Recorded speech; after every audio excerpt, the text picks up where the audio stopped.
I wanna have control. I want a perfect body.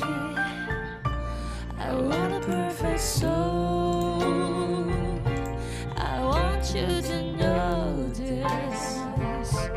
When I'm not around, you're so very special. I wish I was special, but I'm a creep.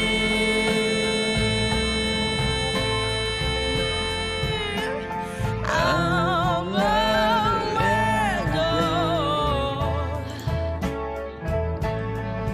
What the hell I'm doing here?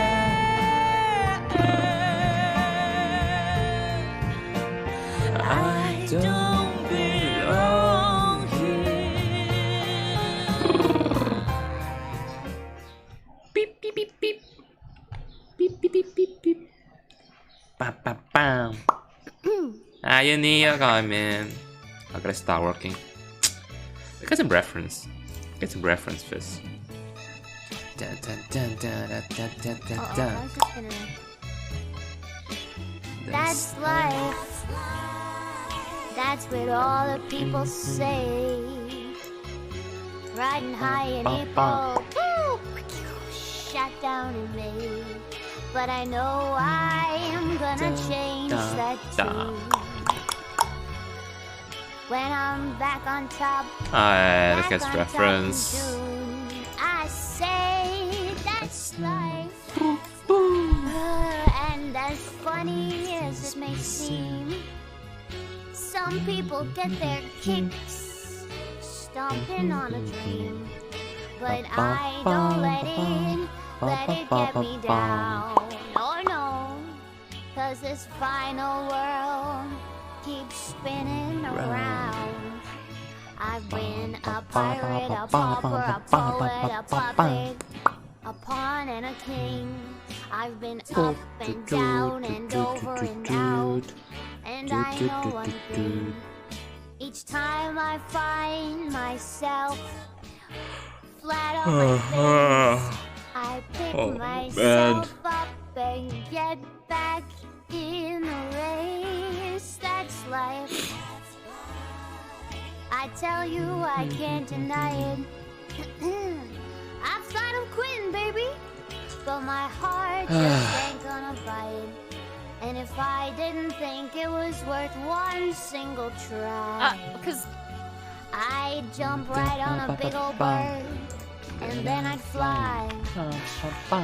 I've been a puppet, a pauper, a pirate, a poet, a pawn and a king. I've been up and down and over and out, and I know it's What time is it? Okay, it's almost 1 a.m. 1 p.m. Okay, it's not too bad. Flat on my face, I pick myself up and get back in the race. That's life. And I wish I could deny it. Many times I thought of fuck. now, baby, but my heart is not gonna bite. But if there's nothing come this year, July, Reference. I'm gonna Reference. roll myself up in a big ball and die.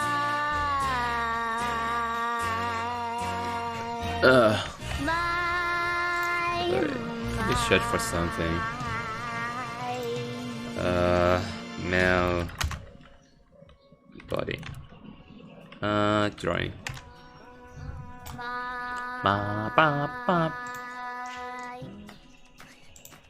He was such a noble dude. I can't even finish school. Missed my mom and left too soon. His dad was a fireman who fought fires violin.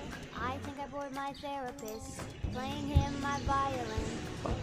That's so insane. That's such shame. Next to them I shit don't feel so bad. But I can't help myself from feeling bad. What should I get though? The world's smallest Eyes reference. So if I Outfits. find somebody pose and expression.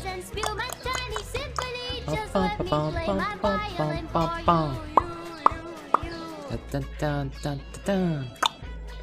Bum, bum, bum. Dun, dun, dun. Maybe I don't have to get a reference, just copy in this, paste in the canvas, maybe. My on the grandpa top. fought World War II, and he was such a noble dude. Man, I feel like such a fool. I got so much left to prove. All my friends have vaping friends. Make There's this something a that make you dance. reference. I'm so scared of caving in. Is that entertaining yet? That's so insane. That's such a shame. Next to That's them one. don't feel so Face bad. pawn. But I This can't one help gonna be myself hard. from feeling bad. This have some other tattoos on it, that's why it's so hard. The world's smallest violin really needs an audience. So if I do not find somebody soon, I'll blow up into smithereens and spew my tiny symphony. Just let me play my violin for you. Yeah.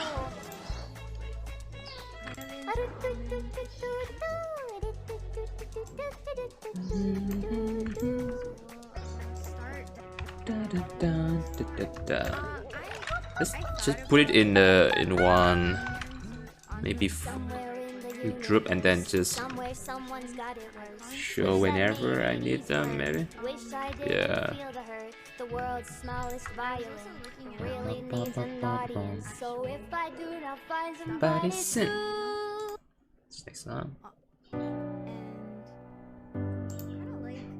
kind of like all the motifs. Ah, it's so bright outside. Holy shit. Oh my fucking god. Ah, it's so bright. Damn. Alright, let me do a daily Dorinko first. Wait, hold on. Wait. Do I want the talents? Do I want the Said certified freak, 7 days a week. Wet ass pussy, make that pull like game week. it's like Wait. Yeah, you なくなりません。 wet ass pussy. なくなりません。 What the fuck is that? This wet ass pussy. なくなりました。 Everything you got for this Did wet it die? ass pussy. This is cold, right? I don't know. 冷たい。 What is it? Key. 好き。 It up, bitty, catch a 大 charge. 切。大 Charging 切。 extra hard. Put this pussy right in your face. あ Swipe it な across like a credit く card. なり Hop on ま top, し I た。 wanna ride. I do a kick なくなりました。 Spit in my なくなります。 eyes. な Put this wet 死死に that ま though? した。 Tie me up like I'm surprised. Let's roleplay. I wear a disguise. I want you to Shit. park that big Mack What? truck right in this little garage. ゆ Make it し cream, make me scream. Out in public, 死にません。 I don't 死にません。 clean. 死にま Tell you how I got this ring. ベッベー。赤ちゃん。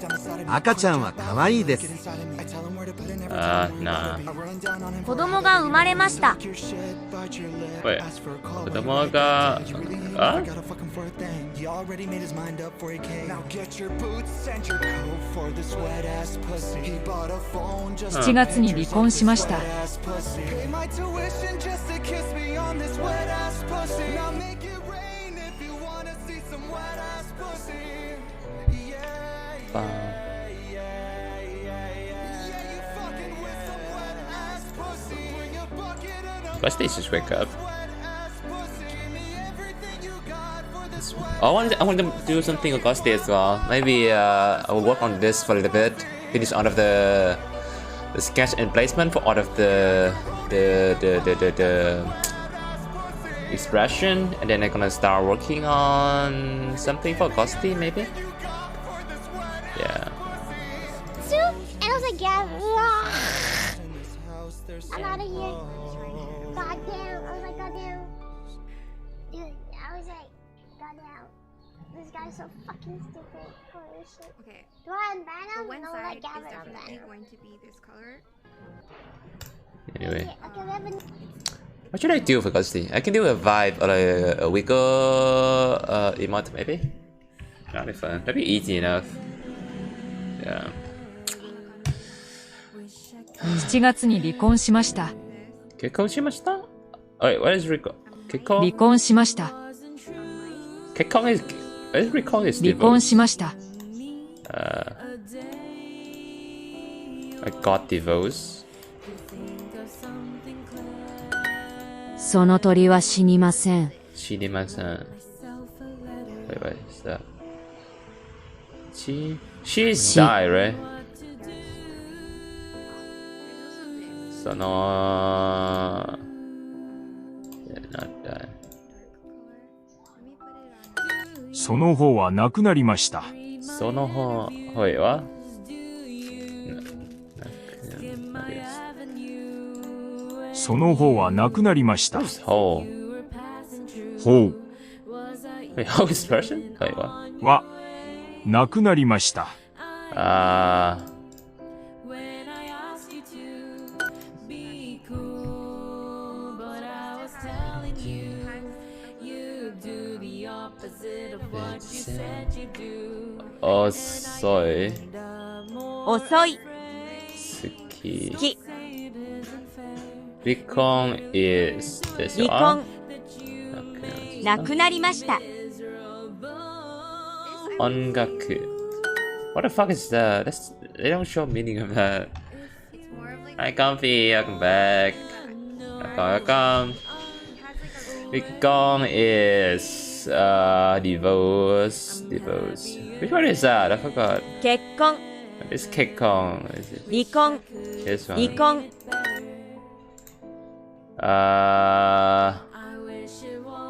Sono Tori? What is it? 鳥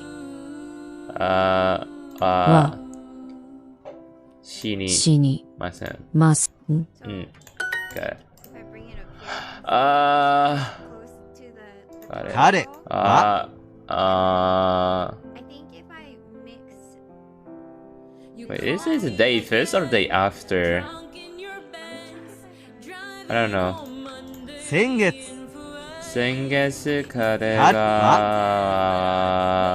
離婚しましした。ました。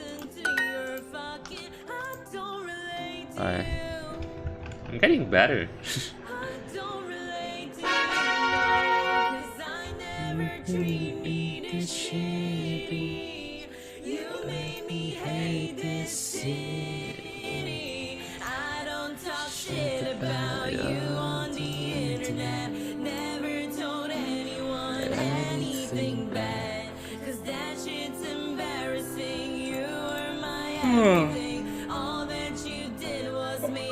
Fucking sad.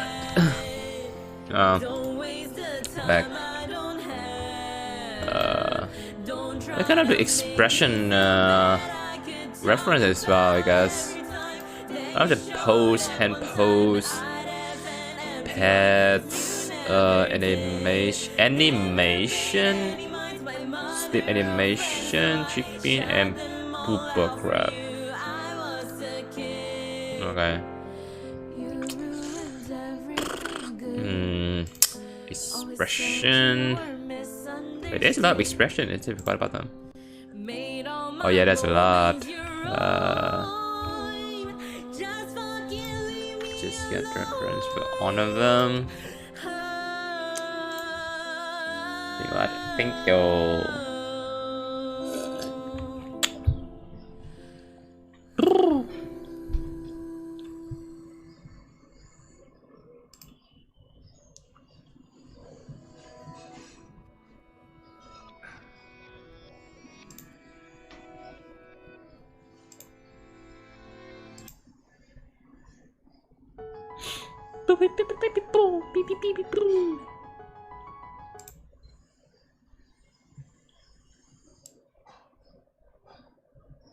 Don't stay awake for too long. Don't cry tonight. I'll make a cup of coffee for your head. I'll get you up and going out of bed. Yeah, I don't wanna fall asleep. I don't wanna pass away. I've been thinking of our future, cause I'll never see those days. I don't know what is has happened, but I probably deserve it. Tried to do my best, but you know that I'm not perfect. Been praying for forgiveness, you've been praying for my health. when I leave this earth, hoping you'll find someone else. Cause yeah, we're still young, there's so much we haven't done. Getting married, start a family, watch your husband with a son. I wish it could be me, but I won't make it up this bed. I hope I go to heaven, so I'll see you once again. My life is kinda short, but I got so many blessings. Happy you were mine, it sucks that it's all ending.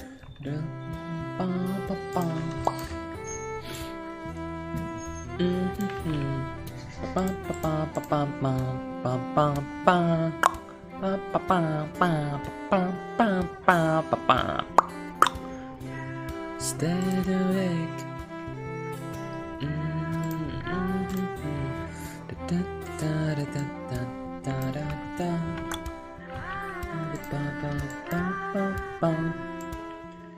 I'm happy that you're here with me. Sorry if it's a rough. When me and you were younger, you would always make me cheer up. Taking good videos, we're walking to the park. You were drumming to my arm every time you heard a bark. Cuddle in your sheets, sound the sounds. And sneak out to the kitchen, not exactly what I eat. Sundays went to church, on Mondays watch a movie. Soon you'll Let's be use this alone. picture. Sorry that you have to lose me. Don't stay awake. For too long, don't go to bed. I'll make a cup of coffee for your head. That's enough. I'll get you up and Animation positive ideas reference it. Lisa seems enough. Oh shit.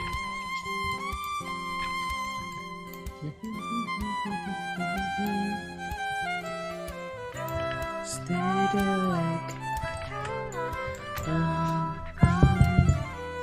Oh, it's so loud. Holy shit.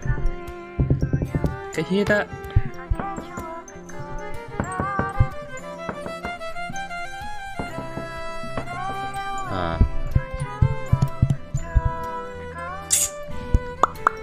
Man, this mic is really good. Huh. Okay,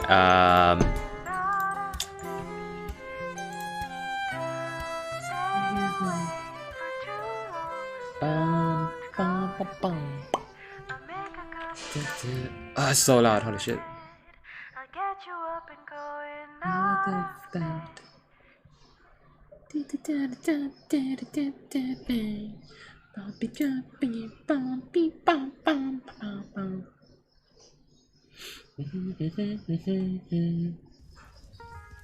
Baby, take my hand, I want you to be my husband.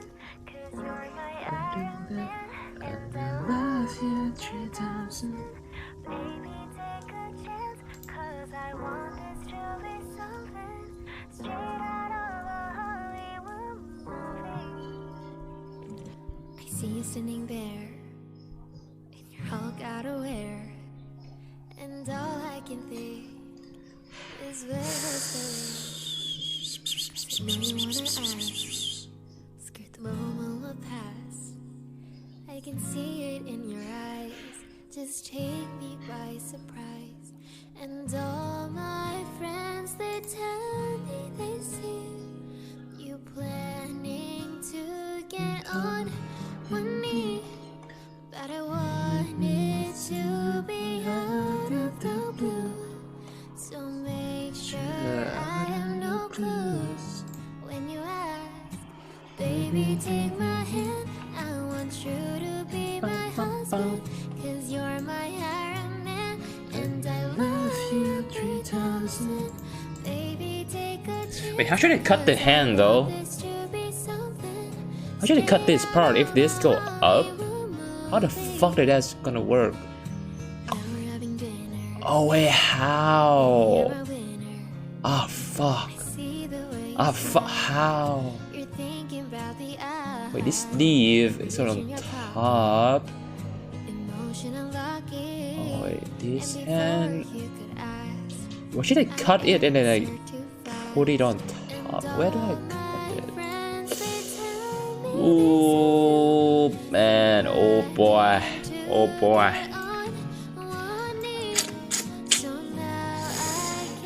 Anyway,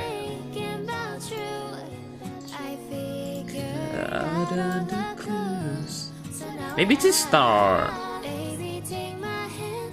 working on it, maybe. To be my husband, 'cause you're my Iron Man, and I love you 3,000. It is shouter is too low. I feel like it's too low over here. Or am I wrong? 약간. How you doing? I feel like this is it seems kind of wrong, sort of.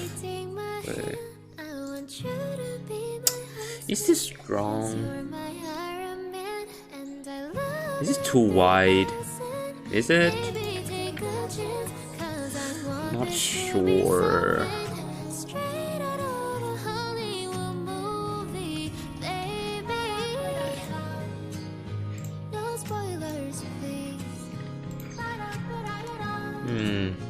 No spoilers, please. No spoilers, please. And I love you 3,000. Damn, it's so loud.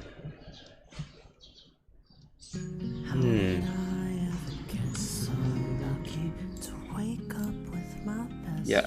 Oh yeah. Seems like it's going too much over here. Feel like it. It should. Yeah. It's much. It should end over here though.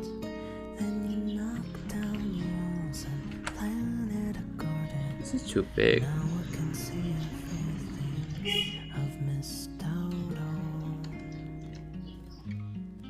Disconnect much higher than this.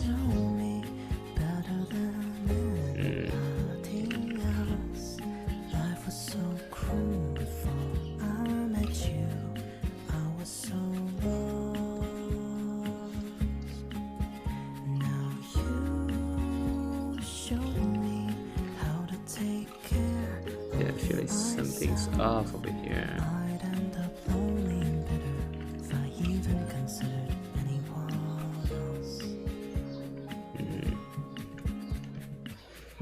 Life's funny when you're with somebody. Days go by so fast.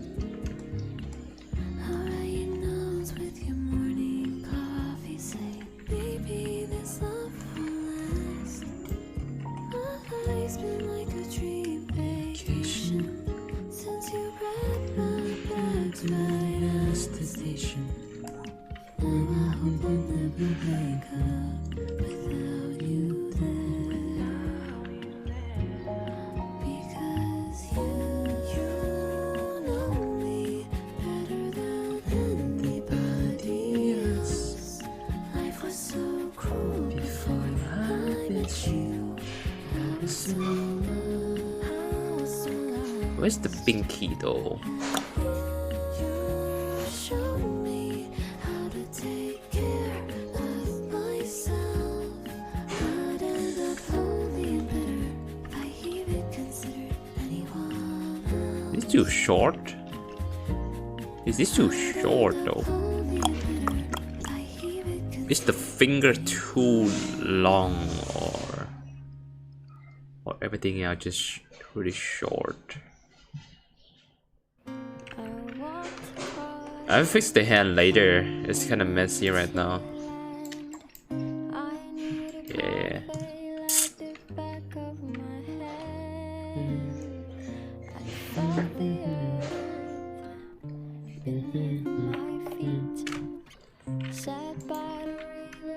And this made me complete. Oh, simple thing, where have you gone? And I did something to. Okay, to solve this shit somehow. The hand seems off, man. Wait. My hand's really short though. I came across a fallen tree. I felt the branches of it looking at me. Is this a place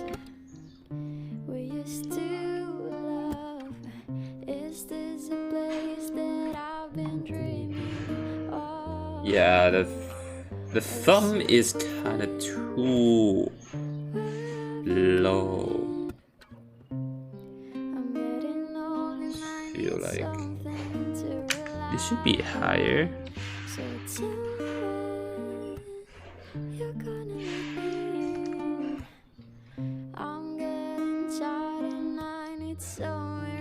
Yeah, this. Oh man, this hand is bad, bro. This is probably some hand reference. I love your artwork. Thank you. Thank you, thank you. How do I? This hand is bad. Wait.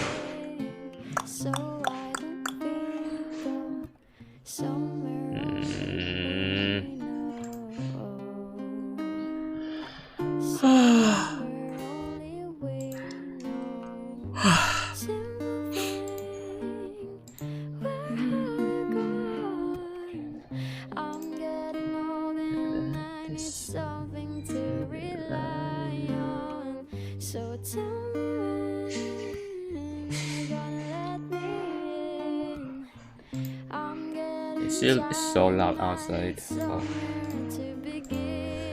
What the fuck is happening? Why so loud?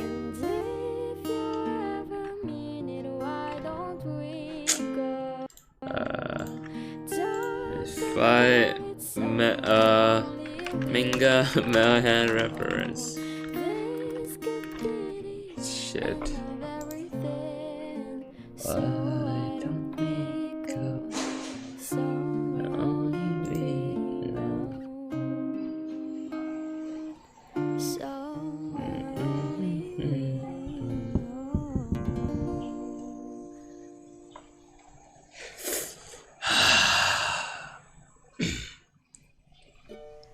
Georgia,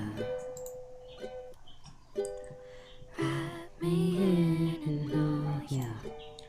That's why there's a good stream TV. It's on TV? Damn. Thank you.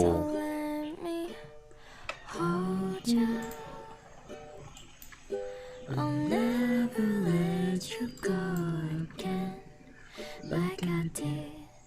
Oh, I used to say I would never fall in love again until I found her.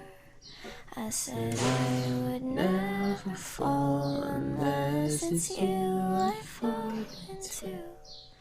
I was lost within the darkness, but then I found out of your hand.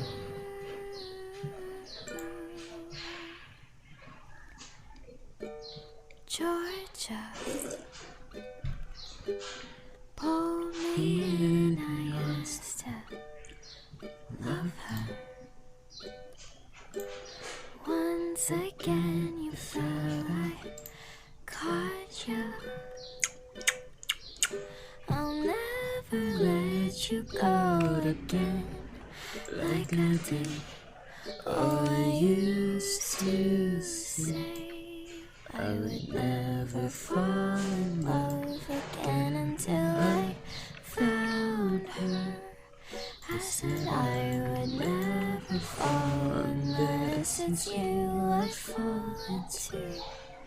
I was lost within the darkness, but then I found her. Let's redo all of this actually. Yeah, I think I'm gonna redo the hand part. Seems off. Until I found her, I said I would never fall unless it's you I fall into. I was lost within the darkness, but then I found her. I don't like it.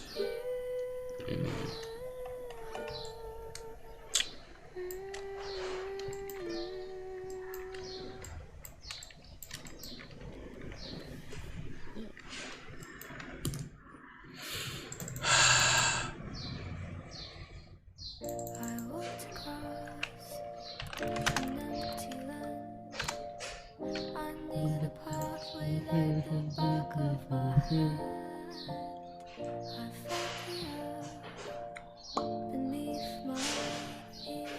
Sat by the river and it made me complete. Oh, where have you gone? I'm getting old and I need something to rely on. So tell me where Go to Pinterest. I'm getting tired and I need somewhere to be. Let's say hi, Sanvelas. Nice.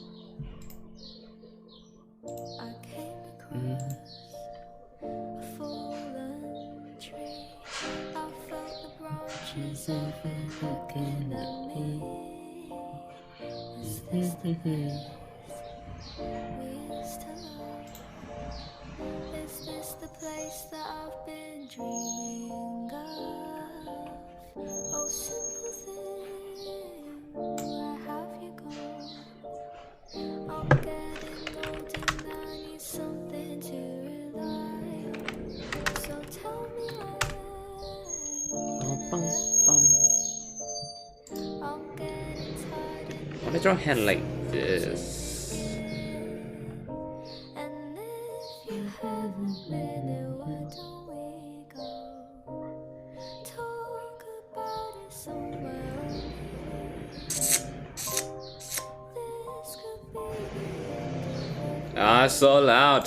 Fuck. So why don't we go somewhere only we know? Somewhere only we know.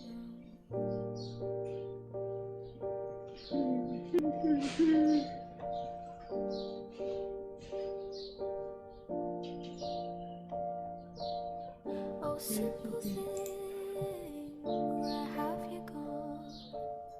I'm getting old and I need something to rely on. So tell me when. And I'm getting tired and I need somewhere to begin. And if you have a minute, why don't we go talk about it somewhere only we know? This could be the end of everything.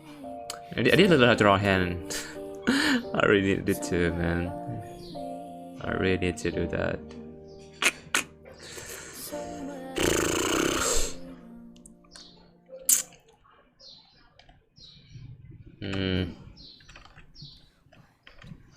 Oh shit. Fly me to the moon and let me play among the stars. Okay. Let me see what spring is like on Jupiter and Mars. In other words, hold my hand. In other words, baby, kiss me.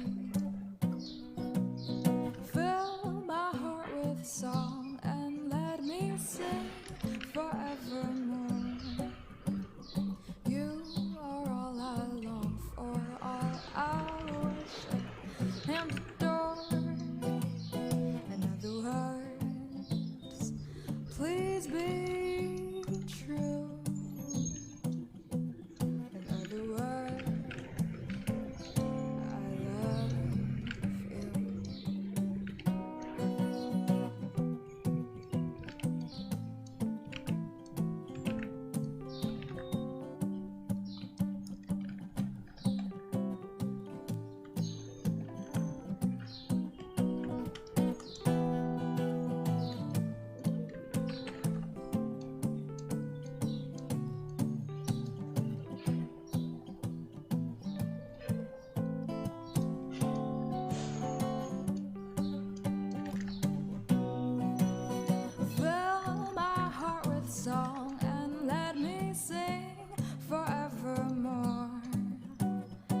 I'm sitting here in the boring room.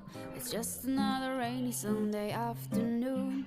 I wasted my time, I got nothing to do. I'm hanging around, I am waiting for you, but nothing ever happens. And I wonder. Oh, it's too short here. In my car, I'm driving too fast. Yeah, wait, need to bring this down, right? To change my point of view, I feel so lonely. I'm waiting for you, but nothing ever happens. And I wonder. I'm learning. I wonder how. I wonder why. Yesterday you told me about the blue, blue sky, and all that I can see is just a yellow lemon tree. I'm turning my head up and down. I'm turning, turning, turning, turning, turning around, and all that I can see is just another lemon tree. Sing da da da da da dee da da. Da da da da dee da da da dee dee da. I'm sitting here, I miss the power. I like to go out, taking a shower, but there's a heavy cloud inside my head. I feel so tired, put myself into bed where nothing ever happens. Bam, bam. And now Hi, Bess, welcome. Isolation is not good for me. Isolation, I don't want to sit on a lemon tree. I'm stepping around in a desert of joy. Baby, in my heart got another choice, and everything will happen. And you wonder, I wonder how, I wonder why. Yesterday you told me about the blue, blue sky, and all that I can see is just a yellow lemon tree. I'm turning my head up and down. I'm turning, turning, turning, turning, turning around, and all that I can see is just another lemon tree. And I wonder, I wonder, I wonder how, I wonder why. Yesterday you told me about the blue, blue sky, and all that I can see, and all that I can see, and all that I can see is just a yellow lemon tree.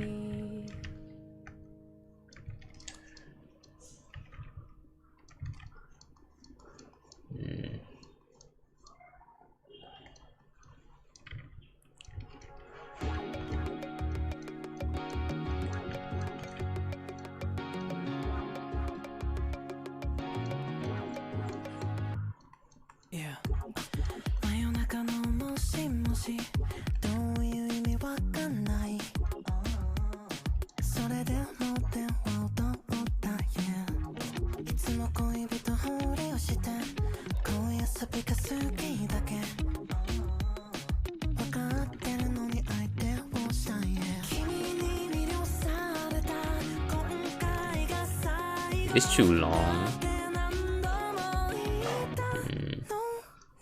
You turn me on like a light switch 君が近づいてきた瞬間もう抵抗したくない欲望が押されたい You turn me on like a light switch 君が近づいてきた瞬間僕を手のひらの上で踊らされるよ Baby 君に振り回されるのがとても嫌だけど姿を見ると怒れないよ No いつも恋人ふりをして恋遊びが好きだけ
Okay, this one join over here.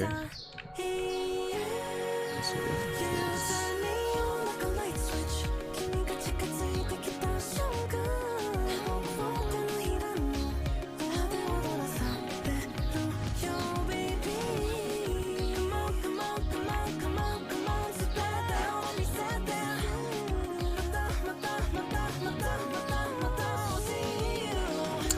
I don't know how to draw hand. Fuck.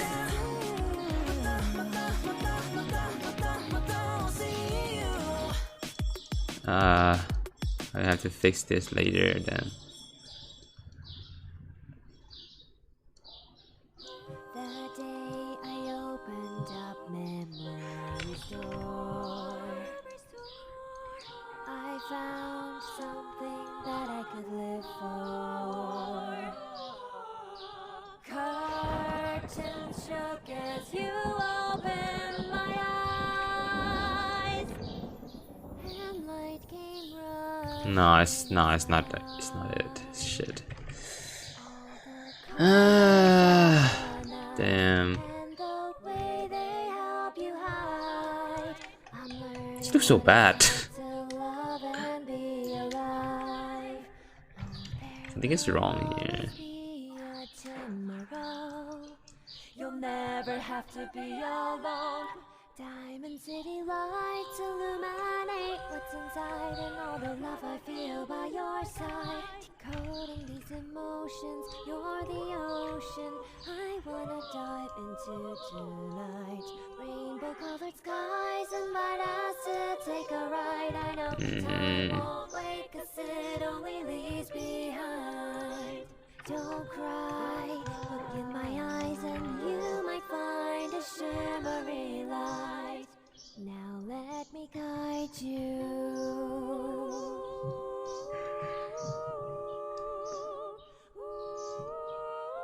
It's too long here.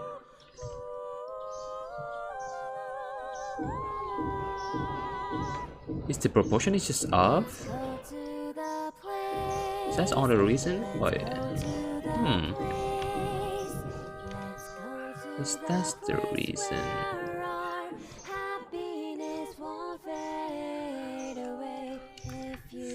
I don't know.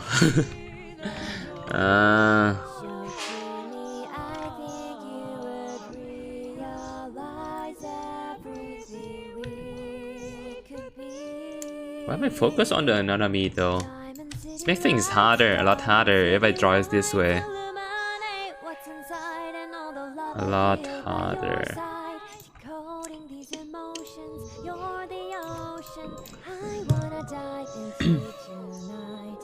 Rainbow colored skies invite us to take a ride. I know time won't wait, 'cause it only leaves behind. Bum, bum.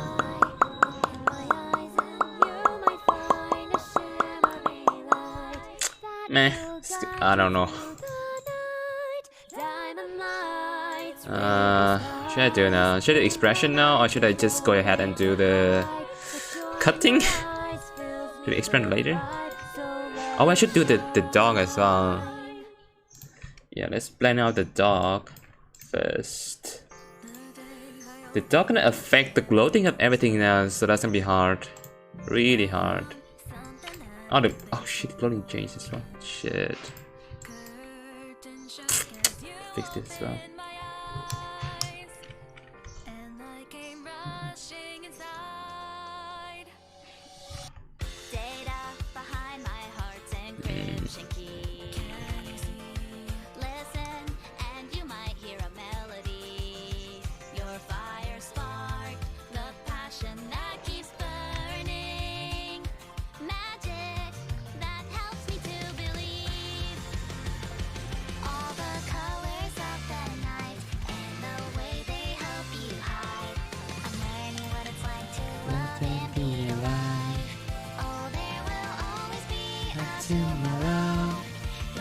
It's too long now.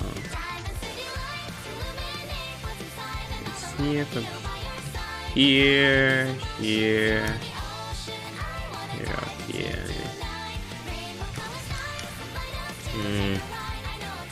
go for more graphic rather than make things look real.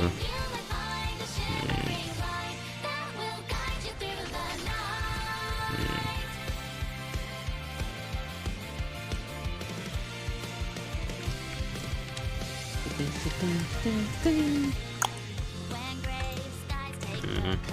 this up as well. I'll paint the rainbow lasting for days and days, just like the magic that you always shared with me. Maybe now you need to believe. Is this better or? Hands are time progress. It's so easy to forget the miracle that helped you bring me to life. Oh, there will always be a They just fucked up everything. The old one is better. Oh shit. No, the old one is better. Ah, fuck, man.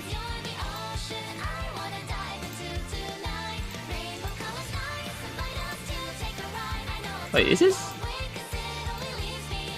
I don't know which is better anymore.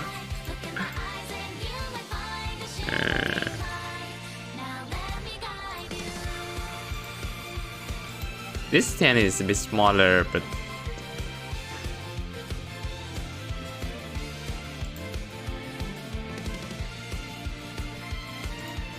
oh fuck, did I just fuck it up?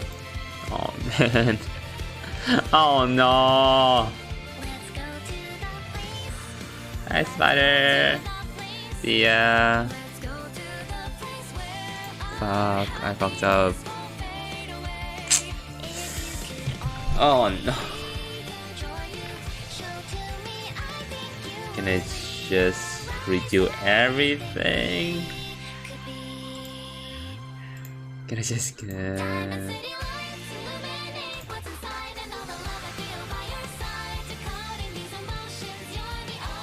Okay. So this hand is before. I didn't save, so I lost everything. This here. I know where it's wrong, I think. I think I know where it's wrong.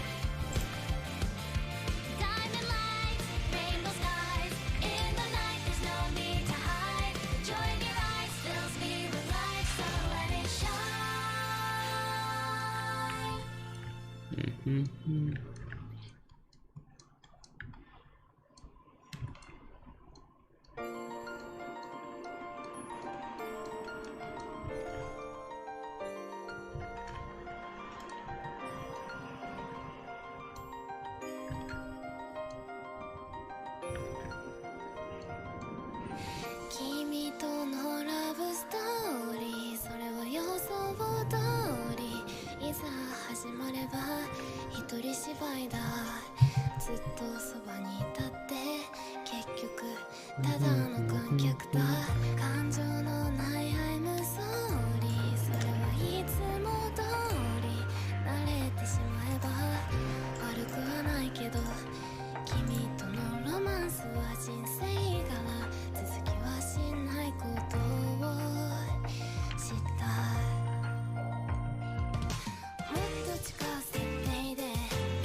This is too long.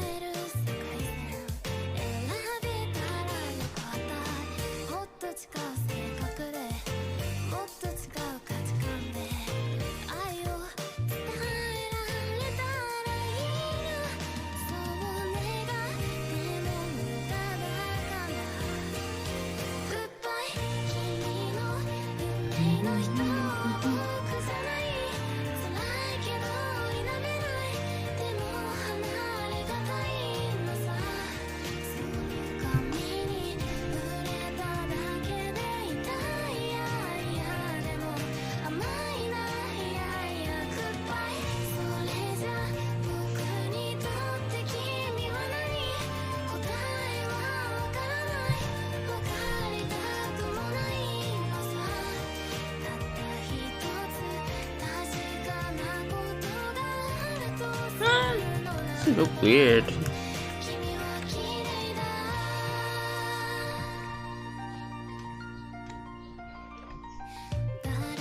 Middle finger is longer though.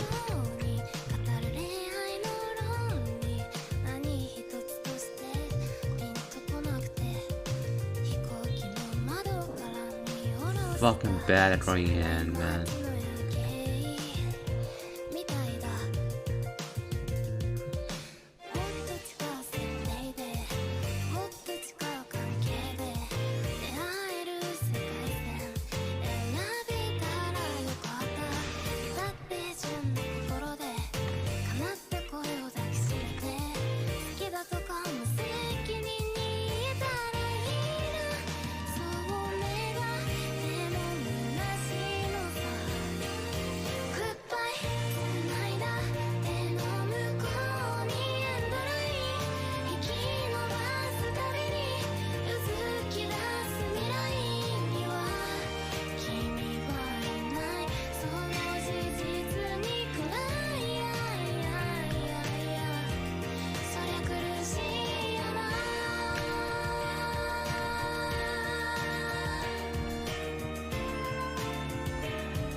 Fuck! No!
This outfit as well.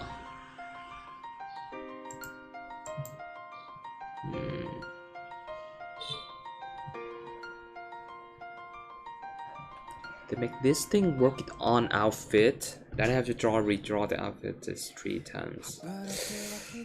Oh shit.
Oh wait.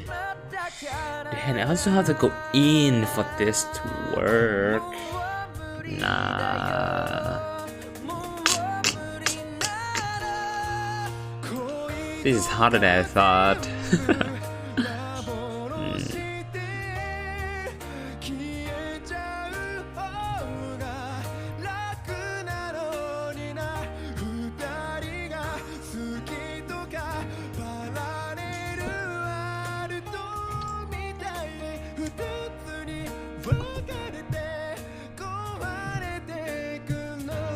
Wait, do I have to redraw the hand 3 times? No, that would be too much.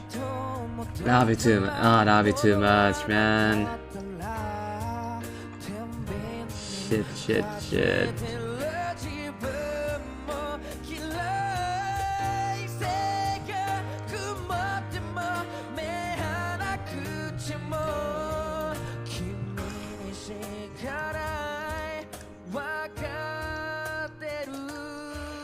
I had to go in a little bit for this to work.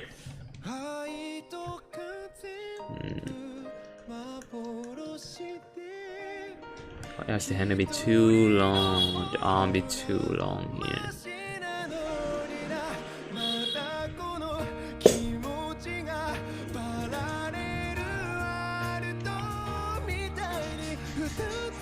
This have to go in. Let's go in here. Right now it's like this, right? But this have to go in. Then here.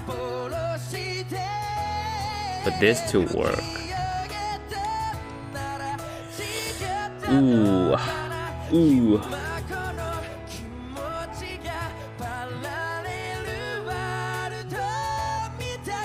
I'm fine if I don't have to redraw the fucking tattoo, man. Wait, that's too much. That's too much work. I mean, I can. But that is too much work. Okay, so keep the shoulder the same. Okay, so wait, this part always come front.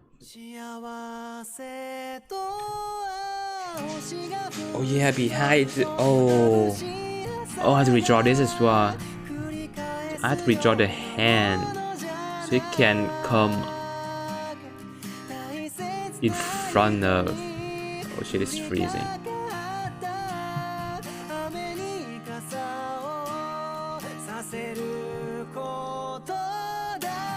Oh, this is this is not how you do it.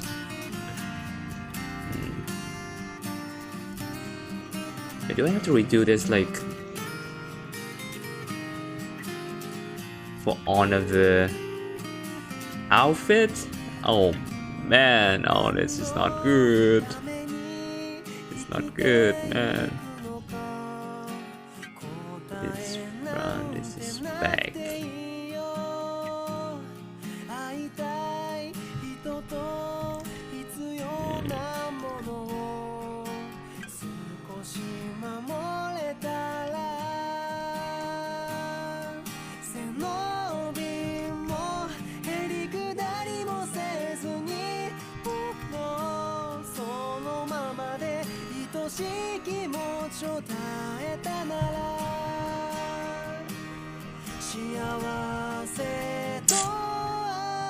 I have no idea how to do this fast.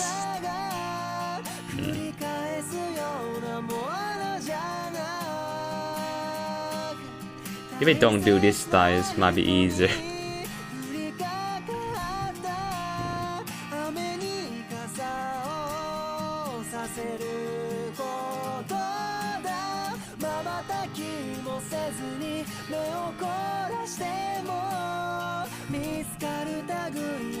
Wait, how do I layer this again?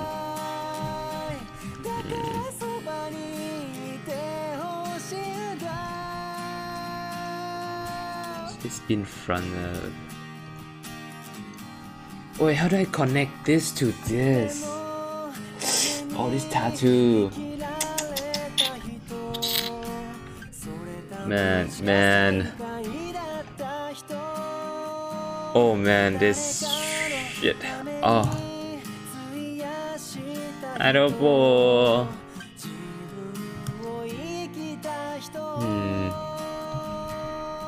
This tattoo make everything a little bit harder. A lot harder. Not a little bit anymore. A lot harder.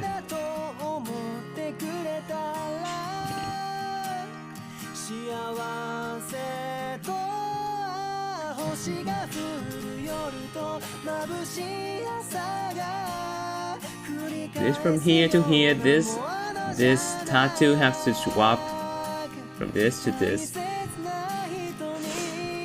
Wow. Wow, wow, wow. Let me check something.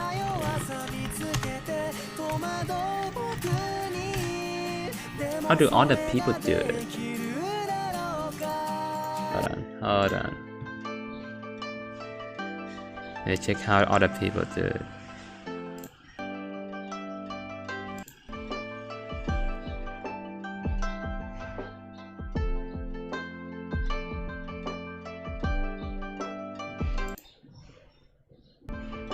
So this always above.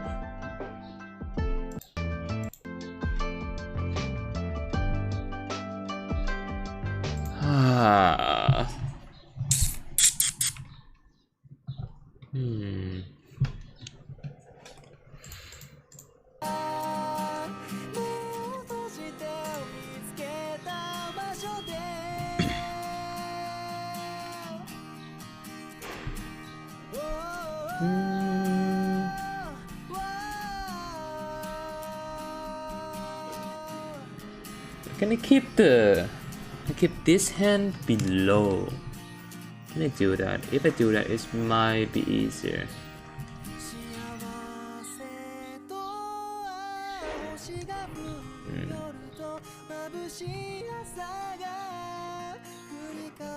No, it looks really weird if I do this.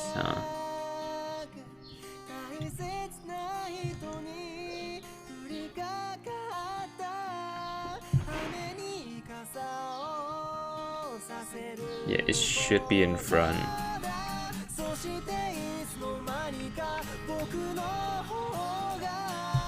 How to connect this though?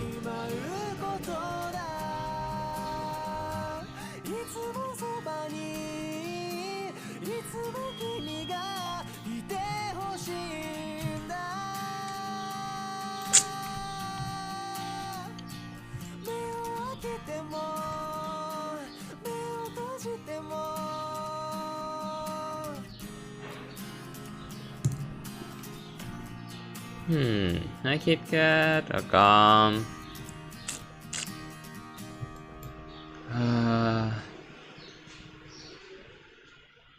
Choose this drawing style with a lot of the pose and emotes. Any emotion might be a mistake. Might be. You think you're the only one, the devil wears a Prada. You think in the simplest terms of it's me right now. You think that you made it when you see the life forgotten. That it shines amongst the pure, it isn't ghosts or hunting. Makeup on the mirror walls, footsteps in the coffin. Hide your breath and show your fear, the devil isn't stopping. She dropped her pride for a very sweet Think that you're the only one, then get down on your hands. Drop to your knees. Beg for your life. It's the only life. You're out of your life. You're the only one. What a joke. You're not even the top of the list, which there is. And you're slowly falling off. Reminiscing in your feelings, thinking about my love. Never seen behind the scenes, picture all that was. We're just getting to the point. If I just do simple male body, that'd be really easy though. This and then the shoulder, not needed anymore. Here the shoulder a little bit, the chest in front, connect it in here. Yeah, that'll be easier. How do I connect the hand here? Oh, wait. The hand is too short to reach the face. Oh, this is a problem now. Fuck.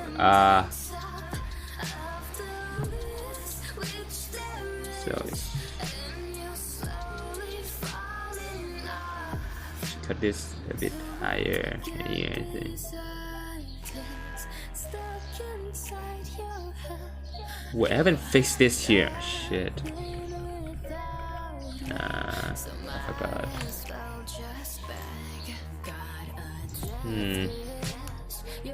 Oh yeah.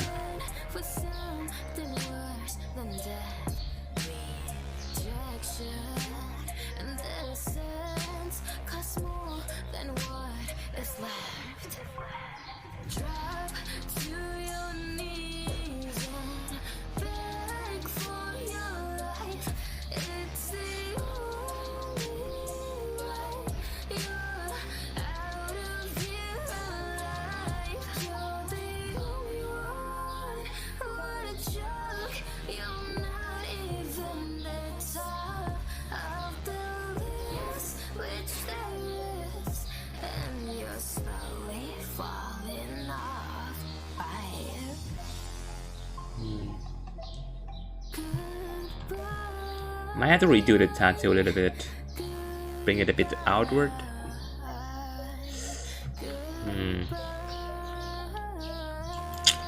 Yeah.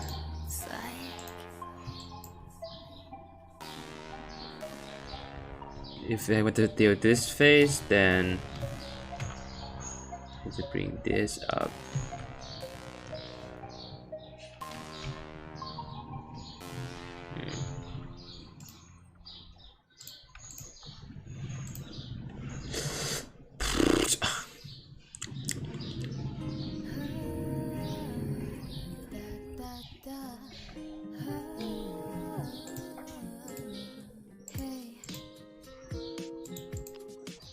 No.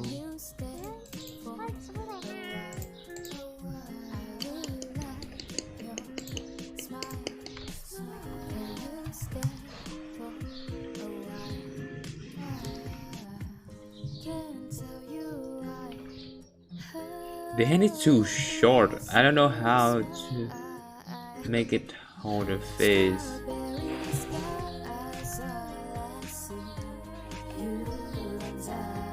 Here is really far away.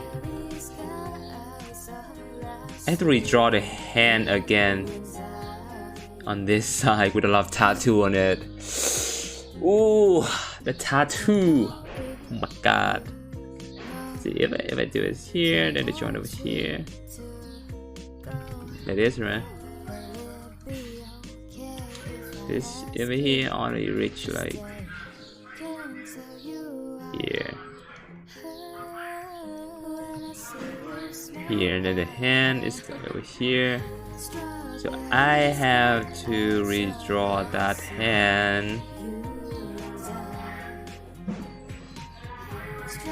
But if I draw this and I deform this, make it shorter. Hey, listen.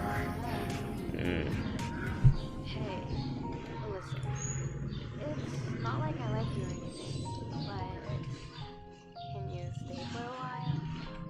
I'm just kidding.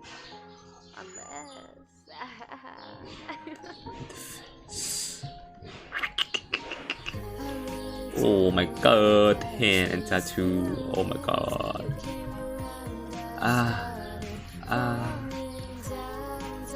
No problem here. I have to bring this up as well.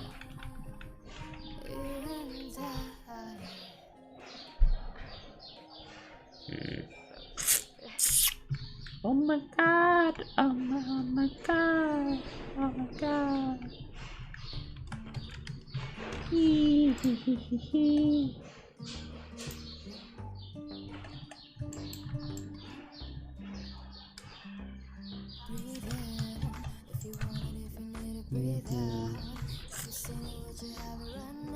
Yeah, push up. I have more push up from the last stream.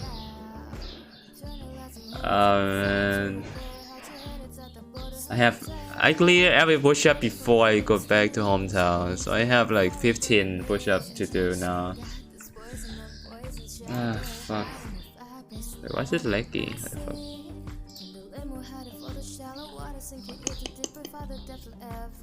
This is gonna be really hard.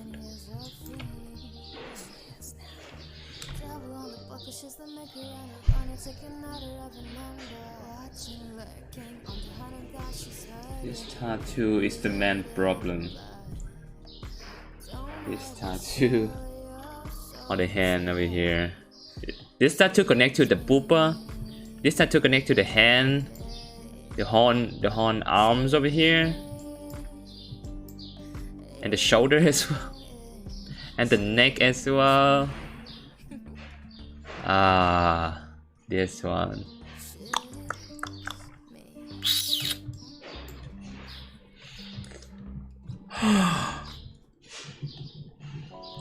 Oh man, I'm dying. I'm dying, man.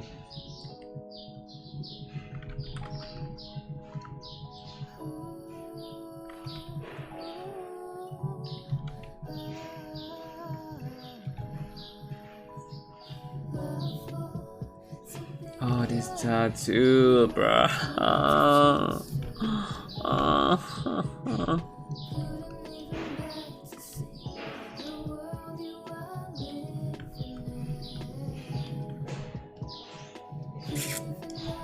Yeah, this pose gonna take a lot of time to do. A lot of times. This one as well.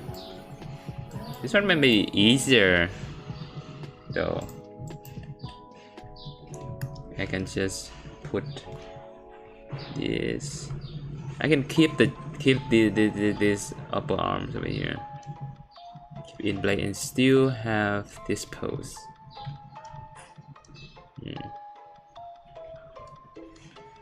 Running for your life, find a place to hide, pretending that you don't want this. Make you run inside, breathing, getting light, intoxicated all by.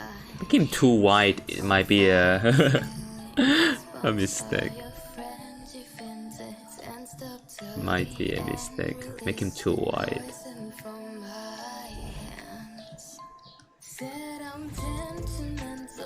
And use this kind of realistic body.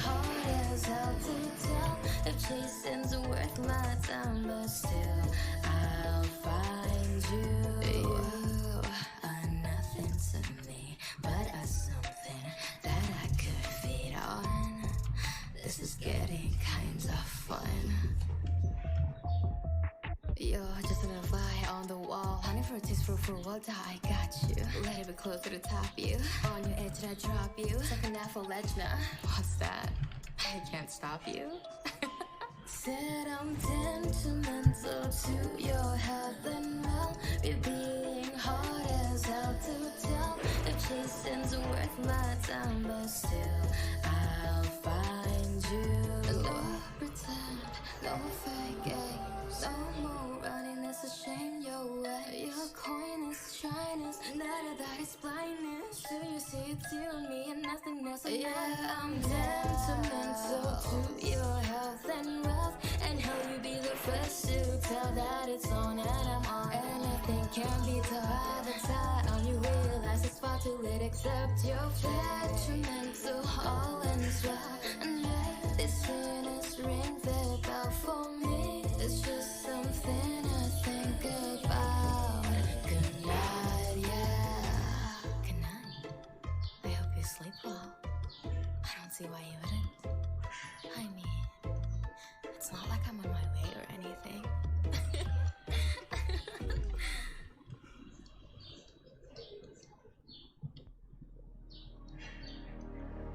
Standing there, feeling tired.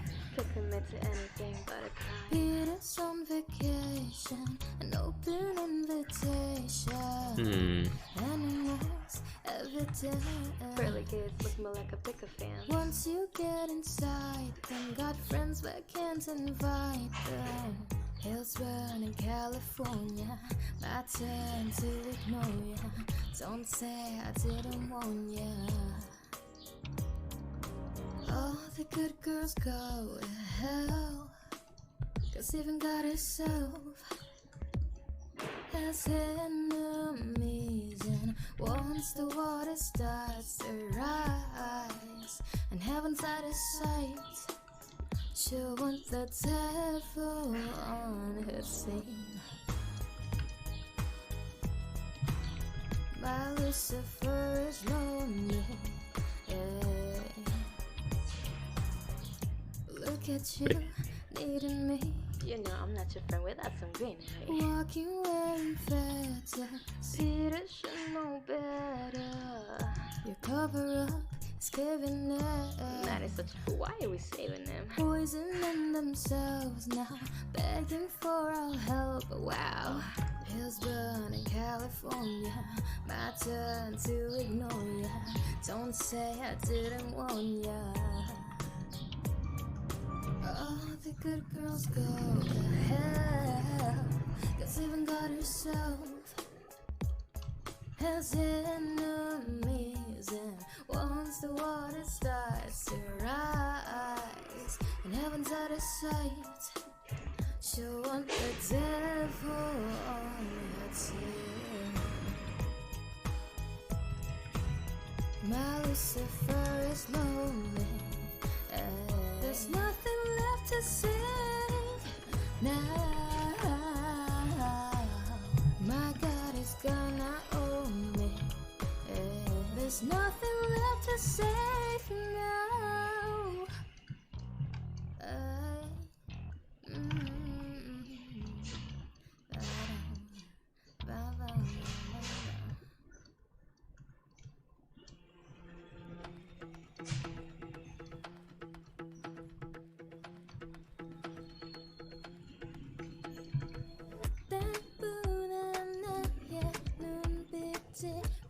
무표정했던 얼굴이 널 보면 빛나고 있어. 널 때문에 눈도 되는 내 안에 배고프게 피는 한도. 내가 지금 느끼는 이 감정은 true. 내 입술을 간지럽힌 나서 그 이름. 난 몰랐어 내 맘이 이리 다채로운지. 꿈을 꾸게 해 이 방의 작은 heaven. 춤을 추고 내 수가 어지러운 만큼. Oh my god 한가득 채우고 있어. 잡아 1, 2, 3, 4, 5, 6, 7. You make me feel like you're rather. 투명한 너와 나의 사이 가만히 들여다보다 일렁인 무게서 끌어 더 빠져드는 걸. 그날 향기로운 보랏빛은 널 셀 수 없이 반복해도 기분 좋은 꿈. 감히 누가 이렇게 날 설레게 할 줄. 난 몰랐어 내 맘이 이리 다채로운지.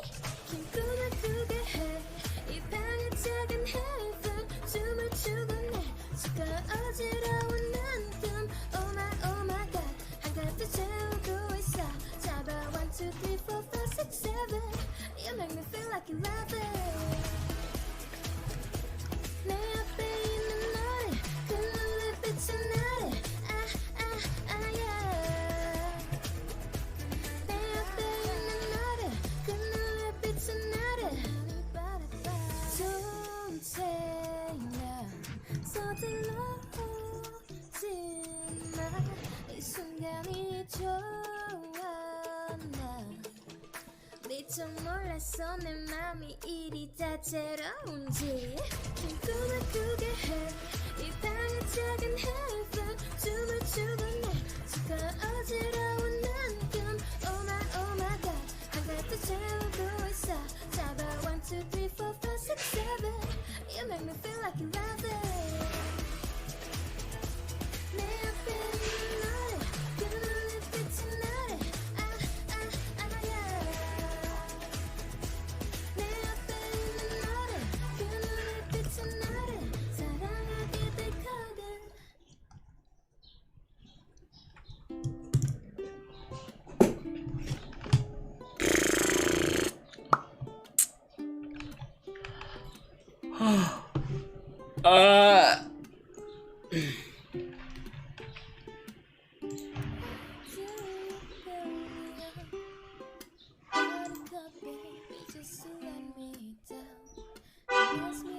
Ah, so loud. Never call baby when you say you will, but I love you still. I need you more than anyone, darling. You know that I have from the start. So build me up, buttercup, don't break my heart. I'll be over it and you told me time and again, but you're late.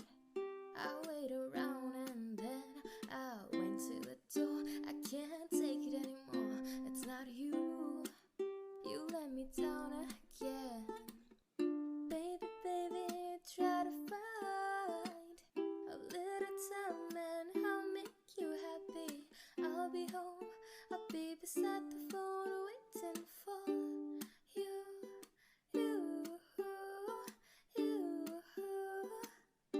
Why do you build me up, buttercup, baby, just to let me down and mess me around? And then worst of all, you never call, baby, when you say you will, but I love you still. I need you more than anyone, darling. You know that I have from the start. So build me up, buttercup, don't break my heart. To you I'm a toy, but I could be the boy you adore if you just let me know. Although you're untrue, I'm attracted to you all the more. Why do I need you so? Baby, baby, try to find a little time and I'll make you happy. I'll be home, I'll be beside the phone waiting. But I'll be right back. Why do you build me up, buttercup, baby, just to let me down and mess me around? And then worst of all, you never call, baby, when you say you will, but I love you still.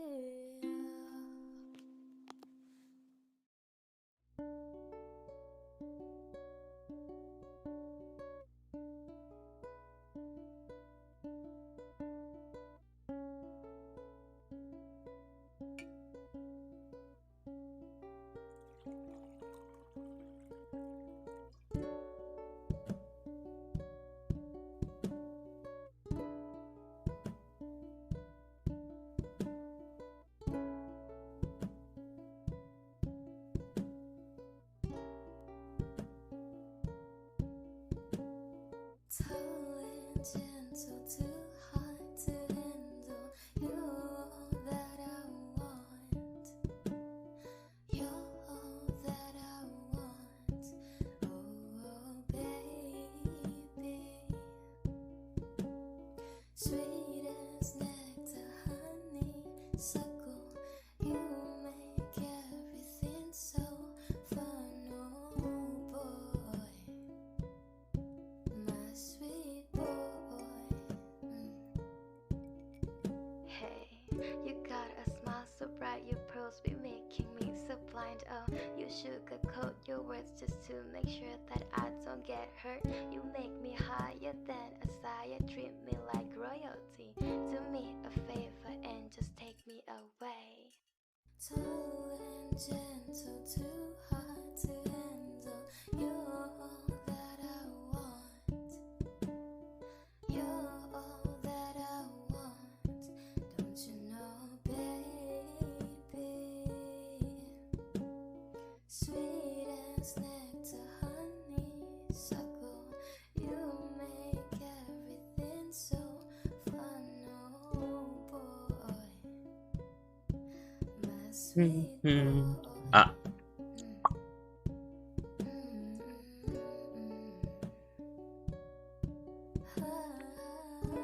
just go ahead and cutting everything first and add these things later.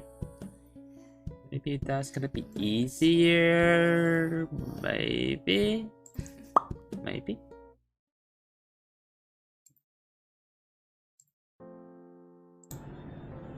What the fuck?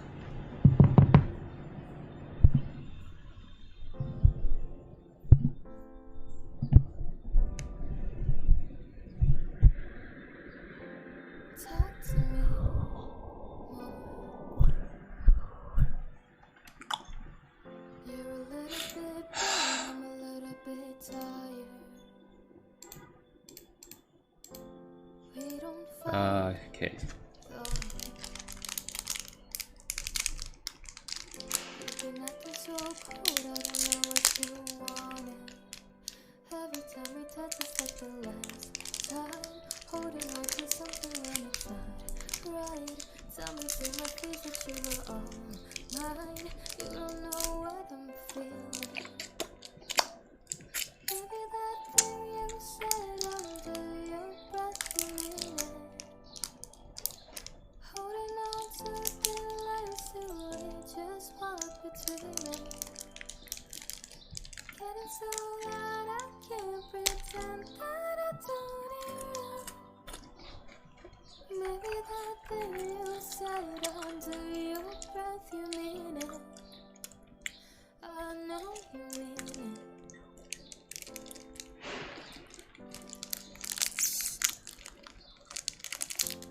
Do we let go?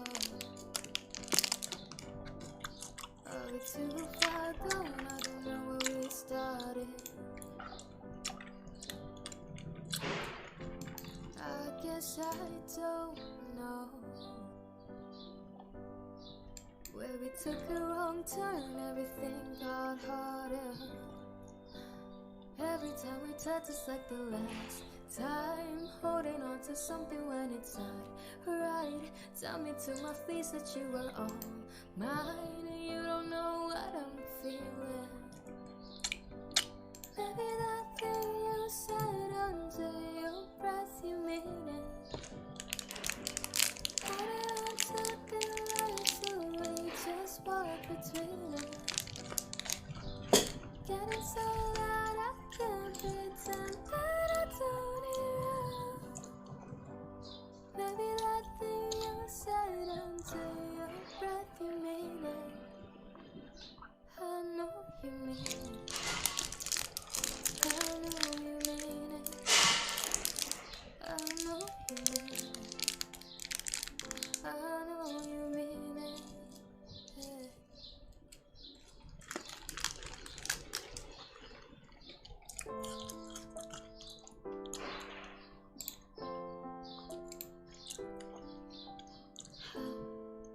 How long It's too high. myself again?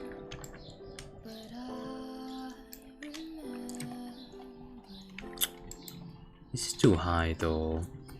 don't come back.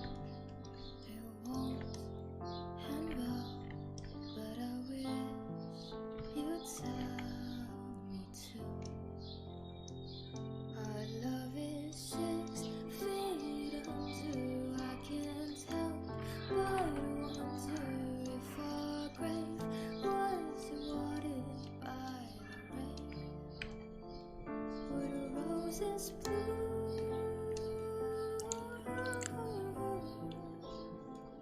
Could roses bloom?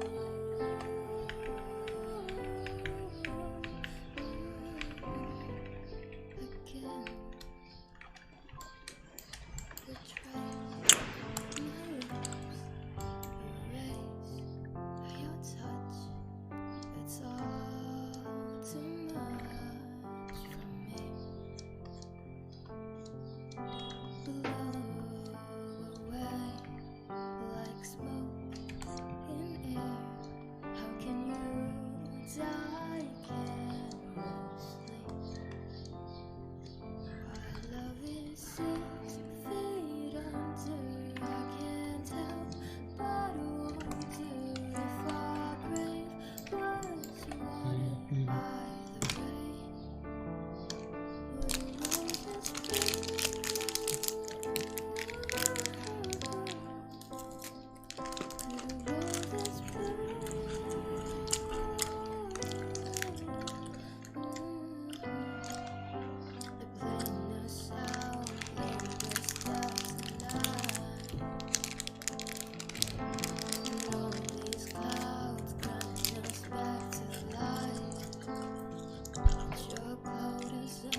Wait.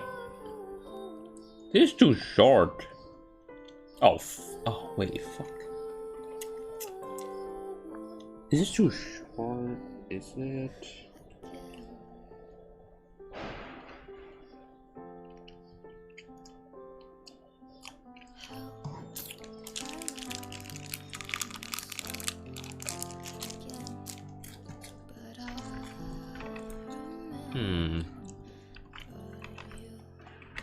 Eh.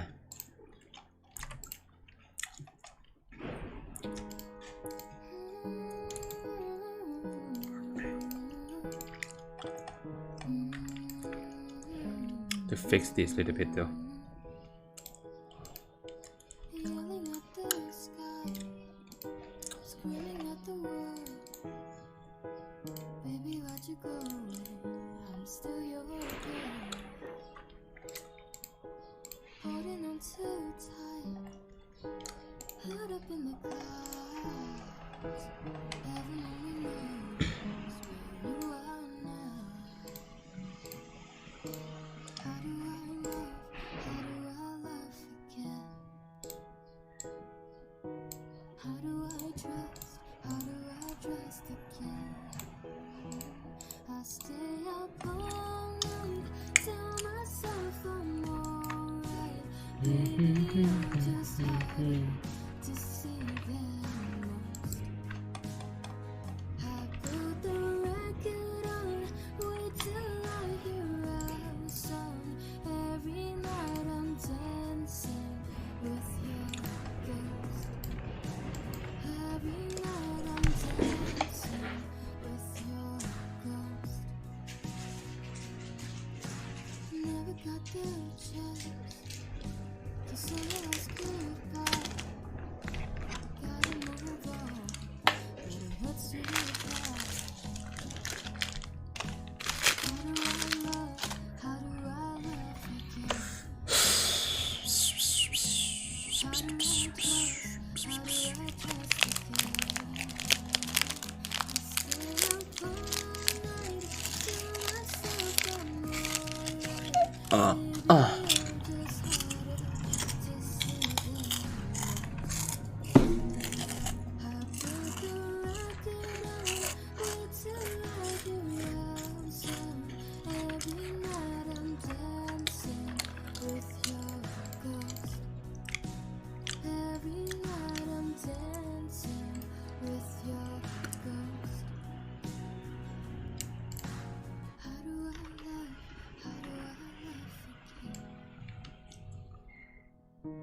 How do I trust? How do I trust again? I stay up all night, tell myself I'm alright. Maybe I'll just start to see them. I put the record on, wait till I hear our song. Every night I'm dancing with your ghost. Every night I'm dancing with your ghost. Every night I'm dancing Wait, with how do I do this again?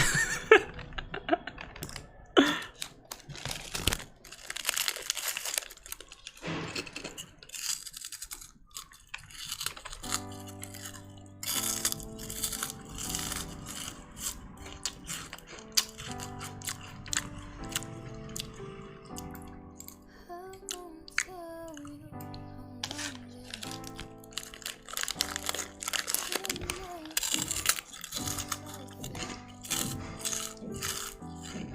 I won't ask you to hold my hand. Tell one man what's helpless. There's not a thing I could say, not a song I could sing for your mind to change. Nothing can fill up this space. Won't ask you to stay, but let me ask you one thing. Oh, when did you Wait, the chin, you should be below the mouth though. Wait.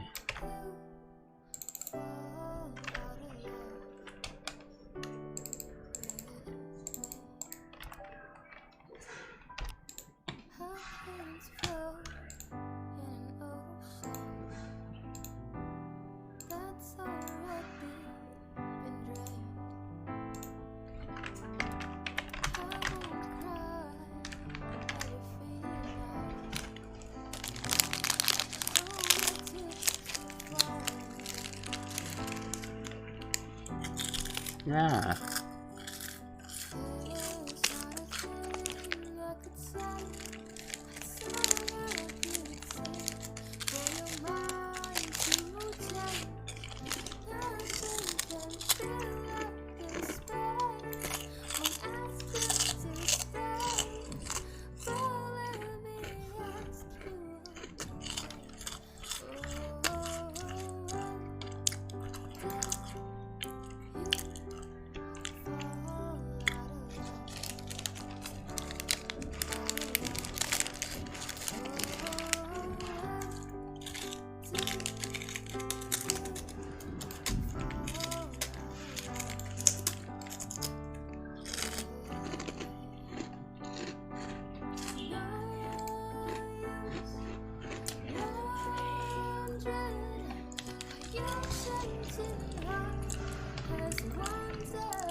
Oh, the mouth is too low on this case.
Where's the ruler? Wait, what? Nah.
Backless. Oh man, I'm back.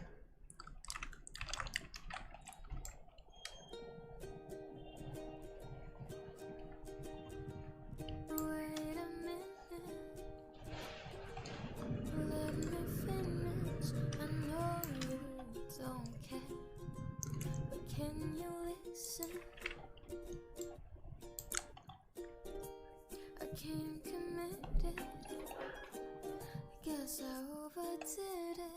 wore my heart out on a chain around my neck, but now it's missing.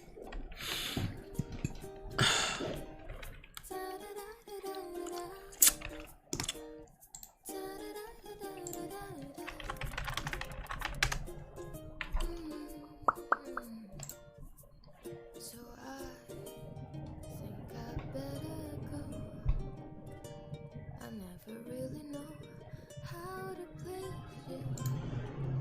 You're looking at me like I see through. I guess I'm gonna go. I just never know how you feel. Do you even feel anything? Da-da-da-da-da-da-da. Da-da-da-da-da-da-da. Yeah.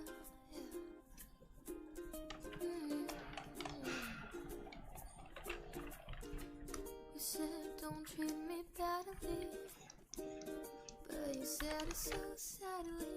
So I did the best I could, not thinking you would have left me gladly. I know you're not sorry. Why should you be? 'Cause who am I to be in love when your love never is for me, babe? Da-da-da-da-da-da-da. Da-da-da-da-da-da-da.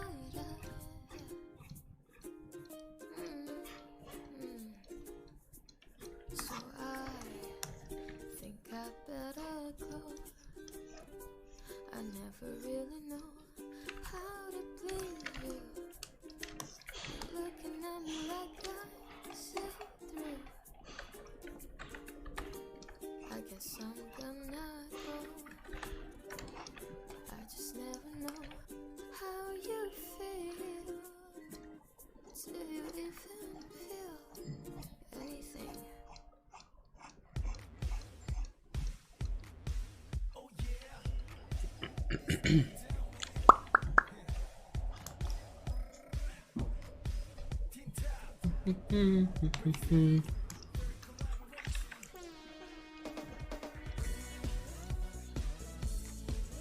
Call me girl. 고민하지 말고 내게 와. Be my girl, won't you be my girl? 나 어떻게 점점 더 네가 좋은데 너는 왜 내 맘 몰라주니? 어디서든 어디 보든 너만 보여. 또는 못 참아 나 네가 필요해. 아직 어렸어 전 겉은 사줄 순 없지만 그래서 내 사랑 다 줄 거야. 걸어서 저 하늘 끝까지 널 향해 가. 내 목숨 걸고 널 지켜줄 거야. 너 이제 나랑 애랑 사귈래. 조금은 부끄럽겠지만 누구보다 짜릿하게 사귈래. 내가 서투고 오늘에 볼지 몰라도 또 잘해줄 거야. 그 누구보다 더 잘할 수 있어. 내가 서투고 오늘에 볼지 몰라도 좀 맨 처음 네 옆에서 모두가 다 어색해서 분내기처럼 내 앞에만 숨을 볼볼 털어. 얼어나 바보처럼 몰라 내가 왜 이런지 몰라. 연기를 나 약했어 남자답게 yes sir be brave. 어렸어 전 겉은 사줄 순 없지만 그래서 내 사랑 다 줄 거야. 걸어서 저 하늘 끝까지 널 향해 가. 내 목숨 걸고 널 지켜줄 거야. 너 이제 나랑 애랑 사귈래. 조금은 부끄럽겠지만 누구보다 짜릿하게 사귈래. 내가 서툴고 오늘에 볼지 몰라도 또 잘해줄 거야. 그 누구보다 더 잘할 수 있어. 내가 서툴고 오늘에 볼지 몰라도 I know 조금은 불안한 내 맘.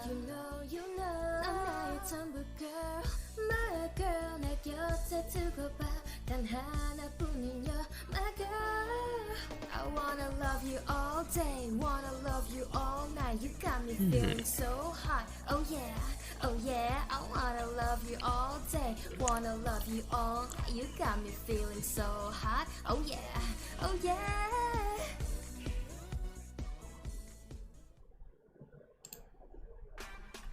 Yeah, I'm the female monster. You know that? Let go. 주변 사람들이 나 보고 미칠 것 같아. 너도 날 보고 지금 좀 미칠 것 같아. 이해해 나도 내가 좀 미칠 것 같아. 나좀 미친 것처럼 리듬에 맞춰 춤도 춰. 한 번 더 따, 한 방에 여기저기 난리나. 이 밤이 따가더라 우리 모두 난리나. 답은 정해져 있어 나 그저 오케이. 그저 아무렇게 그렇게 너도 나도 난리나. 더는 너 외롭게 하지마. 눈앞에 세상에 이제 숨겨온 널 찾아봐 tonight. 맞춰 소리 질러 지켜봐. 더 이 밤이 가잖아. 드디어 흔들어 C-R-A-Z-Y 사랑해 C-R-A-Z-Y 모두 다 미쳐 미친 것처럼 그래 미친 것처럼 저도 미친 것처럼 미친 것처럼 미친 것처럼 이미 미친 것처럼 지금 미친 것처럼 다 같이 미쳐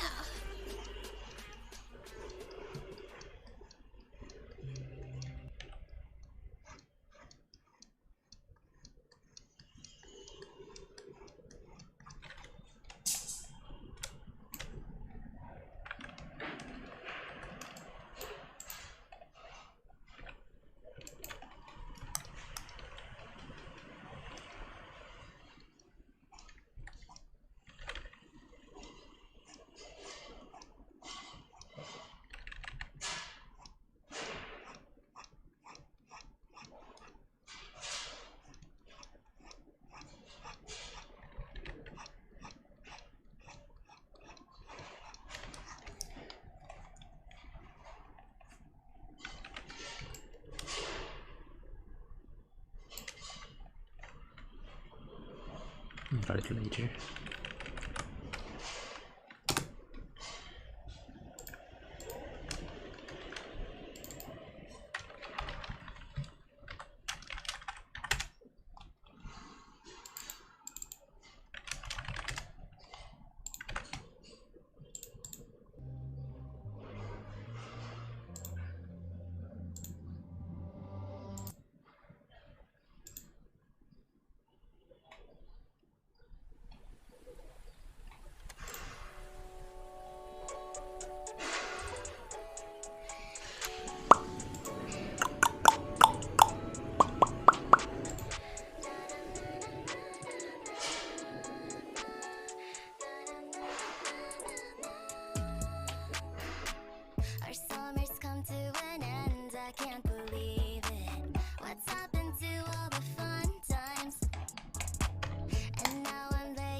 I look so bad. Holy shit.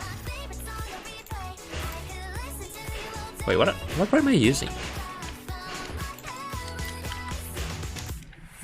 Why can't we stay like this forever and ever and ever? I don't want this fantasy to end, so why don't we just pretend? Summer heat got me in a daze, only you got me feeling this way. Yeah, I'm soaking in the sun rays while I'm riding on your sunwaves. Oh, you think I found my paradise? Kissing you's just like lemonade. Ooh, got this bittersweet aftertaste.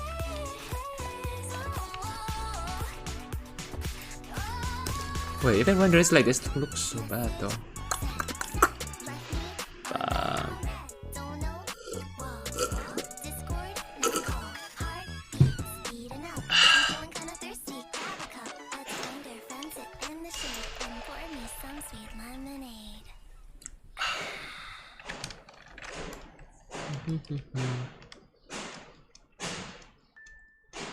What the fuck was that? I いつも一人ぼちです。月がどれほど経ったのか、それもわからなくて。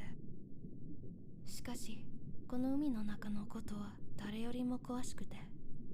けど、最近ね、何回も歌ったって、誰もそれに歌ってくれないの？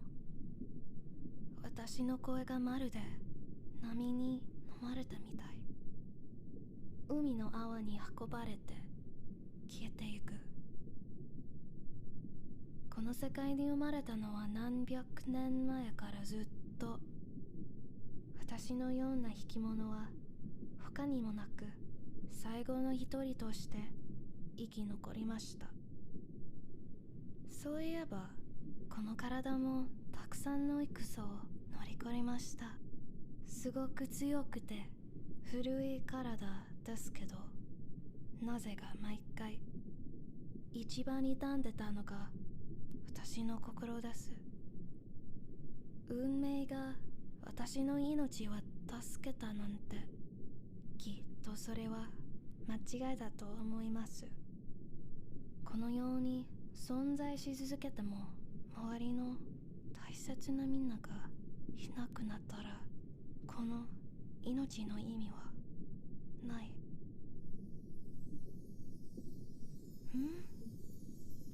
これはなんか暖かくて心地もよく、誰かがいますか？願い、それってもしよければ私の歌を聴いてくれるかな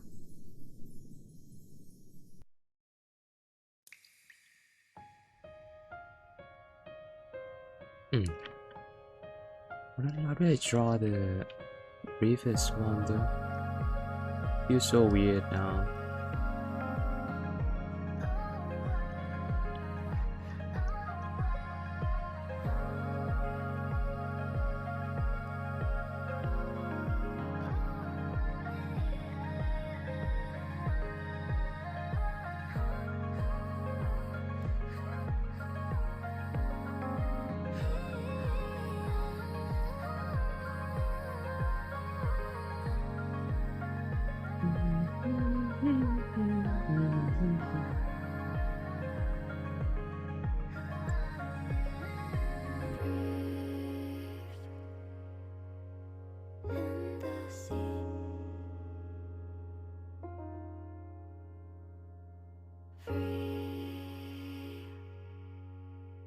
From the grave,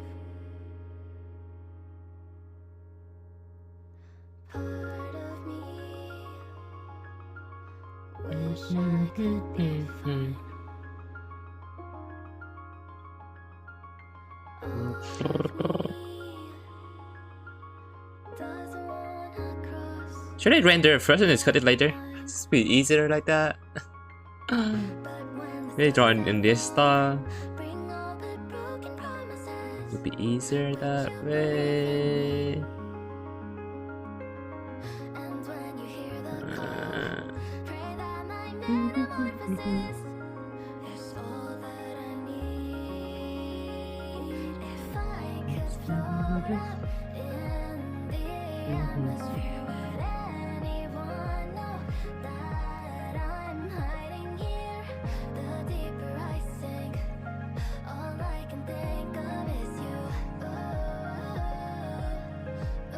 This might be easier that way.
This time for you to come and save my life, but every time you drift away and on turn to night.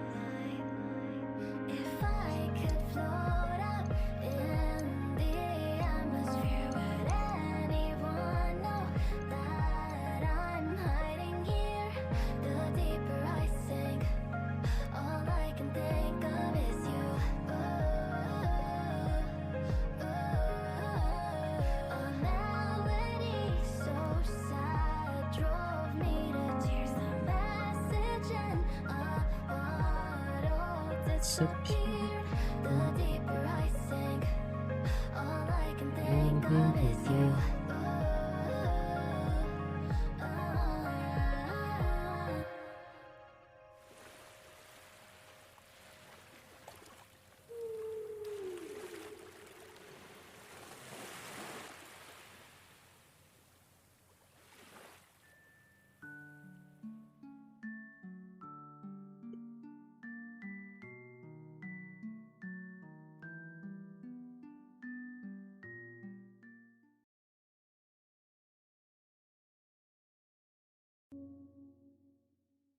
I don't really give a damn about the way you touch me when we're alone.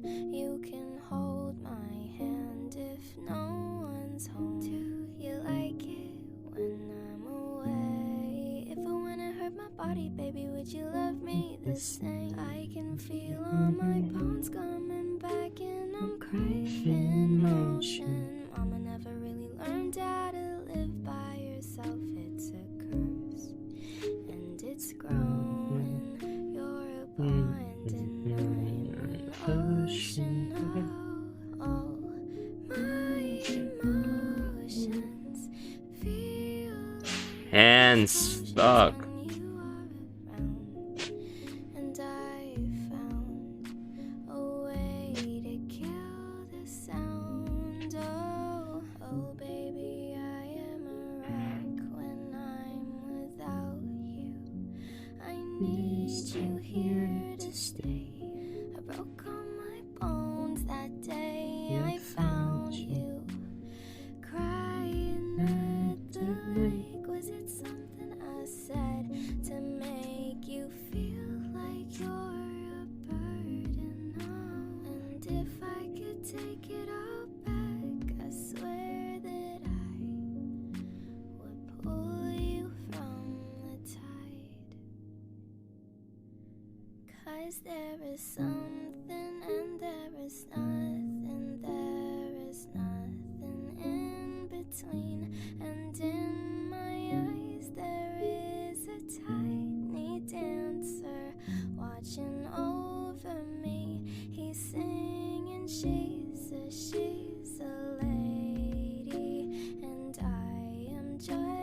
a boy, he's singing. She says she's a lady, and I am just a line without a hook.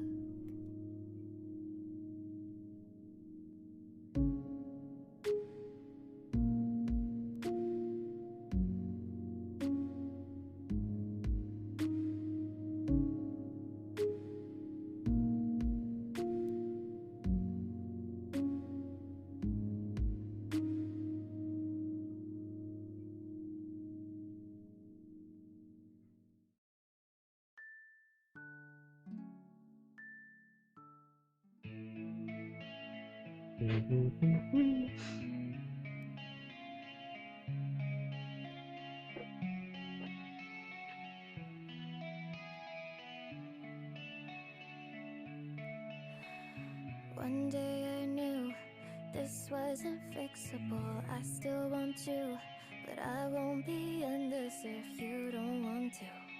You don't want to open up. Oh, that's how it starts. Fighting about nothing and going too far. I just can't look now, we're falling apart. Falling apart in my arms. Oh, oh, アイスクリームあ北の国から美味しさをあかんあかんFinish. Okay. No. How are you drawing though?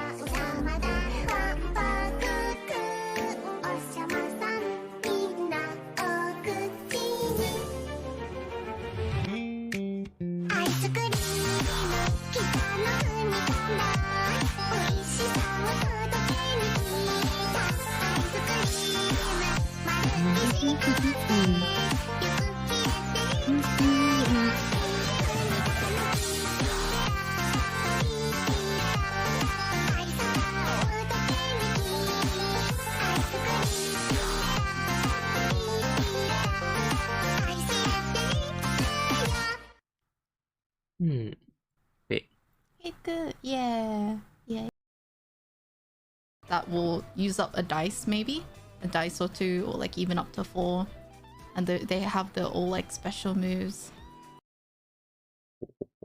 Damn, that kind of pretty. Oh, it looks so good, bro. Oh man. Yeah.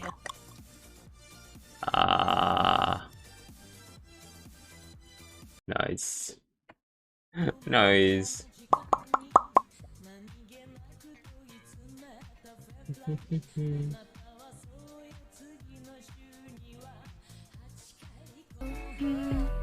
I still want the best for you.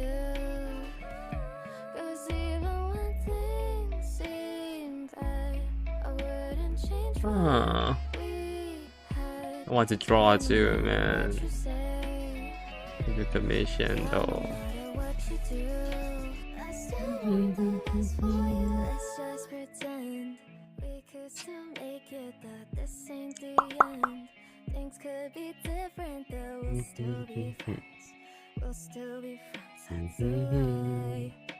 Oh, I must confess, you made a mess. We got regrets, saying things we never meant, trying to get into each other's head. Oh, somehow I still got love after all that you've done. Swear no matter what we do, I still want the best for you. 'Cause even when things seem bad, I wouldn't change what we had. Swear no matter what you say, yeah, no matter what you do, I still want the best for you. Still want the best for you. Swear no matter what you say, yeah, no matter what you do, still want the best for you.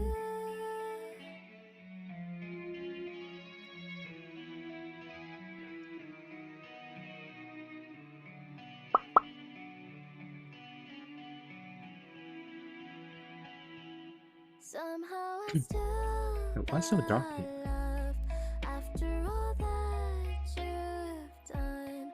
Swear no matter what we do, I still want the best for you. 'Cause even when things seem bad, I wouldn't change what we had. Swear no matter what you say, yeah, no matter what you do, I still want the best for you. Still want the best for you. Still want the best for you. Swear no matter what you say, yeah, no matter what you do, still want the best for you.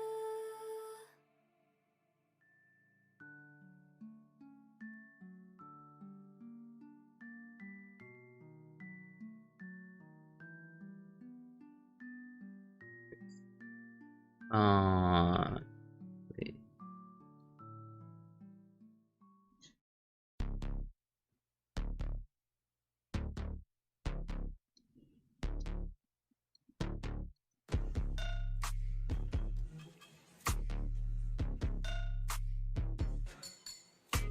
A lucky, lucky girl. She got married to a boy like you. She'd kick you out if she ever knew about all the you told me that you do. Dirty, dirty boy. You know everyone is talking on the scene. I hear them whispering about the places that you've been, and now you don't know how to keep your business clean. Mommy don't know daddy's getting hot at the body shop, doing something unholy. He's so tired, but she's dropping it. She be popping it, yeah, she put it down slowly. Oh, he left his kids at oh, so he can get that. Mommy don't know daddy's getting hot at the body shop, doing something unholy. Daddy, daddy, if you wanna drop the Addy, give me life, give me Fenty, my Balenciaga daddy. You gon' need to back it up, 'cause I'm spending on Rodeo. You can watch me back it up, I'll be gone in the AM, yeah. He got me Prada, got me Millie like Rihanna. He always call me 'cause I never cause no drama. And when you want it, baby, I know I got you covered. And when you need it, baby, just jump under the covers. Mommy don't know daddy's getting hot at the body shop, doing something unholy. He's sat back, but she's dropping it. She be popping it, yeah, she put it down slowly. Oh, he left his kids at oh, so he can get that. Mommy don't know daddy's getting hot at the body shop, doing something unholy.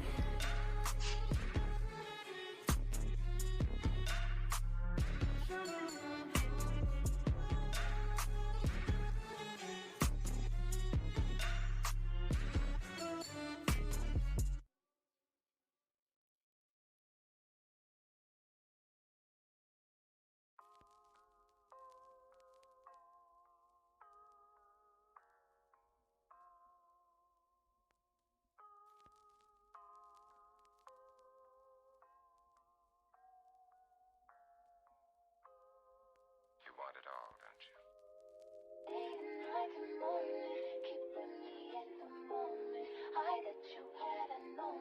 Why don't you say so? Didn't even notice, no punches back to roll with. You got to keep it focused, you wanna say so. Day and night and morning, keeping me at the moment. I that you hadn't known it, why don't you say so? Didn't even notice, no punches back to roll with. You got to keep it focused, you wanna say so. It's been a long time since you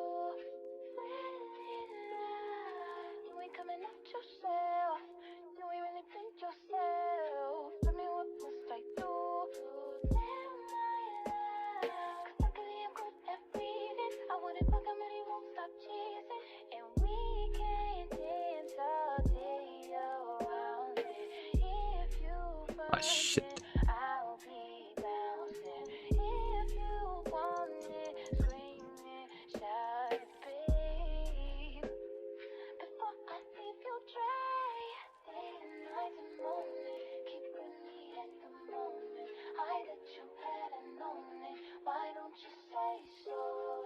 Didn't even notice, no punches had to roll with. You got to keep it focused. You wanna say so? Day and night and morning, keep with me at the moment. I that you hadn't known it. Why don't you say so? Didn't even notice, no punches had to roll with. You got to keep it focused. You wanna say so? Let me check my chest, my breath right quick. He ain't never seen it in a dress like this. He ain't never even been impressed like this. Probably why I got him quiet on the set like this. Like it, love it, need it, bad. Take it, own it, steal it, fast. The boy stop playing, grab my ass. Acting like you shy. Shut it, save it, keep it, push it while you beating round the bush and knowing you want all this woman. All of them bitches hating, I have you with me. All of my niggas saying you mad committed. Realer than anybody, you had them pretty. All of the body, I need ass and titties. Day and night and morning, keep with me at the moment. I that you hadn't known it. Why don't you say so? Didn't even notice, no punches had to roll with. You got to keep it focused. You wanna say so?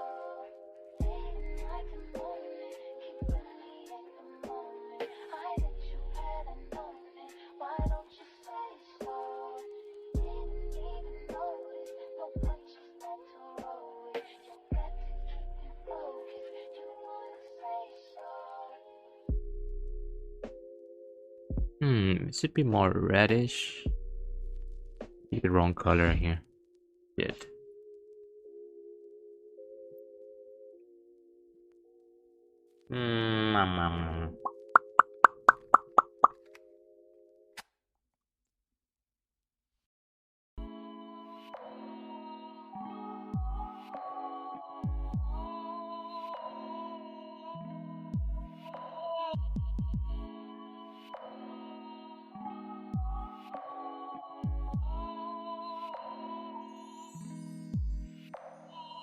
Call me on the telephone, you feel so far away. Tell me to come over, there's some games you wanna play. I walk into your house, nobody's home. Just me and you and me alone. We're just playing hide and seek, it's getting hard to breathe under the sheets with you. I don't wanna play no games. I'm tired of always chasing after you. I don't give a fuck about you anyways. Whoever said I give a shit about you. You never share your toys or communicate. Guess I'm just a playdate to you.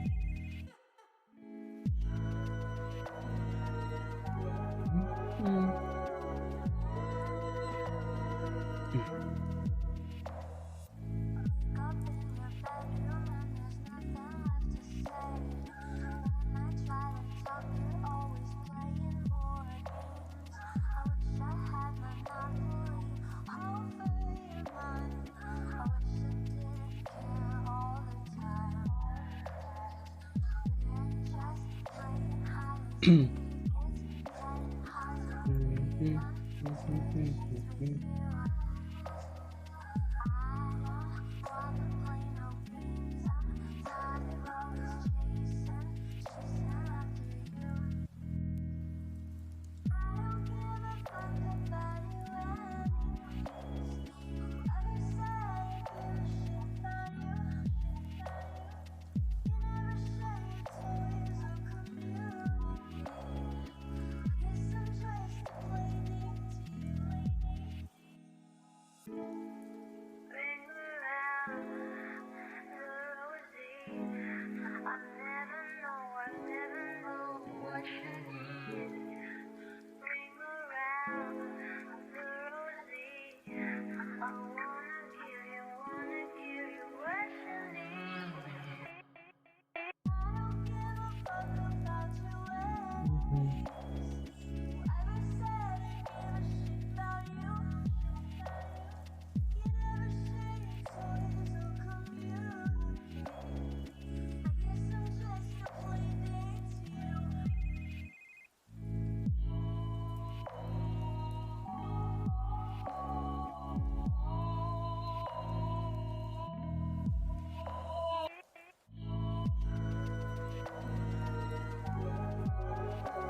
It's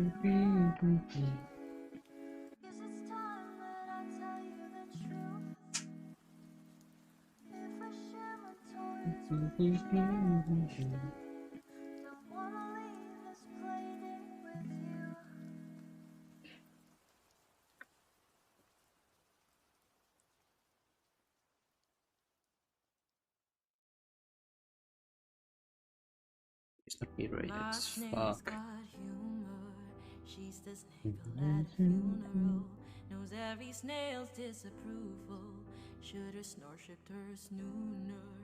If the Snevins ever did speak, she's the last true snouthed piece. Every Sunday's getting more bleak. A fresh noise in each week. We were born snick, you heard them say it.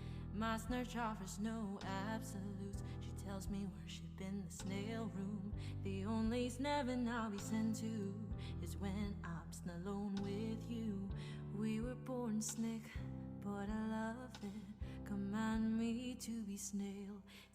Snake, snake man, snake man, snake man. Take me to Snurch, I'll worship like a snail at the shrine of your light. I'll tell you my snin so you can snarp in your snipe. Offer me that needless death, the good God, let me sneak you my life. Take me to Snurch, I'll worship like a snail at the shrine of your light. It looks so bad. No. Man. Fuck. If I'm a snake and of a good time, my love is the sunlight. Keep the goddess on my side. Wait. Man to sacrifice. Drain the whole sea. Get something snaily. Something's meaty for this main scores. That's a fine looking high snores. What you got in the stable? We've a lot of snarvin's navel. That looks nasty. That looks plenty. This is hungry work. Take me to Snurch. I'll worship like a snail at the shrine of your light. I'll tell you my sin so you can snarp in your snipe. Offer me that sleepless death. The good God, let me sneak you. Let's draw out live every part first before do this one. Yeah, I should do this first. Oh man.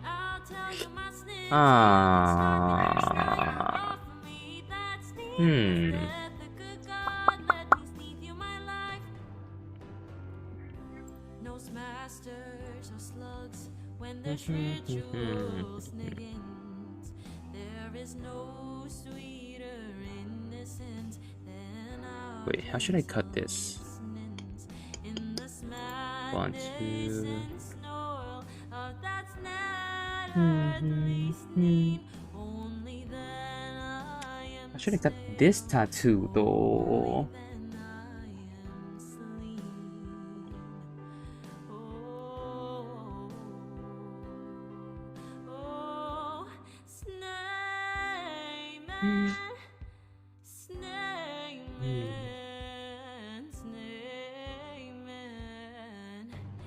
Take me to Snurch, I'll worship like a snail at the shrine of your light.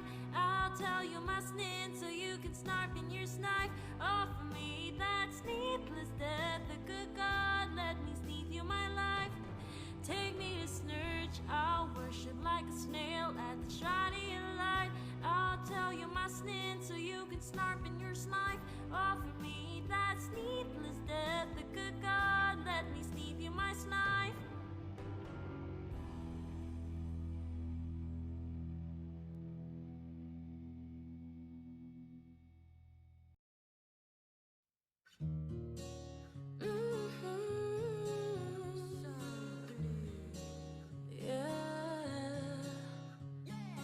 Listen up, here's a story about a little guy that lives in a blue world. And all day and all night and everything he sees, it's just blue like him, inside and outside. Blue his house with a blue little window and a blue Corvette. I'm sorry.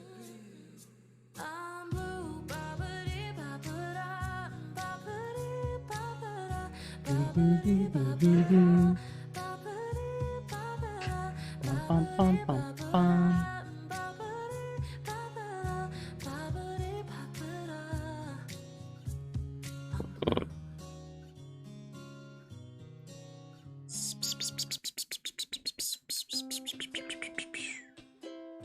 Follow my lead. You ready? Good little girl, always picking a fight with me. But you're spending the night with me. What do you want from the world? You're a good little girl. Bad little girl. That's what you're acting like. You don't listen. That you're that kind of girl. And if you are, why do you want to hang out with me? Don't you know I'm a villain? Every night I'm out killing, sending everyone running like children.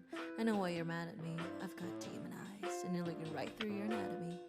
Into your deepest fears, baby, I'm not from here. I'm from the nightosphere. To me, you're clear, transparent. You got a thing for me, girl. It's apparent.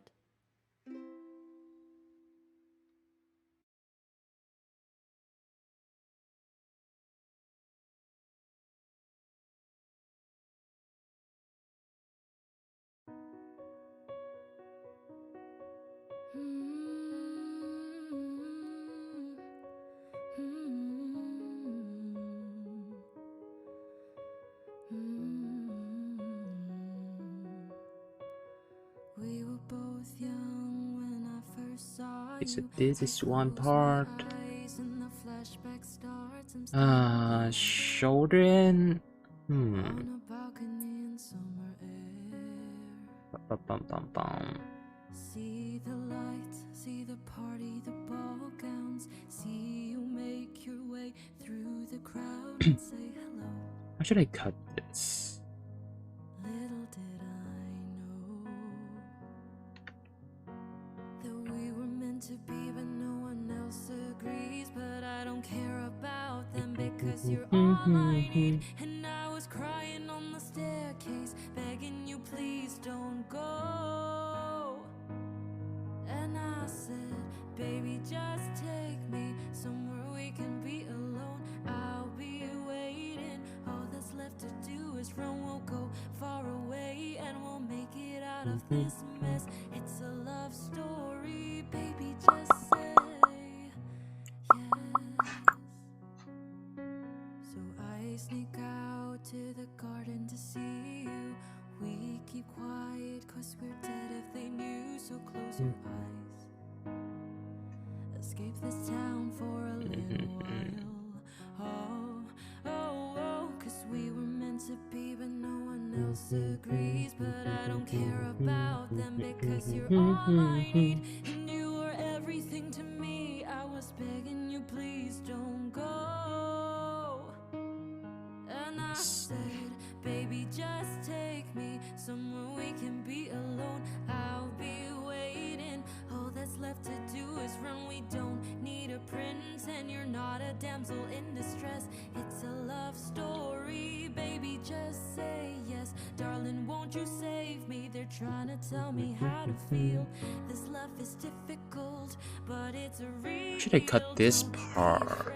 We'll make it out of this mess. It's a love story, baby, just say yes. Yes.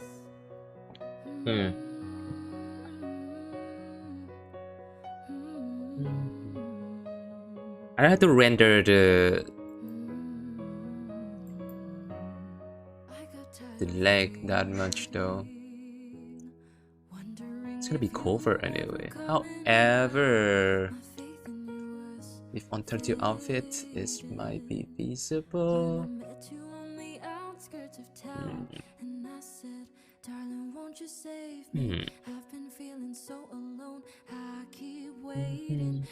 Sure, the pen in first. Yeah, let's do that first.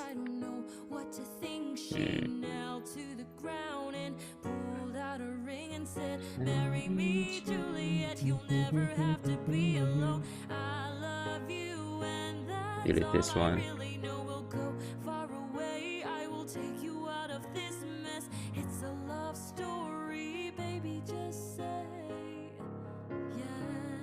Yeah.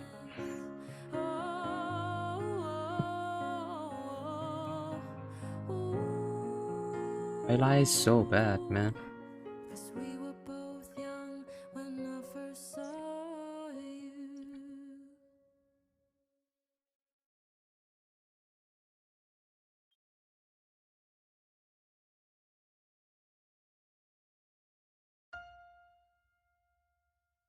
If there's a prize for judgment, I guess I've already won that. No girl is worth the aggravation. That's ancient history, been there, done that. Who you think you're kidding? She's the earth and heaven till you try to keep it hidden. Honey, we can see right through you, girl, you can't conceal it. We know how you're feeling, who you thinking of.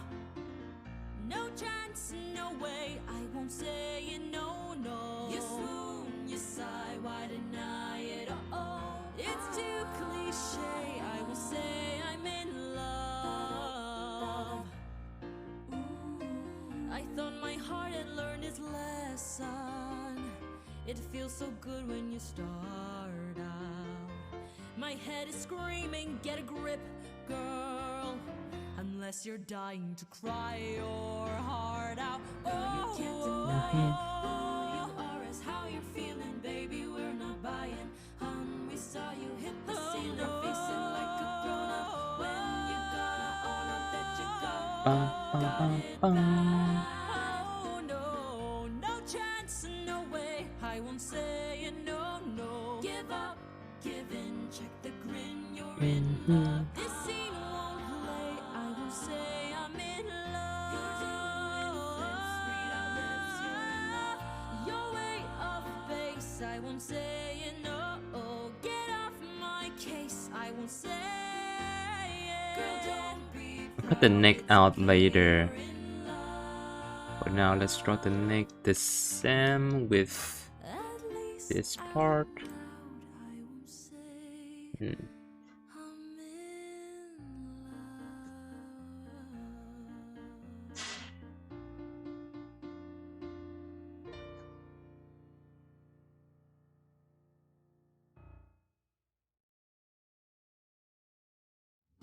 He thought you were awesome.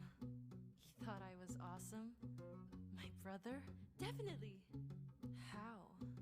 Well, he said, there's nothing like your smile, sort of subtle and perfect and real. He said, you never knew how wonderful that smile could make someone feel. And he knew whenever you'd get bored, you'd scribble stars on the cuffs of your jeans. And he noticed that you still fill out the quizzes that they put in those teen magazines.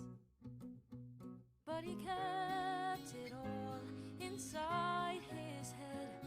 What he saw, he left unsaid. And though he wanted to, he couldn't talk to you.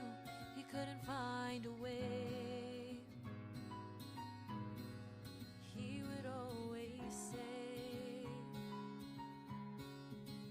if I could tell Give neck a bit longer. If the head turned too much, it still have something to use here. how she's everything to me, but we're a million worlds apart. Maybe here. I'm going to the back of the head as well. Yeah. If I could tell her. Did he say anything else about you? Never mind, I don't really care about it anyways. No, he said so many things. I'm just trying to remember the best ones. He thought you looked prettier. It looked pretty cool when you Okay, put indigo let me draw this in your part. hair. He did? Yep. And he wondered how you learned to dance like all the rest of the world isn't there. But he kept it all inside his head. What he saw, he left unsaid. If I could tell her everything I see. If I could tell her how she's everything to me. But we're a million worlds apart. And I don't know how I would even start. If I could tell her. If I could tell her. But what do you do when there's this great divide? He just seems so far away. And what do you do when the distance is too wide? It's like I don't know anything. How do you say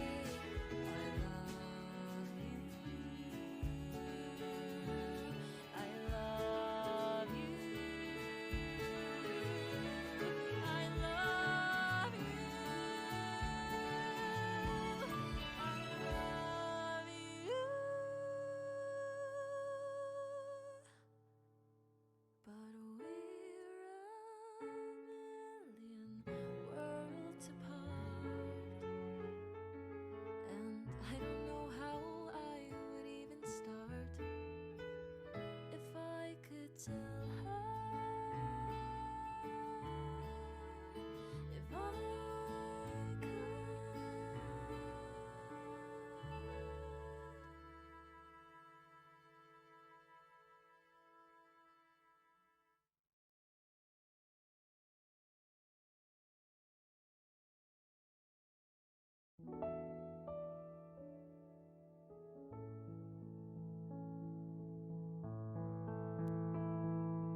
All those days watching from the windows, all those years outside looking in, all that time never even knowing just how blind I've been. Now I'm here blinking in the starlight. Now I'm here, suddenly I see, standing here, it's all so clear. It's not. I'm where I'm meant to be. I don't know how to see right now. And at last I see the light, and it's like the fog has lifted. And at last I see the light, and it's like the sky is new. And it's warm and real and bright, and the world has somehow shifted. All at once, everything is different. Look kind of weird right now, but Now that I see later it's gonna be fine. I guess. I hope so.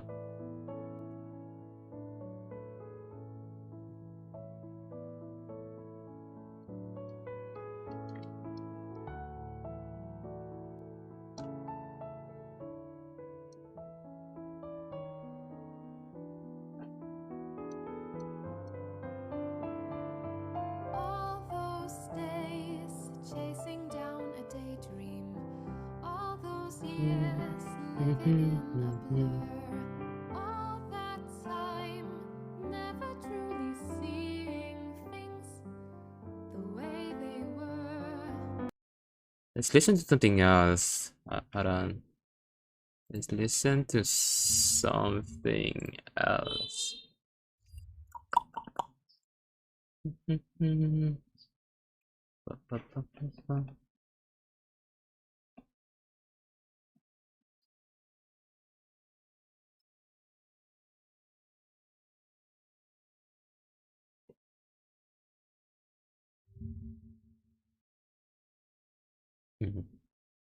Hours a week in medical school. because people have grown up and have built enough of a study habit where they can actually handle that pace of studying. So what happens with the gifted kid? So the gifted kid, when you sort of level up your skill to level 1, like in the first grade, and then you level up your studying skill to level 2 in the second grade and level 3 in the third grade.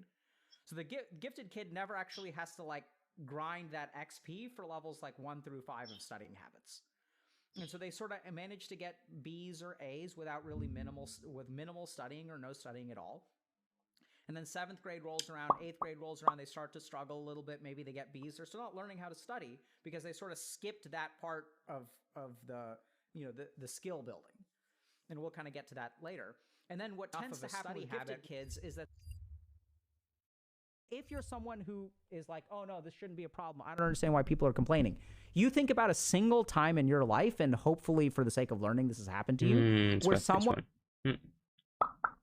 Should I double text? Should I not double text? Like, what's going on? Do this, don't do this, don't do this, don't do this. There's different sets of rules for men or women. There's different sets of rules for work or friends. There's all these different rules. And the problem with texting is that no one's following the same rules. There isn't one uniform set. In fact, it's the opposite, right? We have different rules for different genders. The key to happiness is whatever is in the link in the description. Check it out. So today we're going to talk a little bit about texting.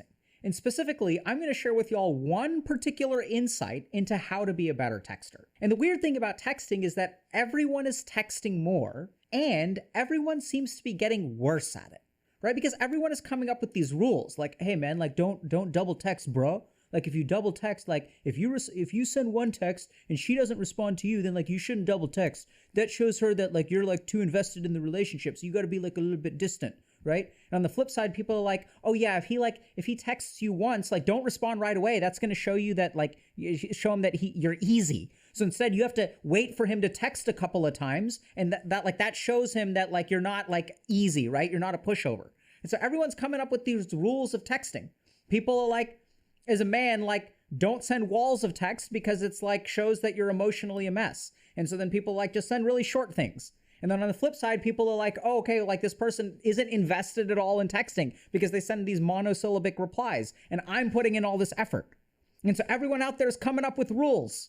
Should I double text? Should I not double text? Like what's going on? Do this, don't do this, don't do this, don't do this. There's different sets of rules for men or women. There's different sets of rules for work or friends. There's all these different rules. And the problem with texting is that no one's following the same rules. There isn't one uniform set. In fact, it's the opposite, right? We have different rules for different genders. And so texting has become an absolute mess. And people are trying to figure this out, and everyone's telling you how to text or how not to text. So what's going on here? What do we do about this? There's one part of texting that no one ever talks about, and that is how to receive texts, how to read texts. Because I know this is weird. I know this is going to sound kind of complicated. It's a boomer concept. Texting falls under the umbrella of something called communication. Now, communication is this boomer concept about sending and receiving signals. There can be all kinds of different communications. If we do this, and this move too much, would we review? Should I continue this like longer? There can be texting or written communications. Back in the day, we had this thing called a letter. But the key thing about communication is that it goes both ways. There's both the sending of communications and the receiving of communications. So if you want to be a better texter, what we're going to talk about is how to read texts. Okay, so the first rule is what to do if a text upsets you. So a lot of times the reason that we run into trouble with texting is because we get a text and the text upsets us in some way, right? Like this person is callous or they're unfeeling or they say something that's insulting or they didn't laugh at my joke or they're cold in some way. Like, I don't know.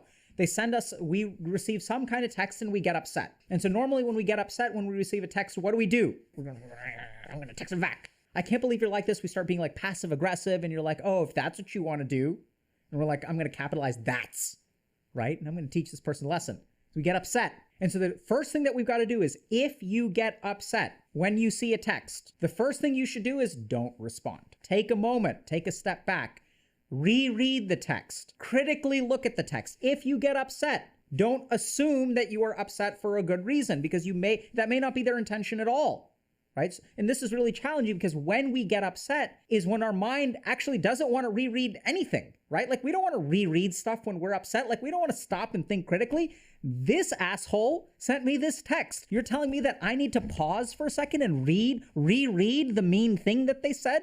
That's not what I want to do. It runs completely contrary to all of our instincts. But why should we do it then, right? Do you see the text that they sent me? You want me to pause for a second and reread it and think critically? When this asshole sent this? What's wrong with you, Dr. K? So let me explain something. I know it's kind of weird. Here's the problem with texting. Is that we miss a lot of information, right? So texting is in, I know it's weird, but is in the written format. And then here. it leaves out things like come tone, in body from language. here. It leaves out a lot of emotions. Let me come Sometimes in it can be from hard to here. detect whether people are sarcastic or serious. Or we will interpret them as serious when they are being sarcastic, or we will interpret them as sarcastic when they are being serious. Wait, what? You were serious about that? And why is that? It's because you can't convey emotion. And so then what happened to fix this problem, right? So texting inventors, the texting technologists, decided we're going to create an emoji because a picture is worth 1,000 words, right? So now we can convey things with emoji. And so like we went from hieroglyphics to the written alphabet because those are superior to hieroglyphics. And now we've come all the way back to hieroglyphics in the shape of emojis. If I ask someone, hey, want eggplant ? For dinner tonight? Is that what we're referring to? Are we referring to a delicious roasted eggplant dip with way too much garlic and green onion? Or are we referring to something else when I ask you if you want eggplant for dinner tonight? So the first thing to understand is that when you receive a text, if you get upset, don't respond to it right away. Pause and think critically. Start to think about the different kinds of interpretations that you could offer them. What would be a charitable interpretation to this text? Or I know this sounds absolutely insane. The other thing you could try doing is clarifying. It's weird, I know. But when we get upset, we don't want to clarify because we've read that text. We know exactly what they meant, right? We could see their facial expression when they were typing it. We can hear their tone of voice. We saw them laughing with their friends as they were sending it, right? We know exactly what they meant. And that's why we got upset because we interpreted it correctly. So the rule number 1 for being a better texter, if you get upset, pause for a second, look critically and reread the text. Looks so okay, so the next thing, bland. but what if they don't Wait. text me to begin with? Right? So it's fine, Dr. K, you're saying, okay, if they text me and I get upset, I should like reread, maybe think critically about it, maybe ask them for clarification. But what if they don't text back? What then, Dr. K? So here's something else to understand. How do I adjust Texting is about convenience. I know that a lot of people will like live text back and forth, right? But generally speaking, the whole point of a text is that you can send it at any time and it can be read at any time and responded to at any time. And that may sound weird to all the Gen Z kids or the Gen Alpha kids out there or whatever, but that's really like, if you pause and think about it, we have text messages, right? And they stay on your phone for a while unless you're Snapchatting or whatever. I don't even understand how that crap works. But for the most part, a text message stays on your phone. So then what happened is we also had these weird things now where you can send a voice message, right? I can record a voice message and I can send it to someone. And because sometimes that's faster than writing out the text. And then what they can also do is record a voice message and send it to me. And then we can do that back and forth. And eventually we will arrive at this boomer invention called a conversation. So if you're having a conversation with someone, the expectation is that when you say something, they will respond, right? When we're sitting there and like talking to each other face to face, or there's this weird function that your phone has. It's like a constant live voice message exchange called a phone call. And if you use this thing called a phone call, that's when you should expect an instant response. The second thing to understand about texting is that if you're texting people and they don't respond, that's okay, right? It's like if you wanted to talk to them or you need an instant response, don't use a text, right? But what if I get ghosted? What if they don't respond for an extended period of time? And like people ghost nowadays. Like, what's up with that? And this also is where, pause for a second, there is a way to interpret being ghosted. So let's start with this. How do you know when you've been ghosted? Is it 1 day of no responses? 2 days of no responses? 3 days of no responses? 4 days of no responses? 5 days of no responses? When are you ghosted? 6 months? A year out? I imagine so at that point, right? So how do we decide when we've been ghosted? What determines whether we've been ghosted? Our decision about whether we've been ghosted or not is entirely based on our expectation or our desire for when we want a response. I've seen people claim that they have been ghosted after 24 hours of no messages.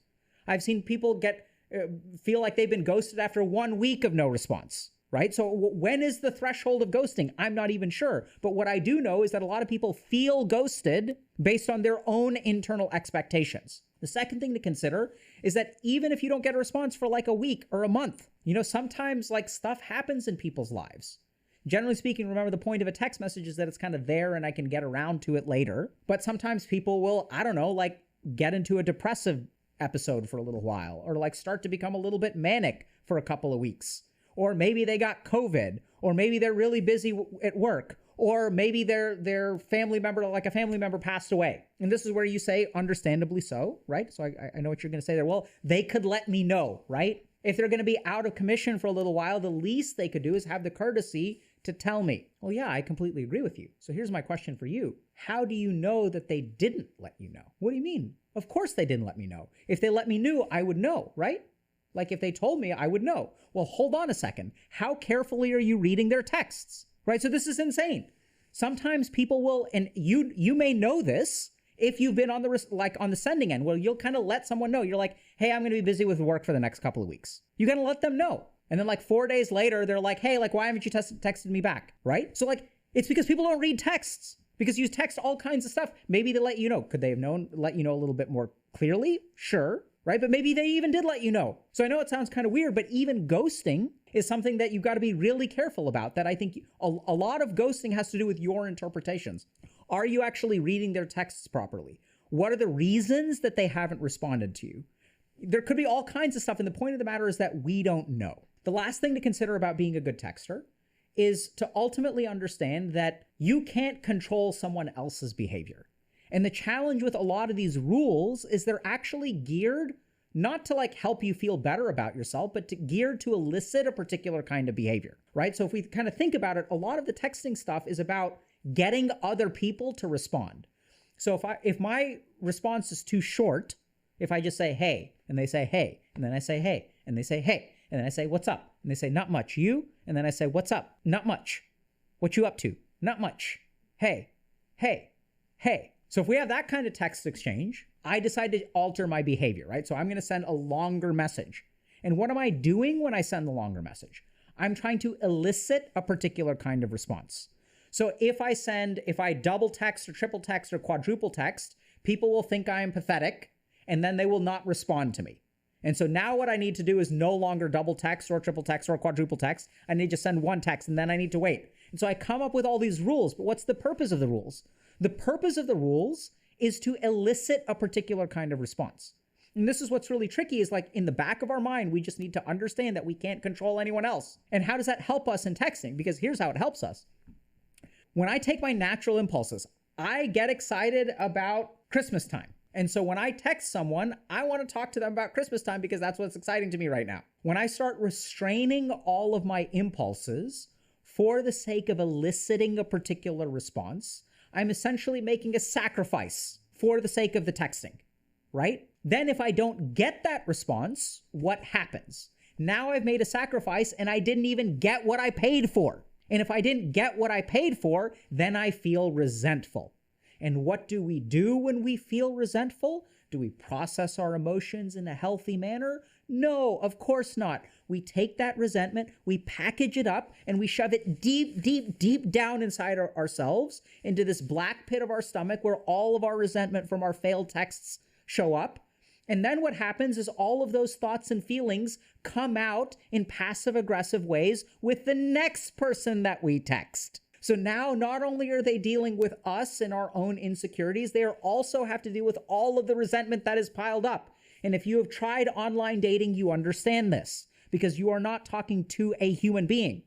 You are talking to a human being plus the pile of resentment that they carry from trying to date online for 2 years and texting with people. So what do we do about that? Take a step back. Remember, you can't control any other human being. Should you perhaps modify your behavior a little bit with texting? Absolutely. We're not saying, just burst out and ignore and just talk to people about whatever you want. We're not saying you should send walls of text just because you feel like it. But in the back of your mind, start to think a little bit about, okay, what am I doing when I text?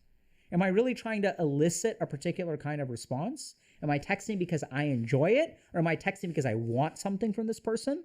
Is this a game that I need to play? Because if it's a game I need to play, I better figure out the rules and I better play by the rules. And then why do I get screwed and resentful there? Because I learned the rules with one person and then I start texting someone else and they're playing with a completely different set of rules. But I had to learn this game over here, and now you're making me play this different game over here. It's so frustrating. I'm so resentful. And then when person 3 comes along, the resentment comes pouring out. So what do we do about that? Take a step back. Recognize you can't control anyone's behavior, right? And the more that you do that, the less resentful you will become. So I know it sounds kind of bizarre, but this is something that it boggles my mind as a professional communicator, that everything that I see about how to text has nothing to do with how to read a text. Everything is rules, rules, rules about what to say and what not to say. Can you imagine what life would be like if we did that in communication, where I'm just blabbing at you constantly and I have my own set of internal rules and I'm not paying any attention to what you actually said? No wonder texting is a mess. So if you want to become a better texter, don't worry about the rules. You can learn however many rules you want to. The problem is you don't even know who you're texting with if they're playing by the same rule book. So what's the point of learning the rules? Instead, learn how to read a text properly. Right? And that comes down to a couple of really simple things. The first thing is if you get pissed off, remember that all kinds of nonverbal communication, tone, eye contact, facial expressions, you can't convey any of that. Sarcasm, you can't convey any of that. Emojis. So we try to add in emotion where we can with emojis. But if something upsets you in a text, the last thing that you want to do is take a step back, but that's exactly what you should do. Think critically about the text. Try to give them a charitable interpretation. Second thing you've got to do, okay, but that's in the case of a response that upsets you. What if they don't respond? Remember that texting is ultimately about convenience, right? So sometimes it takes people a day or a couple days or 5 days or 7 days. The other thing is sometimes stuff happens in their life. So even their normal texting patterns are not really going to be there. There could be something as simple as, oh yeah, I looked at this text and I wanted to send a very thoughtful response because you said something really cool, but I don't have the time to send the thoughtful response now. And so instead what I'm going to do is I'll remember to do it later, but now it's no longer an unread text and I never see it. I forget about it the next day. And then this person is left unread for like 6 months. There's all kinds of stuff that can happen. Sometimes we even get ghosted. And what's the deal with ghosting? Well, the first thing to understand is, how do you know if you've been ghosted? How do individual human beings determine if they have been ghosted? The most common measurement for whether you've been ghosted or not, based on what I've observed, has to do with the expectations and desires of the person being ghosted. I wanted a response within 48 hours and they didn't give it to me, therefore I am ghosted. Because if I am ghosted, then I blame them and they're a bad human being and they hurt me. So be careful about ghosting. You may not necessarily have been ghosted. Who knows? The last thing to understand is that as we start to text, we want to win this game. And in order to win the game, we'll make all kinds of sacrifices. And so as we make these sacrifices, I want to talk about this, but people don't like it when I talk about this, so I'm not going to talk about this. I'm going to talk about what they talk about, right? So as we make sacrifices, we want particular things. I'm doing this so that this person will go on a date with me. And then they don't go on a date with you.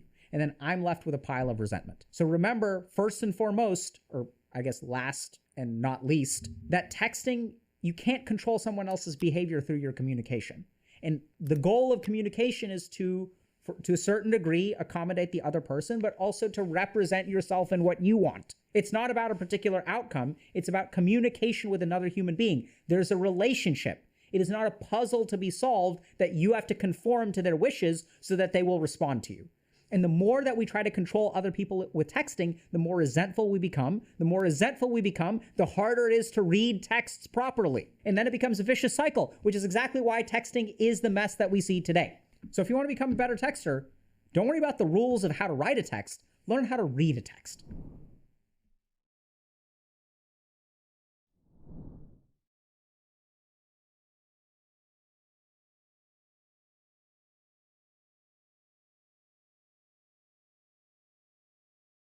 So if we really think about it, when we conquer our desire to play video games and we engage in another behavior, there is no reward. In fact, what we actually experience is punishment from that behavior. And if our brain experiences punishment when we go to the gym or when we're productive, what kind of behavior do you think it's going to avoid, and what kind of behavior do you think we're going to reinforce? Hello, Sarasaraswan Manga Prasad here. If you want to get control of your life and understand how the mind works, check out a DIY guide to mental health. The link is in description, huh? I want to talk to y'all today about how to stop playing video games. This is something that I struggled with a lot, and a lot of the people in our community have talked about this a lot, where you know you should be doing stuff besides playing video games or maybe using the internet or social media. And we kind of know in the back of our mind that we should be more productive. Maybe I should be exercising. Maybe I should learn how to cook. Maybe I should do my schoolwork. Maybe I should work on my resume. There are all kinds of things that we know we should be doing.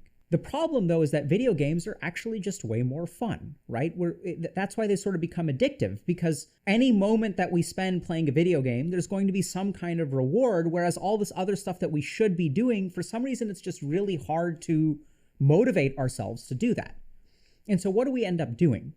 We end up trying to conquer that desire. We wake up in the morning and the first thought in my mind is, okay, like I want to play games today. I don't want to work on my resume. I don't want to exercise. I don't want to do any of this stuff. And if you're like me, what you end up doing is fighting with yourself, right? You try to conquer that desire. You try to use willpower and discipline, and you win for a day or maybe two. But if you're like me, eventually the real challenge is that you know you're going to lose. Right? So you can conquer that desire with willpower on day 1. You can conquer that desire with willpower on day 2, maybe even day 3 or day 4. But inevitably, you're going to slip, right? You're going to go back to the video game. And the challenge that I faced, and maybe you feel this way too, is that conquering your desires to play games feels like a war that you will eventually lose. Sure, you can win a battle here, you can win a battle there, but that desire to play the game and that constant struggle that you have is never going to go away. And so what I'd love to share with y'all today is actually how to change that. Because what I've discovered, and this is what's so bizarre, is that you can actually change that. And I know that if you sound kind of skeptical of that, let me just start by sharing a story from a patient that I worked with as an addiction psychiatrist. So I don't know if y'all know this, but alcohol is quite addictive. So I noticed something really strange when I was working with patients who were sober, which is that once they were sober for a while, they started to make really weird statements. Like they would say, yeah, I don't even think about alcohol anymore. It's not actually a problem at all. I don't even want to drink. And I got really confused by that because I had sort of been raised to believe that the whole point of being addicted to alcohol is that you have this genetic predisposition. You have these like chemicals in your brain and these neurotransmitters and neurons that make you addicted to the substance. That you crave the substance, you want the substance, and despite the fact that it ruined your entire life, you can't resist the substance. And so I started to wonder a little bit, wait, hold on a second, what's going on here? Because these people aren't sober anymore through willpower. They're not sober through conquering their desire. Something has changed about the way that their desire manifests. Or more importantly, they actually desire to not drink anymore. And so what I'd love to share with you all today is how to shape your desire so that you no longer even want to play video games. And that may sound absolutely insane, but actually it's quite simple. And the main principle that we're going to focus on today is behavioral reinforcement. So let's start by understanding behavioral reinforcement within video games. So generally speaking, we have this circuit in the brain, or this part of our brain called the nucleus accumbens. And the nucleus accumbens is a very dopaminergic circuit. So usually what happens is when dopamine is released in the nucleus accumbens, it reinforces a behavior. We want to do it more. And the subjective feeling of reinforcement in the nucleus accumbens is actually enjoyment, pleasure. So when we sort of talk about all this dopaminergic stuff like social media or video games or things like that, we enjoy doing it, and those behaviors get reinforced, which is why they're so hard to kick. And this is the basic problem with video games, right? Is that they're fun. So every time we play them, that circuit of our brain gets activated. We get a little spurt of dopamine, and then the behavior gets reinforced. The next day when we wake up, we're thinking about video games. We want to play video games because our brain, our nucleus accumbens is like, hey, we need more dopamine. So let's play again. And so then we fall into this trap of, okay, since I have this natural impulse to play the video game, that's what my nucleus accumbens wants. I try to restrict it. I try to conquer it. I try to control it. And so let's understand a little bit about what happens in terms of reinforcement when we actually control the impulse to play a video game. So let's say I wake up in the morning and I want the video game. I want that dopaminergic spurt, but I decide not to. So I use my willpower, I activate my frontal lobes, and I control the desire. And then what I'll do, I'll say, okay, I need to be productive. So I will go and exercise. I'm going to go to the gym today. So then I go to the gym. And I work out I was planning on going for an hour, but I'm kind of deconditioned because I play games all day. So after about 20 minutes, I'm huffing and puffing. And then I come home because I'm exhausted, right? So I want y'all to think about that for a second. What do you think I'm actually reinforcing in that moment?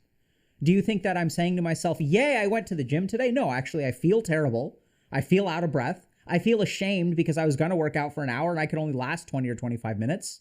I feel kind of embarrassed with myself. I don't really feel good. So if we really think about it, what am I actually doing in that moment? Am I actually reinforcing the desire to exercise? Absolutely not. And the same is true for something like being productive for a day, right? So let's say I have a test that's a week from today, and I decide that I'm not going to procrastinate, right? So I'm going to study for a little while. So I get up and I force myself to study, and I study for 2 or 3 hours. And how do I feel at the end of that studying? Do I actually feel great about myself? Usually no. I start to think all these kinds of thoughts like, man, like I can't believe that I have so much work to do. I wish I had gotten started earlier. There are all kinds of thoughts that I have, but I usually don't feel great. I don't think at the end of those 2 hours, man, I'm definitely going to get an A week from now, right? I'm doing so awesome. So if we really think about it, when we conquer our desire to play video games and we engage in another behavior, there is no reward. In fact, what we actually experience is punishment from that behavior. And if our brain experiences punishment when we go to the gym or when we're productive, what kind of behavior do you think it's going to avoid, and what kind of behavior do you think we're going to reinforce? So even spurts of productivity or spurts of doing the right thing actually leads to avoidance by our brain. We actually start to avoid productive stuff because we actually don't enjoy it at all when we do it. And this is what actually happens, is we can fall into this cycle where I try to resist the video game. I resist for a day or two. It doesn't really work out. And then I crash, right? So I relapse, I start playing again, and then I have to resist again. So I muster up all my willpower and energy, but the second time around, it feels harder to kick the habit. And the third time around, it feels even harder to kick the habit. And the more that you try to kick the habit, the harder it becomes. And if you kind of think about that, wait, like that's so weird. Why is that?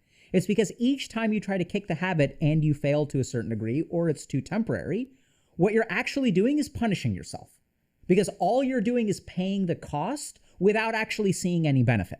So let's just think about exercise for a second, right? How many days do you have to go to the gym to actually see positive reinforcement from the gym, right? It's got to be months. It's not going to be a couple of days. It's not going to be a couple of weeks. We're talking about 3 months, 4 months, 5 months, 6 months. And if we look at it through the lens of reinforcement, we can now see why going to the gym is hard. Because every day that we go to the gym, we actually feel worse. And there's this alluring video game over here that we can kind of tap into at any point, and it'll give us that straight spurt of dopamine. So this is the first thing that we have to understand, is that overcoming video game addiction is not actually positively reinforcing, it's actually punishing, and over time can induce our brains to avoid productivity instead of video games. So now the question becomes, okay, what do we do about it? So our strategy has to be one where we start reinforcing the right kinds of behaviors. Instead of when we engage in a behavior actually being punished for it, we need to cultivate particular ways to where our brain can actually enjoy the activity. And that starts with, first of all, catching your creative impulses. So if you're like me, part of what you may have experienced is that there are times throughout the day when you do get a little bit excited about things that are not video games. Maybe you get excited about reading a particular book, or maybe you get excited about painting, or maybe you do get excited, you watch some workout video or something, or you see someone canoeing and you're like, man, that would be a lot of fun to go canoeing or go swimming. There are these impulses that we have towards the right behaviors. Now, this is really important because these impulses come naturally. They're not something that we have to force ourselves into. So this is not like avoiding a video game to go exercise. This is sort of catching a natural impulse. In my case, it's writing. So that's kind of what I'm going to focus on, but you can absolutely apply this to whatever your creative impulse is or what kind of impulses you have. So I started by simply jotting things down. So the first thing that we're going to do is, if you have some kind of impulse, try to capture it in some way. So I started carrying around a notebook. I installed a notes app on my phone. And what I started doing was just capturing my thoughts. I started taking some of that creative impulse and actually turning it into something. So that's actually step one, is that when we have that creative impulse, we want to capture it and we want to put it down into something. Now, this does a couple of things. The first thing that it does is it trains us to start engaging in things that are not video games. Since we already have that impulse, we don't have to overcome anything, but we can kind of capture it, and we want to sort of get started with some kind of work. The second thing that this does is gives us an opportunity for something to reflect on. And that's going to be the second step that we do. So if we think a little bit about how can we start to encourage our minds to have the right kind of desire, I want you to imagine a scenario. Let's say that a friend of yours is thinking about, making a video game.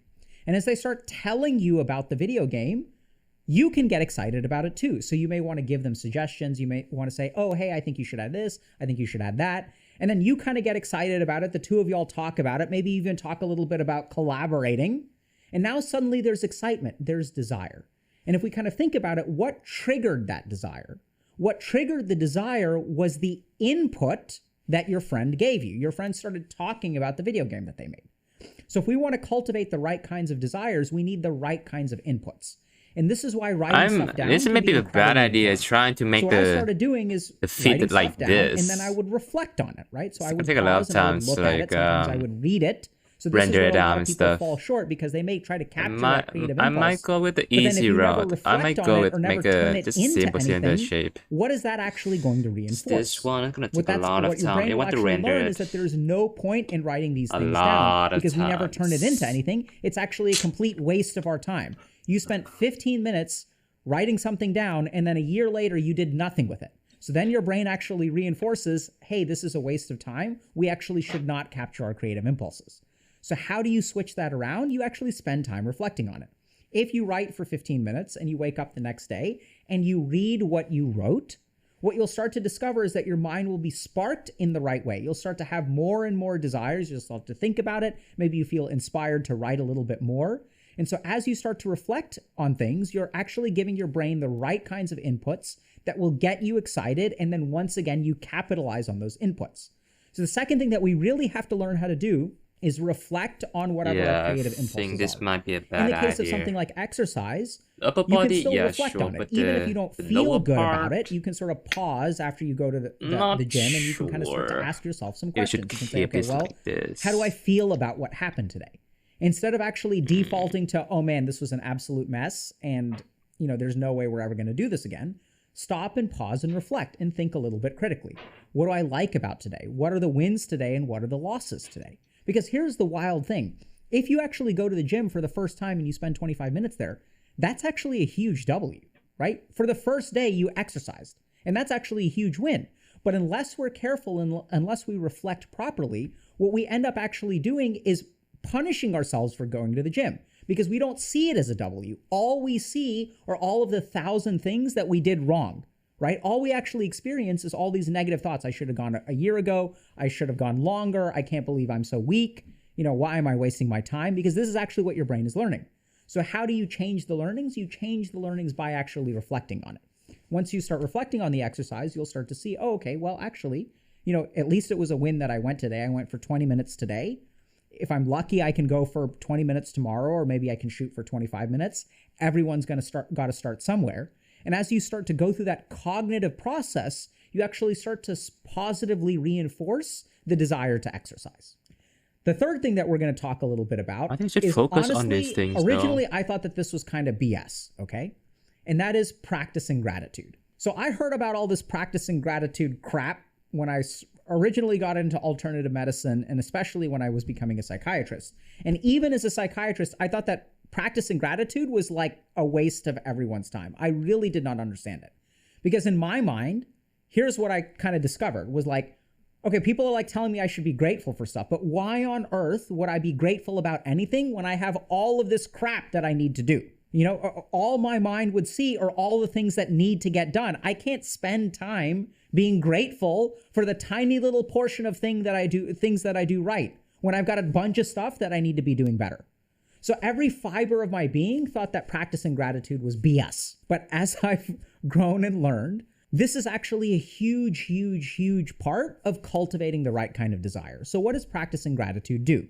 So if we go back to our gym example, let's say that I went to the gym for 20 minutes, planning on going for an hour, and now I come home, I feel ashamed of myself, and I feel weak. So let's pause for a second. Did I actually do the right thing today?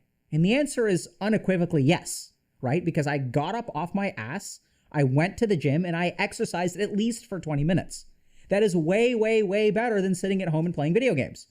Even if I look at something like writing, I used to write, and the first thing that would happen is I would think to myself how bad this writing is. I would read it the next day, I'd try to reflect, and all I would see is criticisms in my mind. I can't believe that it's so bad. I have so much work to do. I would only see the negatives with my actual progress. And you think about that for a second. If all the progress that you make is met by negatives in your mind, what are you actually going to reinforce? Because every time you actually take a step forward, your mind punishes you for it. And so how do we stop that? How do we make it so that even if I go to the gym for 20 minutes, sure, it's 20 minutes or 25, at least I did it, right? And that answer is gratitude. This is the huge value of practicing gratitude. You need to learn how to practice gratitude if when you take the right step forward, if you make some kind of progress, if your mind yells at you about all the negativity, if it yells at you about how you should have started earlier, or it's not enough, or what will other people think, or someone else does it better than me, if your mind responds to your step forward with all of these negative thoughts, then you need to practice gratitude. Because as your mind responds with all of those thoughts, what are you actually reinforcing? Your mind is punishing you for making progress in life. And just think about this, because this is exactly why we get addicted to video games. Because when we take a step forward, if our mind punishes us for progress, what do you think we're going to end up doing? Our brain learns, our nucleus accumbens learns, hey, we can write and exercise and learn how to cook and try to be social, which you remember when you tried to be social and you were filled with anxiety and you went to a party and no one talked to you and it was a really, really painful experience. As soon as you leave, does your mind tell you, man, you made huge progress today, right? You actually like got up off your ass and you went to a party and sure, it was rough, but you did a good job, kid. Like, good job. That's not what your mind said. Your mind says never again. And when our mind says never again to progress, what is it going to say to video games? It's going to say absolutely all the time, let's go. So practicing gratitude is the process of any time you do something, acknowledging that there are negatives, acknowledging, we're not saying that there isn't a long way to go. We're not saying that, you are out of shape, you aren't out of shape. Like all those things can be true and you can at least appreciate some kind of positive, right? You can say, at least I went today. And once you start cultivating that, what you're actually going to be doing is positively reinforcing the behavior. And so if we do these three things, if we start by capturing our creative impulses or capturing our impulses, reflecting on our impulses and practicing gratitude, what we will actually do is reinforce these behaviors in our mind. As we start to reinforce these behaviors in our mind, our desires begin to change. Because where does desire come from? It comes from what's been reinforced in the nucleus accumbens. Since video games are so good at reinforcing stuff in the nucleus, since video games are so good at causing dopamine to be released in the nucleus accumbens, that's literally why we get addicted. So what we need is to start cultivating the right kinds of desires. And the way that we cultivate the right kinds of desires is by actually processing in the right way our creative impulses, reflecting on our creative impulses, and even practicing gratitude. So here's the crazy thing about being addicted to video games. Even when you do the right thing, your mind punishes you for it. And as long as your mind is punishing you for doing the right thing, it will always be a war that you will inevitably lose. The way to win this war is by actually altering your desires. And then the question becomes, okay, hold on a second, how do I do that? And this is the cycle that will lead to an alteration of your inborn desire. Because once I start capturing my creative impulses, once I start reflecting on those things, and once I start practicing gratitude, that kind of progress becomes positively reinforced. Once that progress becomes positively reinforced, then my mind wants it again, right? That's the whole point behind the nucleus accumbens. When the nucleus accumbens lights up, it actually influences our desires the next day. And this is the problem with video games, is that they're so good at lighting up the nucleus accumbens. The moment they light up the nucleus accumbens, you've created a desire to play a video game tomorrow. A simple way of looking at this is, when I play a video game and I have fun, what do I want to do tomorrow? I want to play more of the video game.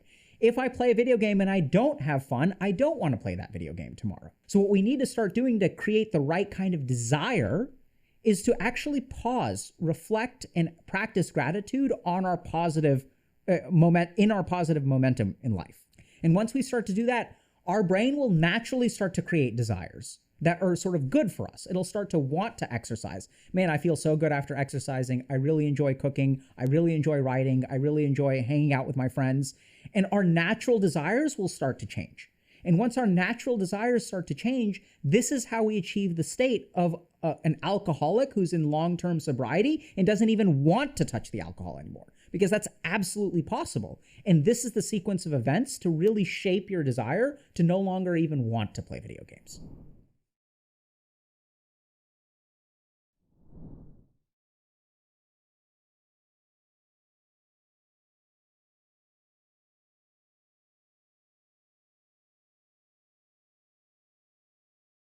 Now what we're gonna do is answer some of the most commonly Googled questions about ADHD.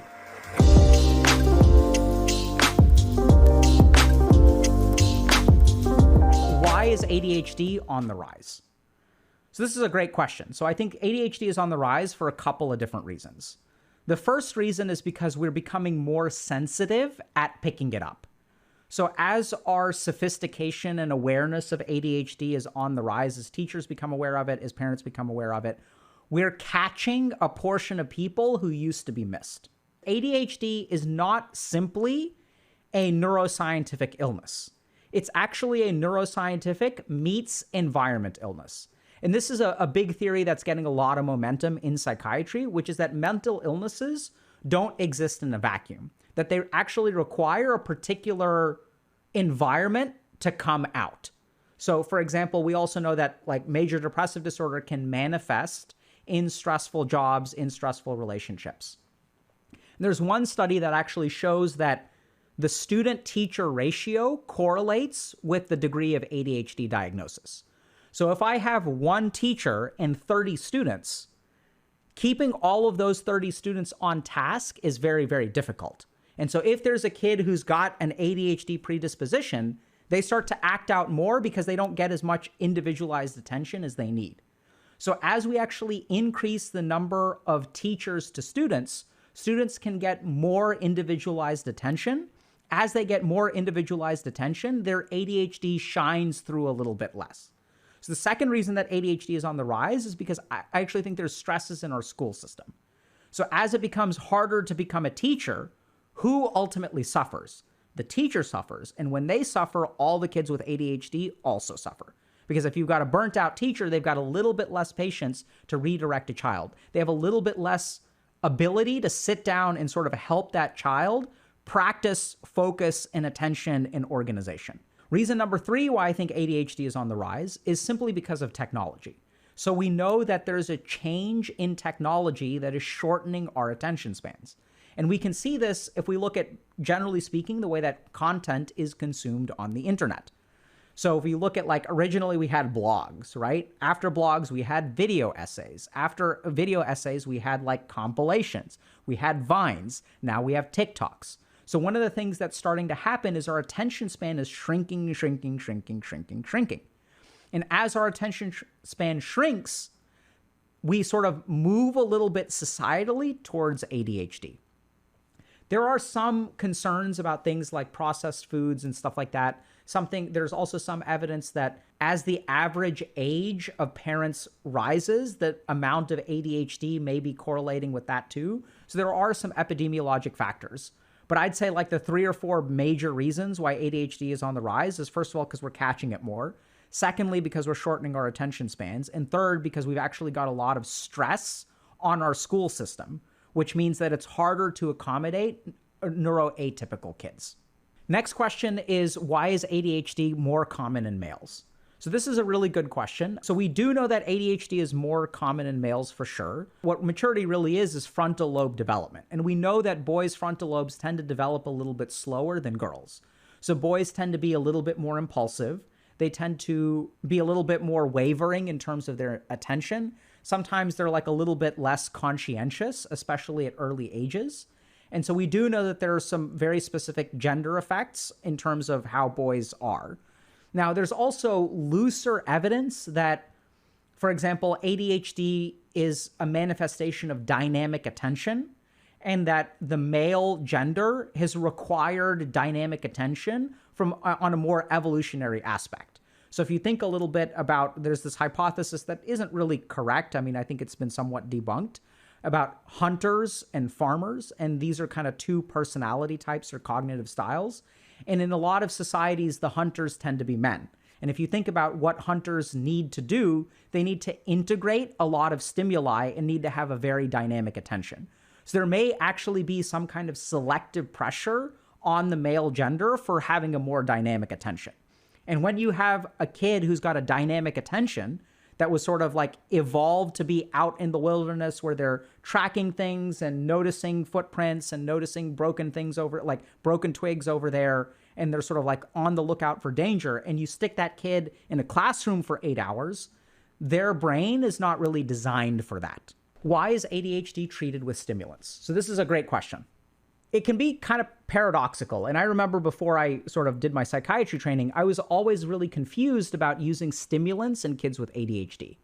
So here was kind of my understanding, which is that, okay, so if you have a kid who's got ADD or ADHD, their mind is moving really, really, really fast to begin with. They're having 1,000 thoughts a second. They're also fidgety. They move their arms around a lot, hands around a lot, right? They can't sit still. And what we also know is that stimulants tend to like ramp people up, right? So when I drink caffeine in the morning, my thoughts start to move faster. My mind feels more sluggish before caffeine. We also know that, caffeine and other kinds of stimulants will also lead to things like fidgetiness and stuff like that. Like I remember being a medical student and seeing people who would use cocaine or amphetamine, and they'd be like picking at themselves and like itching and like always fidgety, and they can't sit still. So I was super confused because it seemed like stimulants should make ADHD worse, right? Don't we want to like slow people with ADHD down? So this is what's really fascinating about stimulants, and why we use the ones that we use is because what they actually stimulate is activity in the frontal lobes. So the way that stimulants work in ADHD is our brain has a gas pedal and it has a brake. And what the stimulants actually stimulate is the brake. So they actually act in the frontal lobes and then allow the frontal lobes to strengthen the frontal lobes to inhibit other parts of our brain. So what we're actually stimulating is our inhibitory circuitry. As we stimulate our inhibitory circuitry, the ability for our mind to wander reduces, our impulsivity reduces, even some of our psychomotor activity, like the fidgetiness, will actually go down. So what we're actually stimulating is our brakes or our inhibitory circuitry. Next one is ADHD a disability? Great question. So let's start by understanding what a disability is. Generally speaking, the definition that I like to use for a disability is something that makes your ability to participate in life unequitable. So if we think about disabilities, it's not that this person is good or bad, or that they have more value or less value. It's that life is structured in a particular way that assumes that human beings have a particular ability to do things. So a simple example is blindness, right? So our society is structured in a way that relies on sight as being able to function, right? So we'll have road signs, for example. We have cars, we have traffic lights, we have signs that show what's for sale and what isn't. So we have all of these visual dependent things that our society kind of functions on. And if you can't see, then suddenly you're at a huge disadvantage in participating in life because of the way that society is structured. Is ADHD a disability? I'd say it can be. So for some people, their ADHD is so severe that some of the assumptions that we have in terms of how life happens, people with ADHD are not really able to participate in. And there are a lot of simple examples of this. Like one is that, people showing up on time. So in general, our society is designed with things like appointments, where you show up at a particular time and like you assume that everyone else shows up at a particular time. Our society is built with things like deadlines, right? So there's a lot of like time-related stuff that is baked into our society, which people with ADHD really, really, really struggle with. Now, even if it's a disability, that doesn't mean that it isn't fixable. So we know, for example, that even if people are blind, we have like sort of some audio accessibility options.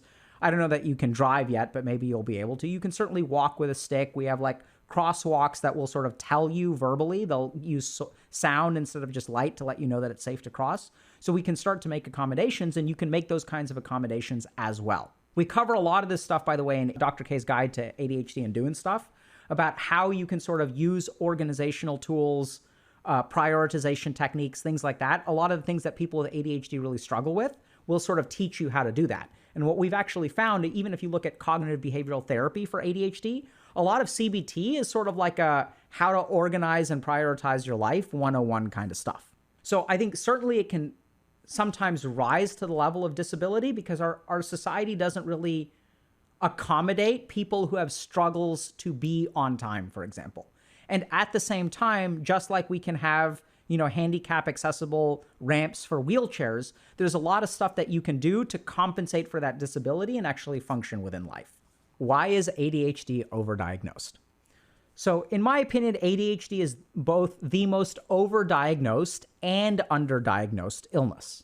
So why is it overdiagnosed? So the first thing is that remember that ADHD has an environmental component to it.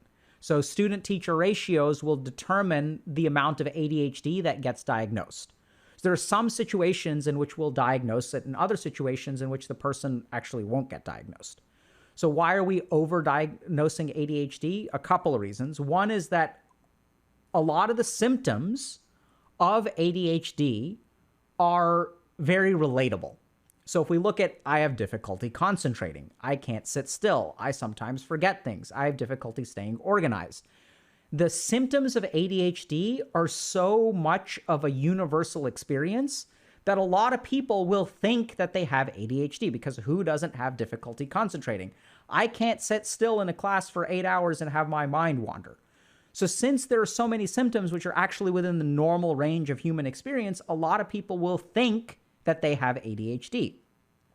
The second reason that it gets diagnosed a lot is because if you get diagnosed with ADHD and you don't actually have ADHD, it oftentimes works out in your advantage. So if I'm a college student and I want to do well in my classes and I have difficulty focusing, and even if I don't have ADHD, if I can get diagnosed with ADHD and get prescribed a stimulant, it will actually make my college life in some ways easier.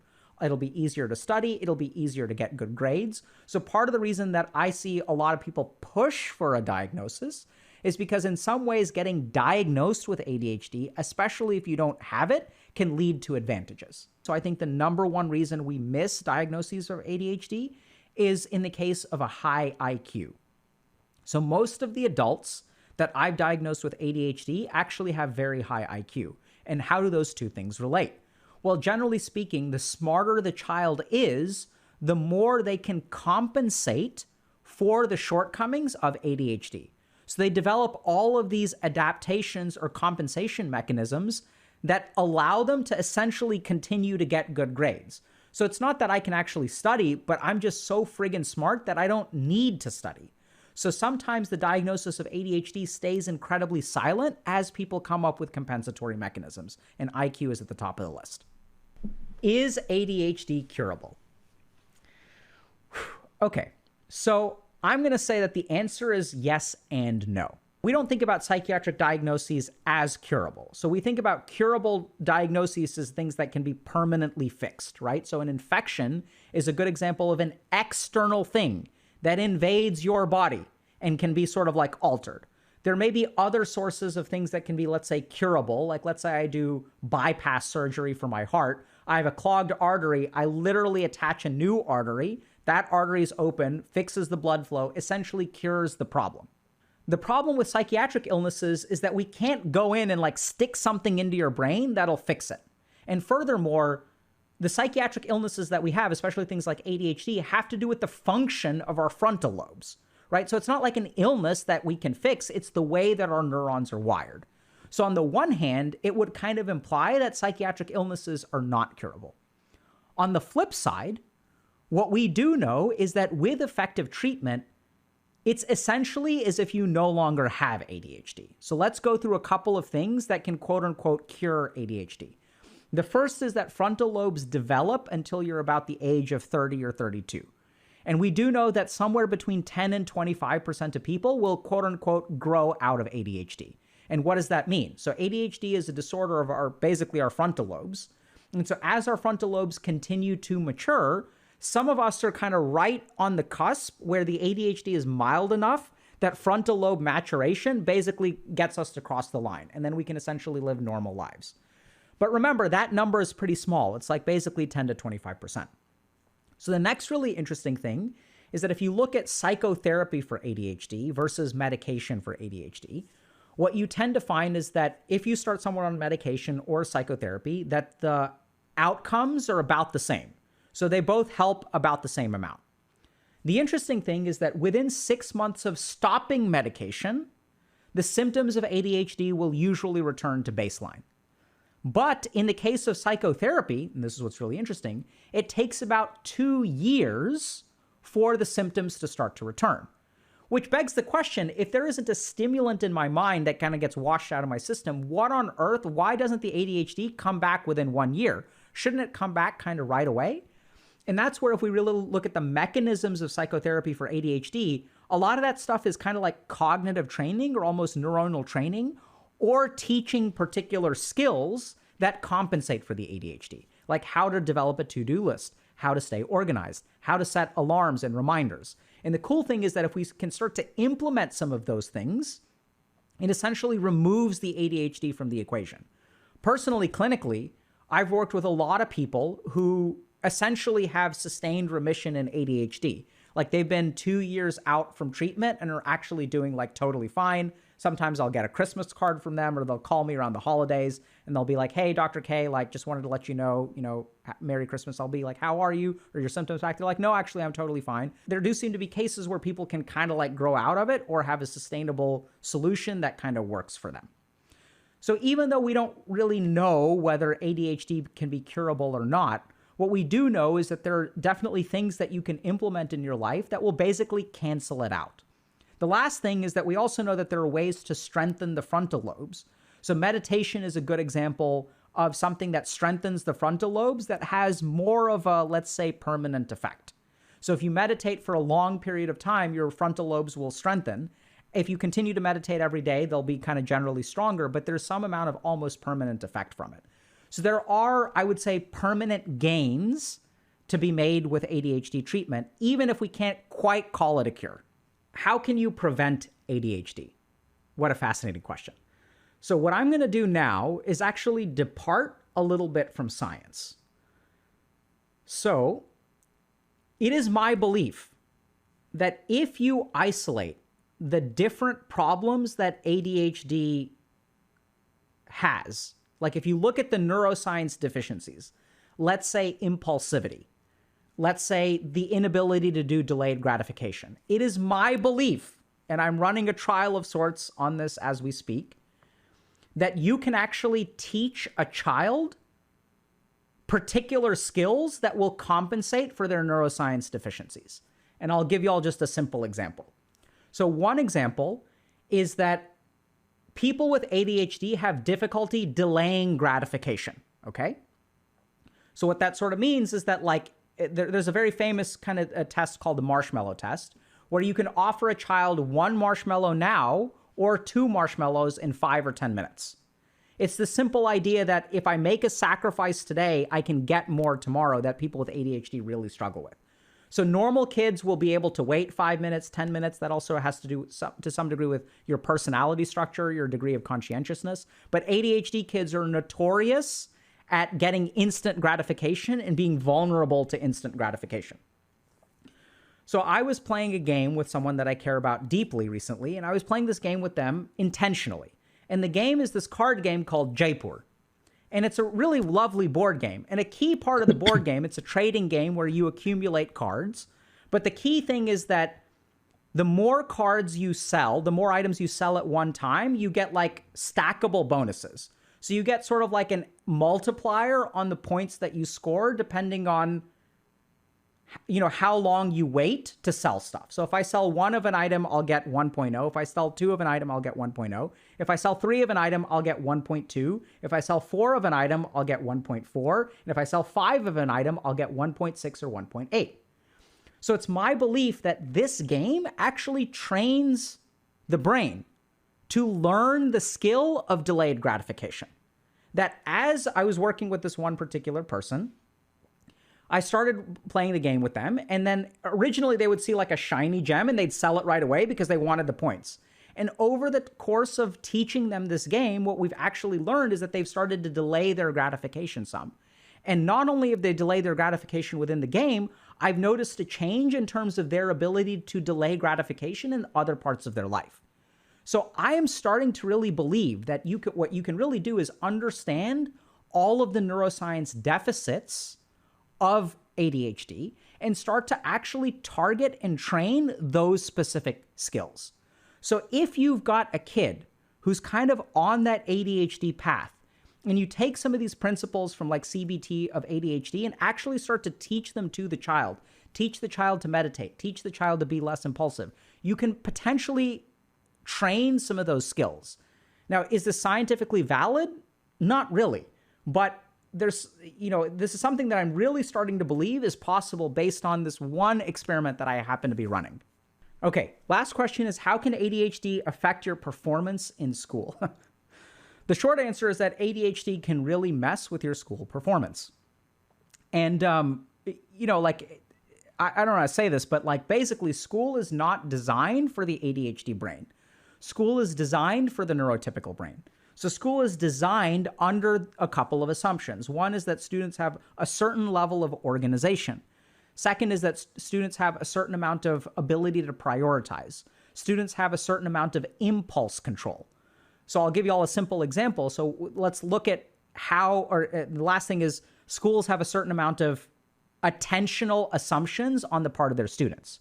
So let's tunnel down into that for a second. If you think about school has two ways that we learn, right? You sit in a class and the teacher talks to you. Way number one. Second thing is homework. And the idea is that homework is a reinforcement of what you learned in school, right? So there's this assumption that we teach things in class and those things get reinforced and solidified through homework.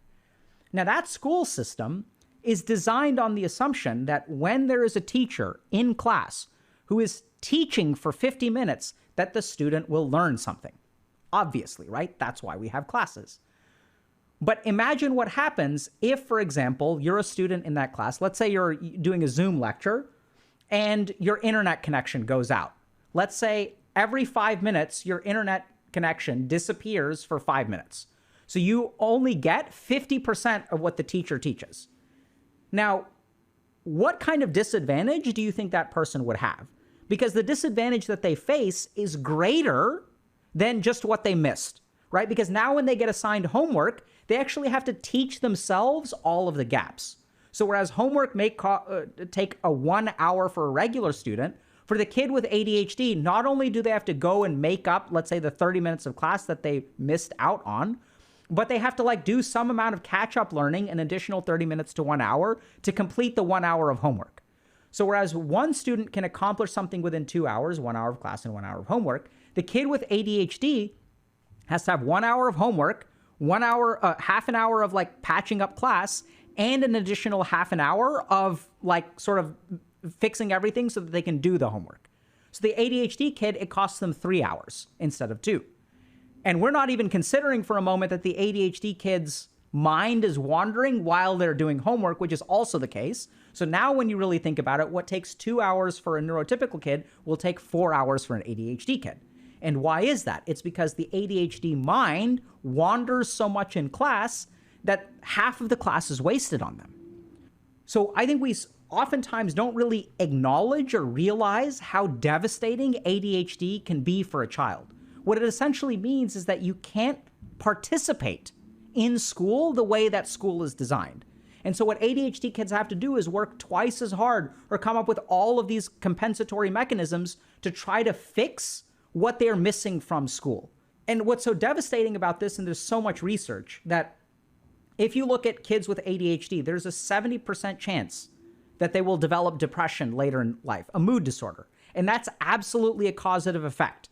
So 3% of kids who have major depressive disorder will grow up to have ADHD. But 70% of kids who have ADHD will grow up to have major depressive disorder. And why is that? It's because life is designed for a neurotypical kid. And when you go through life as a neuroatypical kid and you don't even know you're neuroatypical, all you end up with is, man, I am so incompetent. What is wrong with me? How are these kids able to do this? I know I'm just as smart as them, but these kids are getting A's and I'm struggling with C's. Why does it take them 1 hour to do homework and it takes me 3 hours to do homework? And outside of an answer or an explanation that is given to those kids, they internalize it as shame, right? Because if no one explains it to me, what's the most natural conclusion? I'm an idiot. I'm incompetent. I'm lazy. I'm undisciplined. As they internalize those things, it actually manifests as depression later in life. It's so hard. You shouldn't not go to the police just because you don't think there's enough evidence. Your job is to go to the police if you feel comfortable and let them worry about it, right? All right, so we've got a slightly different topic today, and it's a little bit on the heavier side. So we're going to be talking a little bit about sexual assault. And more specifically, like what happens after sexual assault. So one of my experiences kind of as a psychiatrist is that people just don't know what to expect. And since they don't know what to expect, their ability to seek the appropriate support is very hampered. And the simplest way to put this is like, I had a friend recently whose kid went to the dentist for the first time. And when you've got a kid who goes to the dentist for the first time, there's a lot of anxiety, right? The kid doesn't know what to expect. And so if the kid had a choice, they would never go to the dentist because there's like a weird chair, and I've heard there are drills involved, and there are these metal instruments, and like, you know, I have to keep my mouth, like it's like a very frightening experience. Even first haircuts can be frightening. And so if we really think about it, like, how do we help that child engage in the support that they need? We have to talk to the child. Hey, here's what to expect. I know you're scared. Everyone is scared. And here's the right way to proceed. And what I kind of noticed as a psychiatrist, I saw patients kind of in the emergency room, immediately after sexual assaults. But then I also saw people after sexual assaults like days later. So sometimes people would be hospitalized and like they'd come in over the weekend, and I show up on Monday morning for my job and they've been there for 3 days. I'd sometimes see people weeks later where, you know, they thought they were okay, but then they'd sort of present to care because they're starting to feel having flashbacks or nightmares or things like that. And then I'd also see people months or even years later. These are people that may have been abused at some point or assaulted early on, and then a decade later, they're having trouble in their marriage or in relationships. So I've kind of seen people like all across the spectrum of sexual assault in terms of duration afterward. And what I realized is that like we don't actually do a good job of telling people like what to expect. And so what I'd love to do today is share some research. So it's not just going to be my opinion, but essentially like if you or a loved one has been sexually assaulted, what to expect. Like what is the process like? Because there's so many things about this that are hard to begin with. Dealing with the assault in and of itself in that moment is very difficult. But a lot of times what people don't realize is there are all kinds of lingering effects, which we don't even realize may be related to the assault. And then we end up blaming ourselves for. So for example, difficulty with sexuality or, sexual relationships or romantic relationships after an assault is very common. But 3 years later, you know, what I've found when I talk to patients that I've worked with is they're like, I should be over it by now, right? It wasn't that bad. They'll say all these different kinds of things to themselves, which are actually like really devastating and harmful. So what I'd love to do is I just kind of in a very simple way, talk to y'all today about, first of all, like psychologically, what to expect after a sexual assault. It's not going to be like perfect because everyone is different. And that's one of the key things to remember.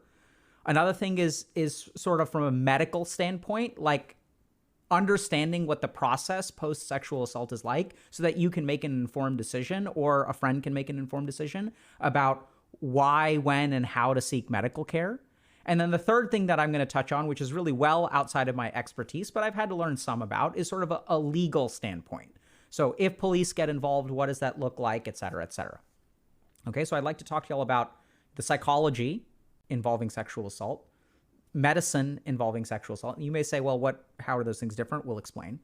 And then almost like a law enforcement standpoint. And the goal of this is just to equip y'all with some basic information. Because one of the things, I even remember seeing this in terms of therapy, where a lot of people are scared to go to therapy because they don't know what to expect. And one of the most useful things that I've ever done is talk to people about what to expect from therapy. Really nuts and bolts stuff. So you're going to walk into a room. It's going to be you and one person, and they're going to ask you some questions. If you have any questions, you can even start by asking, hey, can you tell me how this works? And so giving like really, really practical almost advice or orientation. And the thing is, sexual assault is such a private matter, which makes perfect sense. But then we don't, we'll educate people about like dangers, right? But we don't tell people what to expect. And so what I'd love to do in whatever little way that I can is share some of my experience and some data. So a couple of disclaimers. The first is that what I'm going to be talking about is going to be culturally dependent. So the resources and science that I'm drawing on are predominantly from systems from North America, the US, Canada, and the UK and parts of Europe. So your mileage may vary a lot depending on what part of the world you're in, but generally speaking, the UK, Canada, and the US have very, very similar systems, and that's what we're going to kind of be leaning on, okay? Another kind of obvious disclaimer is that we are talking about a slightly heavier topic, so if that's something that is uncomfortable for you, you're welcome to step out or pause the video or come back later or whatever. But my hope is to present some kind of very simple resource about telling people what to expect after sexual assault. So let's start with the psychology. So the first thing to understand about sexual assault is that people respond very, very, very, very, very, very differently. So the first thing that's really bizarre is that 1/3 of people have almost no reaction to it. So I've worked, like, everyone sort of assumes that sexual assault is a deeply emotional and traumatizing experience. And I'm not saying that it isn't. But what I'm saying is people experience that in very different ways. So I've worked with people who, for example, will sort of like, they're not even really like, they don't have PTSD or anything afterward. So there's evidence that not everyone gets PTSD, right? So let's just talk about that for a second. So there have been parts of the world that, people have experienced genocide. So this is a population of, let's say, 100,000 people who have a shared traumatic experience. And what we know from research is that some people are more resilient than others. Some people will be diagnosed with things like PTSD or chronic PTSD. And some people are actually like mentally healthy. If you like kind of screen them, even though something terrible happened to them, they're able to handle it in a more healthy way, and they actually don't get diagnosed with any illness. So that variability of human response is also true of sexual assault. I've worked with people who are able to acknowledge, they're like, yeah, it was bad. Like, yeah, it sucked while it happened, but I'm actually okay. I still feel okay with myself. I still feel loved by my family. I'm definitely going to learn some things from it, and it wasn't my fault. And they're able to kind of cope with it in a healthy manner. So it's really bizarre, but it really only 2/3 or 1/3 of people really report almost no reaction after a sexual assault. A couple of other things to consider. The first is that people underestimate how somatic or physical the reaction to sexual assault is. So I'm talking about days and even weeks or months. People will experience physical complaints. So sometimes this is really confusing for people because they're like, I'm not having nightmares. I'm not having flashbacks. I'm not paranoid every time I leave the house. I can leave the house. I can go to work. I can study, but I just can't eat anything. Anytime I eat solid food, I feel really, really nauseous, or I've had diarrhea for weeks and I have no idea what's going on. And so the first thing to understand is up to about half of people will have somatic complaints. So the primary response from their body is not psychological. It's actually physical. So there are stress hormones that are pumping through your body, and so it messes with your GI system, makes people's stomach upset. And I've seen GI upset and GI system related things to be the most common. You can also see flaring up of other chronic medical conditions. So you'll see worsening of things like autoimmune disorders and things like that. So you can sometimes almost have a physical manifestation. And let's remember that our body and mind are connected, so having physical problems after sexual assault is completely scientifically valid, okay? So sometimes there are absolutely somatic complaints. Next thing is that in terms of the immediate response, we talked about how 1/3 of people don't really have any response, but it's also just as normal to experience all kinds of different emotional things. So the one very, very, very common experience is a sense of guilt or shame. That too is almost neurologically mediated. So we have this part of our brain that engages something called counterfactual thinking. And this is the part of our brain that helps us learn from mistakes. And usually when we make a mistake, we experience some amount of negative emotion with it. And that negative emotion is actually a motivator to change behavior. So if I failed a test and I didn't study, then what happens is my mind starts thinking, okay, what could I have done differently? And I feel a little bit ashamed for failing a test. And so then I start to think, okay, well, maybe what I should have done is start studying earlier, okay? Makes perfect sense, right, in the case of a test. And so what we see is that after a negative outcome that is hurtful to us, we experience some degree of guilt and shame and start thinking about what we could have done differently. In the case of sexual assault, this can absolutely happen. And what we run into is something that's actually a little bit different, which is that in the case of sexual assault, it may not actually be our fault, right? But that part of our brain doesn't really know that. So in the same way that something bad happened to us, so I'm going to experience guilt and shame, and I'm going to think about what I could have done differently, that can sometimes cross over into feeling responsible. So this is where other people, and this is what's so confusing if you've gone through this, is you'll say, oh my God, let's say, heaven forbid, you've been assaulted, but what I'll hear from patients is they'll say, oh my God, it's like, I shouldn't have been so stupid. And then what other people do is they'll say, oh, no, it's not your fault, it's not your fault, it's not your fault. Don't think that way. And those kinds of statements can actually be a little bit of a double-edged sword, because I agree it's not your fault. I think that's sort of factually true. And at the same time, what do you think that does for the person who's been assaulted? It almost makes them feel more isolated and less understood. Because now I have 10 people telling me it's not my fault. And then I feel even worse because my brain is telling me it is my fault. So now not only did this thing happen to me, but I am so disconnected and everyone else is telling me that I shouldn't be thinking this way, which can make people feel even worse. So we see a lot of shame and guilt, very common reactions. We'll also see dissociation. So this is where sometimes what happens even during a sexual assault, and there's kind of lots of interesting neuroscience that explores this phenomenon, where you'll kind of unplug from yourself. So it almost feels like you're not living within your body, that your body is kind of like this robot and you're kind of watching it from the outside. So it's a very, very strange or bizarre experience. Chances are that is almost a protective, that's where my money is, that this is a protective neurological response so that you don't suffer quite as much. So dissociation tends to be triggered by traumatic events and helps people sort of gain distance from it. So it's very common for people to experience dissociation as well. From an emotional standpoint, what we tend to see is that the most common emotion actually is not shame or guilt, is not fear. The most common emotion that people experience after an assault is anger. So 59% of people will feel angry, which is also something that if you look at kind of like media depictions, when someone's like, anytime the media depicts someone who's been assaulted, they're withdrawn, they're quiet, they're kind of like, they're crying. And I'm not saying that those aren't appropriate reactions, but it's kind of interesting because the most common experience, and this is based on research, 59% of people feel anger. About 40% of people feel fear or anxiety.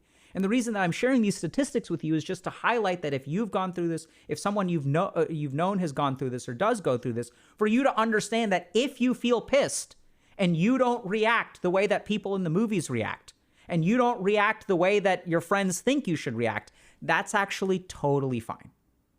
So what is the right reaction to sexual assault? Whatever you feel like. Obviously, I don't think you should hurt yourself or hurt other people, which, by the way, is an important thing to consider. So after a sexual assault, you do see feelings of increased suicidal ideation. So sometimes those feelings of guilt or shame or pain or numbness or dissociation can be so overpowering that people will start to think about ending their life. If that kind of thing happens, you should definitely get medical care. I think you should get medical care no matter what happens, and we'll get to that later on. But that is actually a relatively common experience. So that too is in a sense, I mean, it's not healthy, but it's normal. It's like it's a natural reaction. It does not mean that anything is wrong with you. The other good news is that usually gets better with time. So the other good thing that I really found as a clinician is that most people who experience assault are not screwed for the rest of their life. There are all kinds of problems that happen, but that even if you look at, for example, sexual dysfunction, so here's another thing that a lot of people will experience. After a sexual assault, they'll have difficulty engaging in sex. So this could be everything from difficulty getting aroused, right? So they're not as interested in sex, to physiologic changes. So sometimes, people will have difficulty getting an erection, or, women will have vaginal spasms. So like the entrance to the vagina, kind of those muscles will go into spasm. And so it's hard to actually engage in sexual activity for both men and women or non-binary persons. So there are all kinds of changes that can happen in terms of psychologically, physiologically, and doesn't mean that there's anything wrong with you. The other thing that's really interesting is that there's also difficulties, for example, achieving orgasm. So even if you are able to physiologically perform, your mind and whatever neurocircuitry is necessary to actually complete a sexual act may be kind of hampered in some way. So that too is like, honestly, like kind of normal. And it's okay. It doesn't mean that you're screwed in some way. And that's the reason that I really want to give this talk, is because so many of the people that I've worked with, not only does the assault happen, but all of the physiologic and psychological consequences make people feel like they're even more broken. They're like, oh crap, not only did I have to deal with this crap one day, 1 year ago, but now it's been a year and I still can't achieve orgasm. So the good news about this stuff, actually, is that it tends to resolve within about a year. So the majority of the research shows that sexual dysfunction following sexual assault tends to resolve within a year. There's also evidence, there are certainly cases where it doesn't resolve within a year, and that sometimes years later, some things can persist. So issues of like, safety, still difficulty with arousal and stuff like that. So a lot of it seems to naturally get better or get better with treatment over the course of a year. And there's a lot of stuff that can persist. The good news there is that even if it persists, if you engage in treatment, there's very solid evidence that shows that even if people have experienced sexual assault, chronic sexual assault, all kinds of things, we're talking about sexual abuse in childhood, that with tools like therapy, they can actually start to engage in healthy, meaningful, romantic, and sexual relationships. So I'm going to just pause for a second and make sure I didn't leave anything out. Oh yeah, so a couple of other things. One is that the other thing I didn't mention about sexuality is that avoidance post-sexual assault is very, very common. So not just avoidance of sexual stuff, but avoidance of social situations, avoidance of even leaving the home. That's all really common. So it's not unusual for people to really want to avoid all kinds of stuff, whether it's their own emotions, whether it's romantic partners, whether it's leaving the house. The last thing to consider is that sometimes after a sexual assault, people will actually meet the criteria for an illness. So the most common are trauma-related disorders, no surprise. So people can sometimes develop PTSD. So PTSD is post-traumatic stress disorder, which is characterized by things like nightmares, flashbacks, what we call hypervigilance or hyperarousal. So you're like paying attention to the environment. It's difficult to relax, things like that. And mood disorders are also really, really common. So people will get major depressive disorder, less so bipolar disorder, in my experience anyway. But you can sort of meet criteria for like medical or psychiatric illnesses. And then you can also get treatment for those, which can get better. So I'm really optimistic that you can get better no matter what happened. So next up, what I want to do is talk a little bit about medical stuff after a sexual assault. And you may be kind of confused by that because you're like, well, you just talked about PTSD and mood disorders, right? What do you mean? What I'm talking about is what to expect from a medical standpoint in, let's say, the day to weeks after an assault.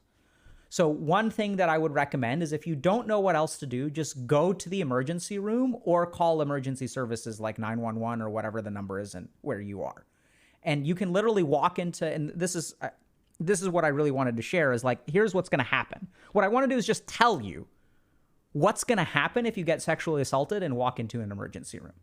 So chances are what's going to happen, this is US based, right? But extends to other countries, is you're going to go in and then like there's going to be an attendant and they'll be like, okay, what are you here for? And you can even tell that attendant, I'm here because I was assaulted. Then you're going to go into a room, probably a nurse will come in and check your vital signs. So in emergency rooms, when people come in, people have different levels of emergencies, right? So did you get shot 3 times and you have tons of internal bleeding? Or have you been vomiting for 4 hours and are able to like walk and talk, but like you really need to stop vomiting? Or did you have a nosebleed and you don't really know what to do? So the first thing that happens is you're going to see someone called a triage nurse. And a nurse is there to basically figure out, do we need to wheel you to an operating room for surgery? Or can you sit in a place for an hour or two and wait for a doctor to come see you? They're going to do things like check your vital signs. They'll check your blood pressure, things like that. And so you can just tell that nurse, and they're going to ask you what's bringing you here today. And you can just tell the nurse, I was sexually assaulted. All you got to say. And the nurse will take it over from there. So this is the key thing to remember. There are multiple medical organizations that span the globe, right? So the American Association for Emergency Room Physicians, World Health Organization guidance on medical care for people, victims of sexual assault. And all of these organizations develop guidelines and protocols. The goals of these guidelines and protocols are, first of all, to make you feel safe, okay? To a certain degree, to empower you. And I know that sounds kind of weird, but what does empowerment mean? Does it mean like, oh, like we're going to march the streets? No, empowerment means you were just attacked. What you want to happen, we want to happen. So you get to make the choices. And this is what's so difficult for people post-sexual assault is they feel so out of control. A lot of them hesitate to go to the ED because they don't know what's going to happen. If I go to the emergency room, does that mean that I have to go to court for the next 8 weeks and someone's going to be put on trial and I have to stand in a witness box and there's going to be cameras there and all that kind of stuff? Because no one ever tells them, no, that doesn't have to happen. It can happen if you want it to happen. So the goal of really medical treatment is, first of all, safety and empowerment. What empowerment means is that you get to make the decision. Other really, really important things about medical care. So other important things include making sure that there are not medical consequences from the sexual assault. I should cut this more. So what they're going to Some try to do bring to the back in a second is make sure that you're not hurt, right? So add some sometimes stuff in the middle as well. Comes with other things. Maybe you were physically assaulted as part of that. There could be different kinds of first aid that you need. You may have rashes, you may have bruises. So we want to kind of take care of that medical stuff. There are also two really, really important things that we really kind of focus on in the medical system. The first is protecting you against consequences from the assault. So that could be things like, giving you prophylactic medication to prevent sexually transmitted infections, because that can happen, right? So there's there are good protocols, for example, that if you get assaulted by someone who has HIV, the color on this one is different from this one. But what the emergency I know why they did that. Heaven forbid, the last thing that you need is an STI after this experience. So there's even really good protocols that there's post-exposure prophylaxis for things like HIV. What does that mean? Post-exposure means after you've been exposed to a particular infection, you can take particular medication that will prevent the infection from actually working and infecting you. So post-exposure prophylaxis for HIV has pretty good outcomes. That's the reason why I would strongly recommend that people go to the emergency room so you can get medication like that. And essentially prevent as best as we can any kind of STIs or other consequences from, hopefully what was one bad experience and not longer than that. So I keep it small enough so other unintended consequences that we want to focus on are preventing pregnancy. So in the case of female victims, if that's important to you, depending on what contraception you're on or things like that. Wait, I want to see unless you want it, of course, which you're the boss, is for people to get pregnant out of something like a sexual assault. So what we want to do as medical professionals, make sure you feel safe and empowered, protect you medically from consequences down the road. And the really sad thing is, unfortunately, I've seen people who don't realize, and we don't really expect them to realize, right? Because if you're let's say you're a 19-year-old and you're sexually assaulted at a party, the first thing in your mind is not, what kind of STIs could I get? People react all kinds of different ways. Maybe you're dissociating a little bit, whatever. The next thing that we do that's really important in emergency rooms is actually more medico-legal. So chances are this will trigger something that in the US we call a SANE exam. So SANE is, I forget what the acronym is. I'm blanking right now. So in other the head parts of the world, is too long over here. I'm gonna cut the head at the forehead, not up here. Yeah, I didn't. Maybe I should do that first. I'll figure out what SANE is. It's over here. We'll trigger something called a SANE exam. So a SANE exam is something where they'll, with your permission, specially trained nurses, usually, there's a specific team that's involved. We're specially trained nurses who are very trauma informed, right? So it's not going to be just any nurse or any doctor. It's going to be people who have gone through, so SANE is sexual assault nurse examiner. Thank you very much. People who have gone through a specific level of training and certification who know what they're doing. Yeah, I draw it already. Will go through a series of steps with you. So these are not only to document injuries and make sure you're okay, do all that kind of medical stuff, but it's also to maintain a chain of custody for evidence. So they may ask to do particular things. So a SANE exam involves, so there's a SANE kit. In some places it's called a rape kit. I personally like SANE exam more than rape kit because not all sexual assault is rape. But so they'll do different things, they'll ask if they can, remove, they'll bring a comb and they could like take DNA from your hair or other places. There are swabs involved, things like that. They're going to examine you in different places if you're okay with it, make sure you're not hurt, give you appropriate medical care, and they will also collect evidence. Now, there's also like, this is something that I want to highlight. So when a SANE exam happens, you have a really cool option, which is that you can choose to remain anonymous. So what they'll actually do is like, if you don't want things to go forward in that direction, what the SANE nurse can do is collect everything, but not attach your name to it. There's a unique identifier that you're given so that later on, they'll preserve the evidence, but they don't have to attach your name to it yet. If you decide a week later, a month later, a year later, hey, I decide I actually want to move forward with the legal process, that thing will be sitting and then will be processed appropriately. So this is really important to understand. Just because you consent to a SANE exam does not mean that anyone is going out and being arrested. Okay? It doesn't mean that you're going to wind up in court and you have to, skip a week of work so that you can accuse someone in court. The purpose is to really give you the stuff that you may need if you decide to move forward in a legal way. Okay? Now, I'm not a certified SANE examiner, right? So if there's people, I may be getting part of this wrong. This is kind of a combination of what I've researched as well as what I've seen. So for example, when I'm in a psychiatrist in the emergency room, I will help someone when they come in after a sexual assault. But once the SANE nurse shows up, I will step out of the room and let them do their thing. I may connect with them afterward and say, hey, is there any stuff like any medical injuries that I need to be concerned about? Or, how do you think they're doing? And then I'll step back in and talk to the patient if they're open to it. So we'll kind of like emergency room folks will work with the SANE folks, but we call the SANE folks because they're the experts. Okay. So we want to maintain a chain of evidence. We want to make sure that you're medically okay. We want to orient you. The other thing that the SANE teams can do is also connect you with appropriate aftercare. So while I think it's a good idea for you to go to the emergency room, I think that's a good advice, recognize that you can get plugged into support after you leave.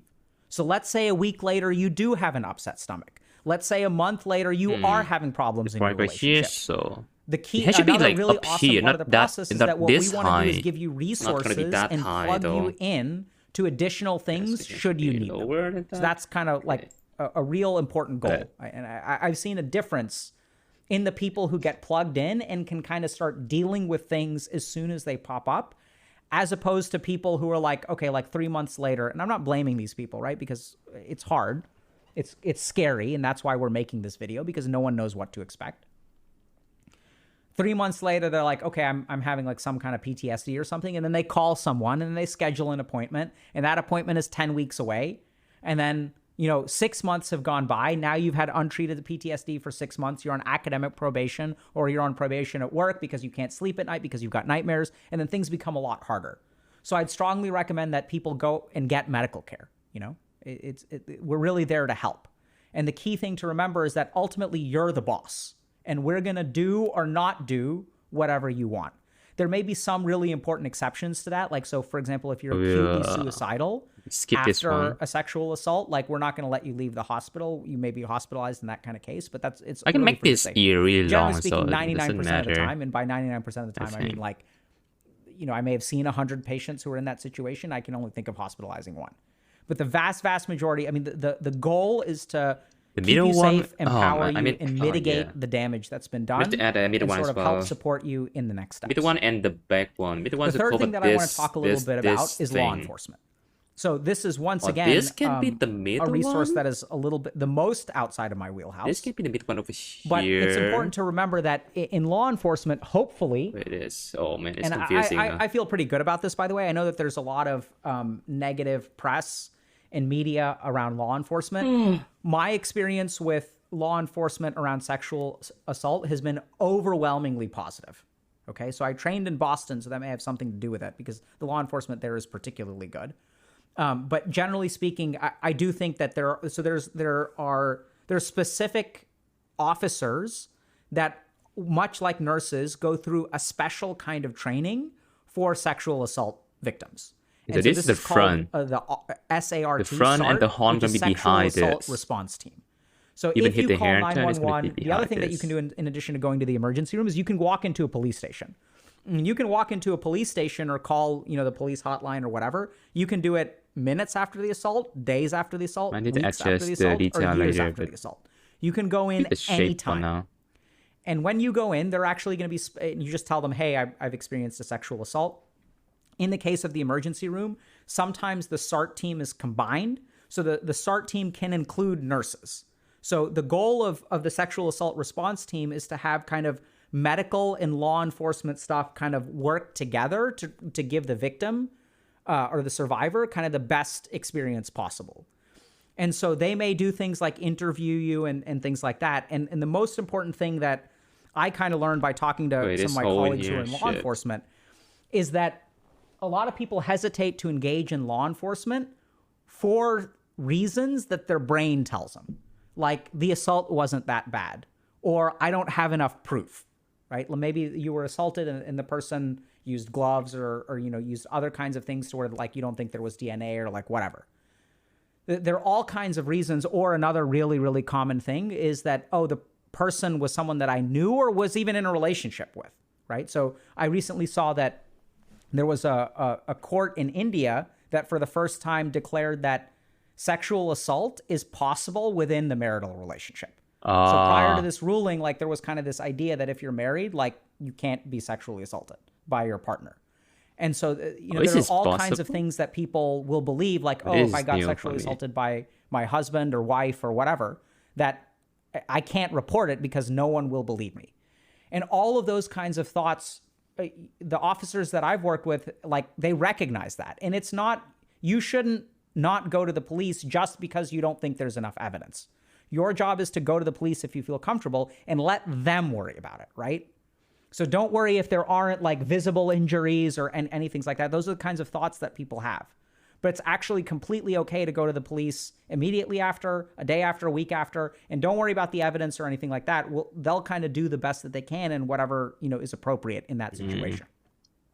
So the good news is that hopefully they have specially trained officers that are part of the SART. Be careful about some of the things that your mind may tell you. And generally speaking, I hope that you have a good experience if you work with law enforcement. My experience has, generally speaking, been very good. Okay? Couple of other things. Just so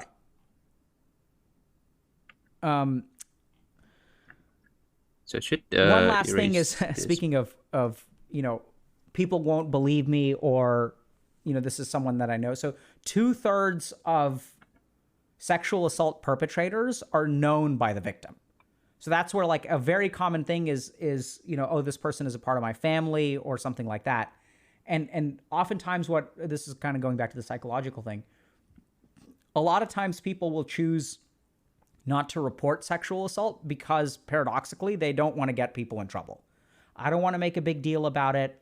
I don't want to ruin our family. And in the worst cases, the most traumatic cases, I've even seen family members advocate for that kind of thing, where they'll say, like, oh, if you start telling everyone about this, it's going to tear the family apart. Like, this person's wedding is coming up in 2 weeks, right? And that's where, like, do I think that's deplorable? Absolutely. And also, like, that's what I really want to explain about this process. Combine this with the back as well. About that, which you are allowed to be concerned about that. You are absolutely, like, that's the whole point. It's not for outside people to judge what is right and what is wrong. That's the big takeaway. The cool thing about this process is that you control the speed. Yeah, I should do that. Combine. So this is the kind of situation where if someone came to me, like a friend came to me and said, hey, I was assaulted by a family member, I don't want to create trouble. What I would say to them is, totally understand. If you don't want to create trouble, I don't think you should create trouble. But I still think you need to go get medically examined. And you can keep all the legal stuff anonymous for now, but I absolutely think you need to be examined by a doctor or a nurse. Make sure you're okay. It's not my place to ask you questions like, when the assault happened, is there any exchange of bodily fluids? Like, in the case of penetrative intercourse, was a condom used or not used? Like, that's not my role, right? But what I would explain to the person is, you don't need to go into the details, but I do think you should go to get medical care. Detail so that, later. If that kind of stuff did happen, that you can be appropriately cared for and doesn't have other kinds of consequences. And I'd also try to orient them to, like, you don't have to ruin any lives in the next 2 weeks if there's a wedding coming. You can just go through that process. It'll get stored on a shelf for a little while. They'll document your injuries, they'll take your statement, and you can just tell law enforcement, hey, I want to just like think about this for a couple of weeks. And then you can circle back and choose to press charges or not press charges or whatever. And generally speaking, that's been my experience in terms of you get to control the flow. Now, I'm not perfect. The system is not perfect. I'm not an expert in law enforcement. And if you listen to my advice and that doesn't happen, I deeply, deeply apologize. I'm not quite sure what to say about that. What I'm basing this on is my experience as well as kind of the published guidelines. So kind of at the end of the day, one of the things that I kind of have appreciated as a mental health professional and psychiatrist is that patients don't know what to expect. Oh, man, that's scary. Right? Because like even if you look at like what we're taught in schools, they're like, okay, there's touching and there's I'm having a good evening right now. It's only 4 p.m. Like, okay, like so if someone's inappropriately touching, what should you do? But okay, you should go this tell a model lawyer. is okay, fine. But then what happens? Kind of tricky and what I tend to find make. is that a lot of people hesitate to reach out for help because they don't know kind what's of, going to happen. I mean, next. a lot tricky to make. Does this mean that people are going to post about it on social media? The hair, if someone goes front, and gets back, investigated, the does tattoo, that mean they're going to start posting the hand about, stuff, oh, like how I sell all these things and I'm a drama queen and this and that? Like, you know, like everyone is so afraid because they don't know what to expect. And so what I wanted to do today is just in a very simple way, tell you like a little bit of what to expect. A little bit about orienting, okay, if something like this happens that's terrible to you or a friend, here's what to expect. Even if you are the friend, recognize that you're not the one who went through the assault. So like the person who went through it gets to dictate the pace. If they don't want to press charges, they don't have to press charges. That may upset you as a friend, but that's their choice, right? They're the ones who have to go through the process. We can be as you know, justice oriented as we want to. And I'm not saying that you can't have a conversation with your friend, right? Or that justice isn't important, but ultimately, like, they're the ones that have to do it, right? They're the ones that have to go to the police station. They're the ones that have to talk to the police. They're the ones that have to get potentially interviewed and re-interviewed and press charges and hire a lawyer and go to court. If this move, they're the ones that have to go through all that. And some people just don't want to. Some people want to just completely It's gonna move along though, but slower. And honestly, like, as a physician, I think my first responsibility is like to the patient. So this gonna be real some stuff. I had to draw some stuff over here. Oh, this can look really weird over here. Forgetting about it starts to cause you problems, which I've absolutely seen before. Really weird. Then my door is open, right? That's what I would say to a patient. That if this is what you want to do, that's totally fine. Is it okay if we check in a month? I just want to check in because sometimes people like change their minds. Can we talk about that a month from now? So let the survivor dictate what happens, because that's really what the system is designed for. It's not designed to railroad survivors into all kinds of stuff. You know, if this happened to someone that I cared about, my first and foremost point would be go to the medical emergency room, right? Get yourself examined, you know, get medication if you need for post-exposure prophylaxis. Like, those things are really, really important. Get that evidence collected. That's what I would kind of recommend. You don't have to act on any of it. But if you're unlucky enough to be in this kind of situation, I do think it's really important for you to get care. But this is behind the ear. How to support this behind friends? the ears. So I'd say the most important thing. Hold on. But so wait, should I just combine them? If you want to support friends, but they have, is to follow their. No, lead. not combine them. Left and right, because this is where, like, there's a neck in the honestly, middle I've seen part. some pretty toxic friendships. Yeah, that's where a neck one right there. friend will impose their value system on the other friend. Like, I don't know how to say that, but like sometimes, like, honestly, I've worked with people. You remember, a third of people have no reaction whatsoever. I've worked with people who are like, yeah, it sucked. I'm going to be more careful in the future. Or it was like a random thing, right? And like, I feel okay. I went home. I made a sandwich. I woke up the next day. I took my dog for a walk. Was it a terrible experience? Yes. Do I hope it never happens again? Yes. And like, I want to continue living my life. This doesn't need to define me and doesn't need to occupy. I wasted 1 hour of my life with this event, and I don't want to give anything about this an additional hour of my life. I've met people who think like that. I've also met people who don't think like that, or dissociating, ashamed, guilty, suicidal. So I think the most important thing to do as a friend is to ask, how can I help? You know, and I do think It's the front. like It's in the orienting them a front, little but bit it and sort cannot of letting move them too understand much that on the in Hey, parts over here. if at any point Gotta be you very careful want with to physics. engage I have in to a use legal glue this process, time. then we do Fuck, need to it's contact looking law good? enforcement sooner Is rather than it? later. So, for It's example, looking something that good? people want to Oh, do man, immediately thank after you. sexual assault is shower because they feel dirty. And I mean, I can't empathize with that because I've never been in that situation. I will add the detail later. I sort of understand it intellectually. Add the that, like, you detail feel later. dirty, you I will feel do the ashamed, and you base just and wanna wipe it the clean. default outfits first. But if you do that, your Yeah. legal options get vastly reduced. So just to have people understand that, and as a friend, like ask I'll people, be right hey, back, are hold you on. open to like, I'm gonna can get we some, talk about this a little bit? Some water I don't and need to hear stuff. details about what happened. I'm I'll very be right back. concerned about the next 24 hours, and I would love it if I could help you feel safe and like do things that like will be protective towards you. What do you think about seeing a medical professional? Even explaining things like post-exposure prophylaxis, explaining things like the possibility of engaging in law enforcement, even these kind of tidbits like the SANE exam can be anonymous. So you don't even have to give them your name.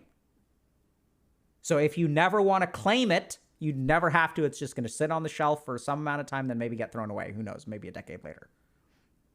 But explaining some of these things will actually hopefully help people like get in the door.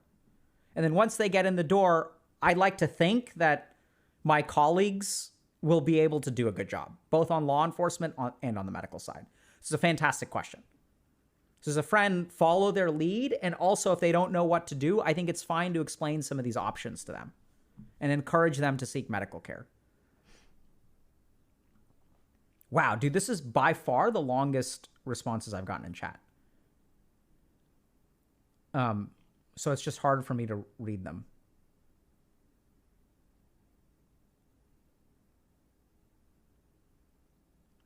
So Lady New York Recon is saying, how does someone get comfortable being intimate with partners again after something like this without feeling shame or disgust with themselves or needing to be under the influence just to get those walls down again? So really interesting question. So there's interesting data here, okay? The first is that sometimes using substances after a traumatic event makes it worse. So even though it'll temporarily help you, there is some evidence that the long-term outcomes can be worse if you use substances to like veg yourself out. Some evidence. On the flip side, there's also evidence that asking for detail, trying to do detailed processing after a traumatic event does make it worse. Okay? There's also some evidence that doing some mild distracting activity, like there's actually a study on Tetris, where they had people who experienced trauma play Tetris afterward that found it had a positive effect. So it keeps some of the negative thoughts at bay. So it's kind of complex, especially substance use and distractions and stuff like that. But having people go through the detail of, okay, like then what happened and then what happened and then what happened actually appears to re-traumatize them. So you want like a healthy amount of numbness. Now, the other thing is that for whatever reason, we just look at data, and it appears that most people who have sexual difficulties after a sexual assault, within a year, it just kind of gets better. And how and why does that work? Honestly, we don't know. So what we do know is that the body tends to naturally move towards homeostasis or equilibrium.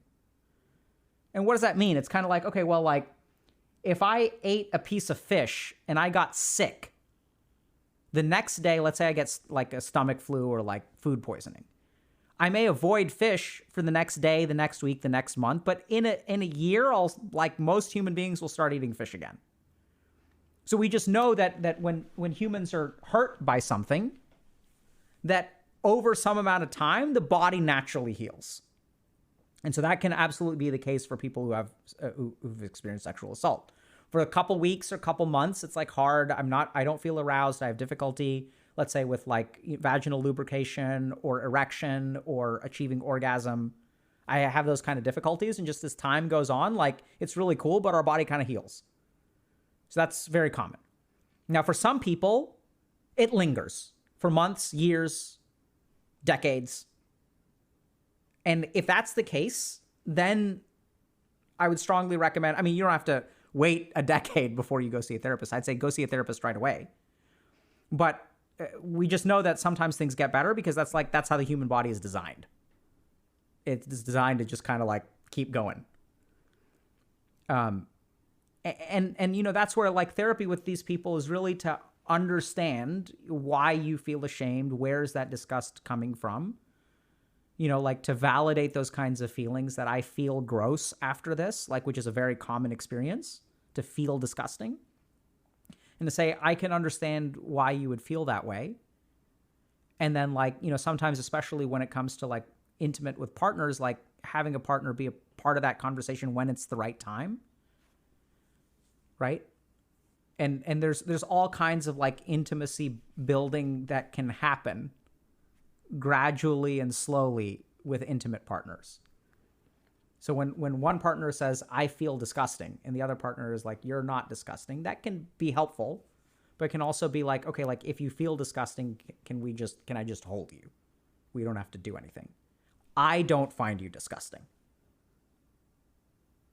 You know, I can understand that you feel that way. I'm so sorry that you've been through this, but like, it doesn't bother me. I think you're great. Not saying that you're wrong, but that's just not how I feel. Right? I respect you, love you, et cetera, et cetera, et cetera. Like there are ways to have those conversations and facilitate those conversations.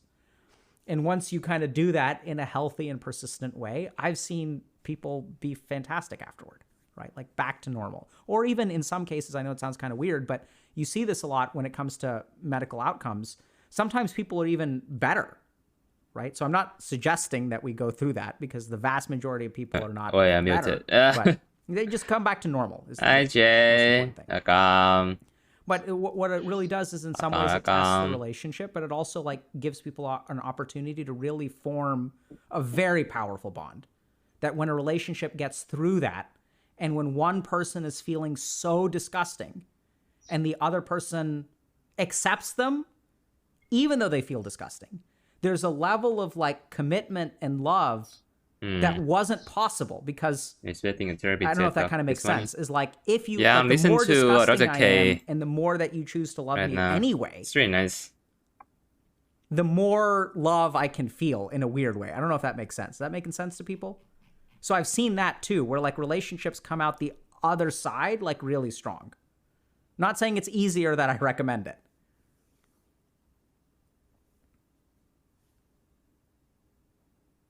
Right, so for it's not the person who's giving the love, it's for the person to realize, wow, despite how bad I feel about myself, this person still loves me. And that can feel like, that's what unconditional love is. Okay. Run here. Okay, what else so did I Sandra Squire had? saying, I was one that could I not wanted achieve to tattoo the after big the O with a skin. partner in the room. I So can render was everything fine. at the Audience tattoo later. participation was not. It took about Right now it's 3 not the time. or so years of consensual activity before I had one with a partner. It's been gradually, consistently been getting easier since. That sounds like honestly a very common experience, Cinder Squire, and I thank you so much for sharing because people don't realize that like it's kind of weird, but like we're not going to go into too much of a play-by-play, especially given the topic today. But like there are all kinds of things that you can do in a healthy, intimate relationship, even if you have difficulty achieving climax with a partner. Right? There's all kinds of there are different ways to play co-op. Right? You can right? So you guys can be on the same team and really be doing everything together, or like one of y'all can be the DPS and one of y'all can be the healer. And I don't even know what that analogy means. My point is that there are different roles that there are different ways that you can gradually move towards fun and intimacy and things like that.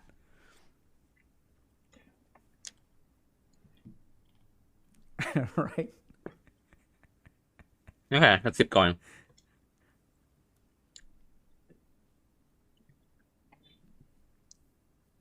Let's go like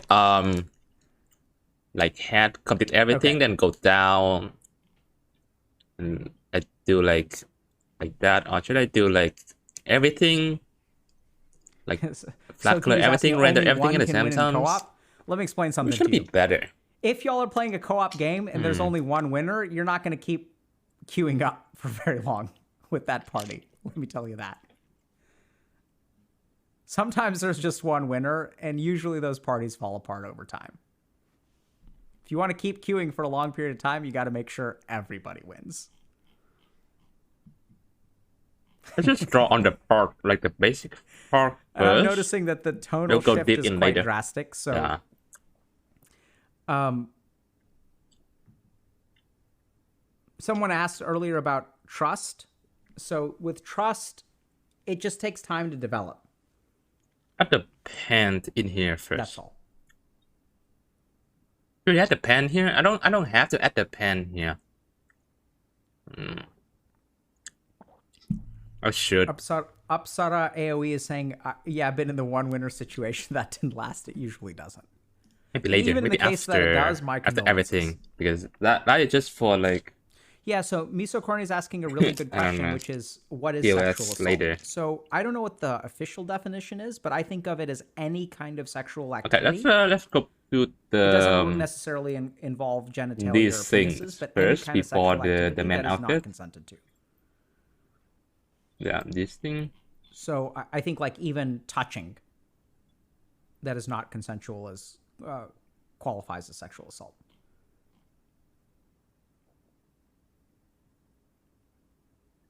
Okay. Okay. So Ms. Kruthi is asking if you explained EMDR.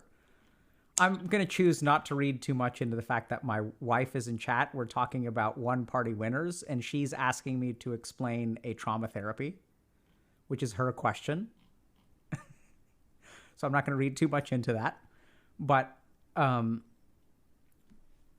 I have not explained EMDR, so I'll do that briefly, but we can talk. I think EMDR deserves its own lecture. Or course. So EMDR is eye movement desensitization response, maybe? I forget what the R is. And it's a very cool therapy. So it's an evidence-based treatment for trauma that I suspect is very similar to meditation. So in terms of the mechanism that it works. So we can talk about that later, but it's a good treatment for trauma because I think it like alters your state of consciousness to deal with the trauma in a different kind of way.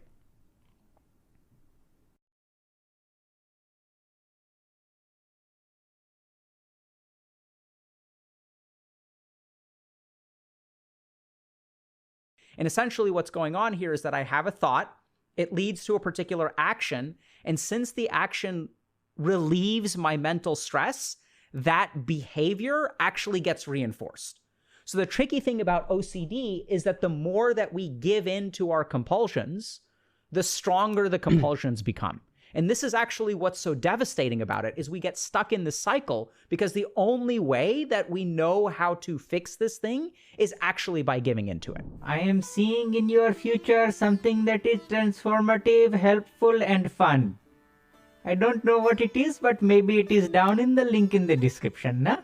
So I want to talk to y'all today a little bit about OCD, or obsessive compulsive disorder. And I think that this is really important because one of the things I've noticed is that people sort of increasingly have anxiety, and people are also like somewhat perfectionistic. So a lot of times people will ask me questions about, you know, I'm anxious all the time, or I'm very perfectionistic. Like, how do I deal with those kinds of things?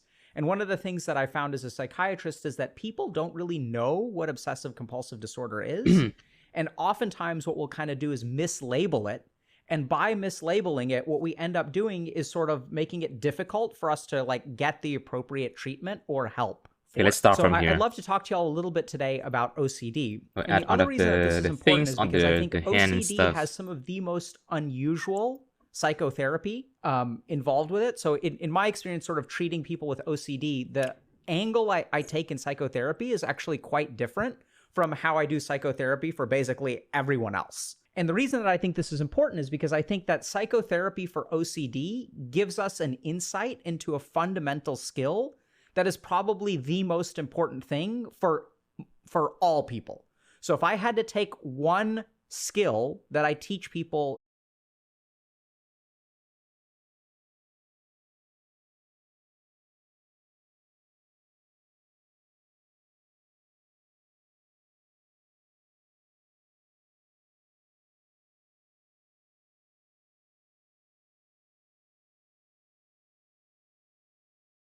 wanted sound.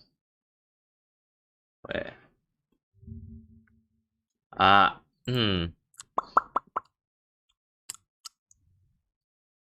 Still fine, I guess. Still fine. Oh shit! Oh fuck! Okay, it's good. Okay. It's going. That is because OCD is this disease, which we'll dive into in a second, which is all about obsessions. So we have particular thoughts that are kind of intrusive, unwanted, or don't sit well with us, and compulsions. So compulsions are actions that we take in response to thought.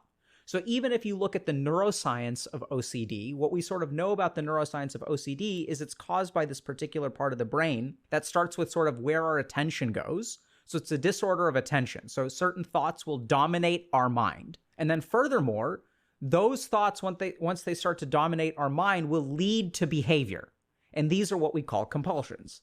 And these compulsions are so severe that they'll sometimes end up hurting us. So for example, like a really classic thing that people are familiar with is excessive hand washing. So I'm so concerned about having germs, I have this thought in my head, oh my God, my hands are dirty, my hands are dirty, my hands are dirty. And even if I know it's irrational, I can't control that thought. And the only way I can get rid of that thought is to wash my hands.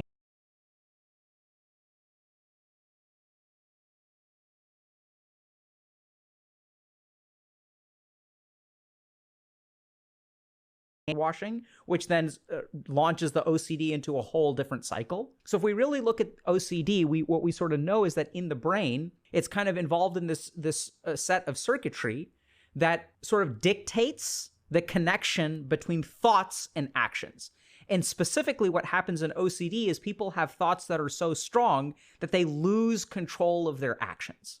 And so the most important thing about treatment for OCD is that we want to teach people how to not be controlled by their thoughts, how to sever the link between thoughts and actions. And the reason this is important for everyone is if there's one core skill that I could teach every human being on the planet, it would be how to separate your thoughts from your actions, how to act independent of the way that you're thinking or feeling, and also how to have particular thoughts and feelings which make you feel bad and not be kind of beholden to them and force yourself into action. So a really good example of this is, unhealthy coping mechanisms. So if I have particular thoughts or particular feelings, let's say I'm feeling lonely, let's say I'm feeling unlovable, in order to get rid of those thoughts and feelings, I may do something like call an ex who's always down to, hang out or whatever, even though they're really toxic for me. So what we sort of see is that a lot of what we struggle with in life, like I want to play video games today, I feel bored, I don't feel like working. So we have all of these internal impulses and then we give in to those internal impulses.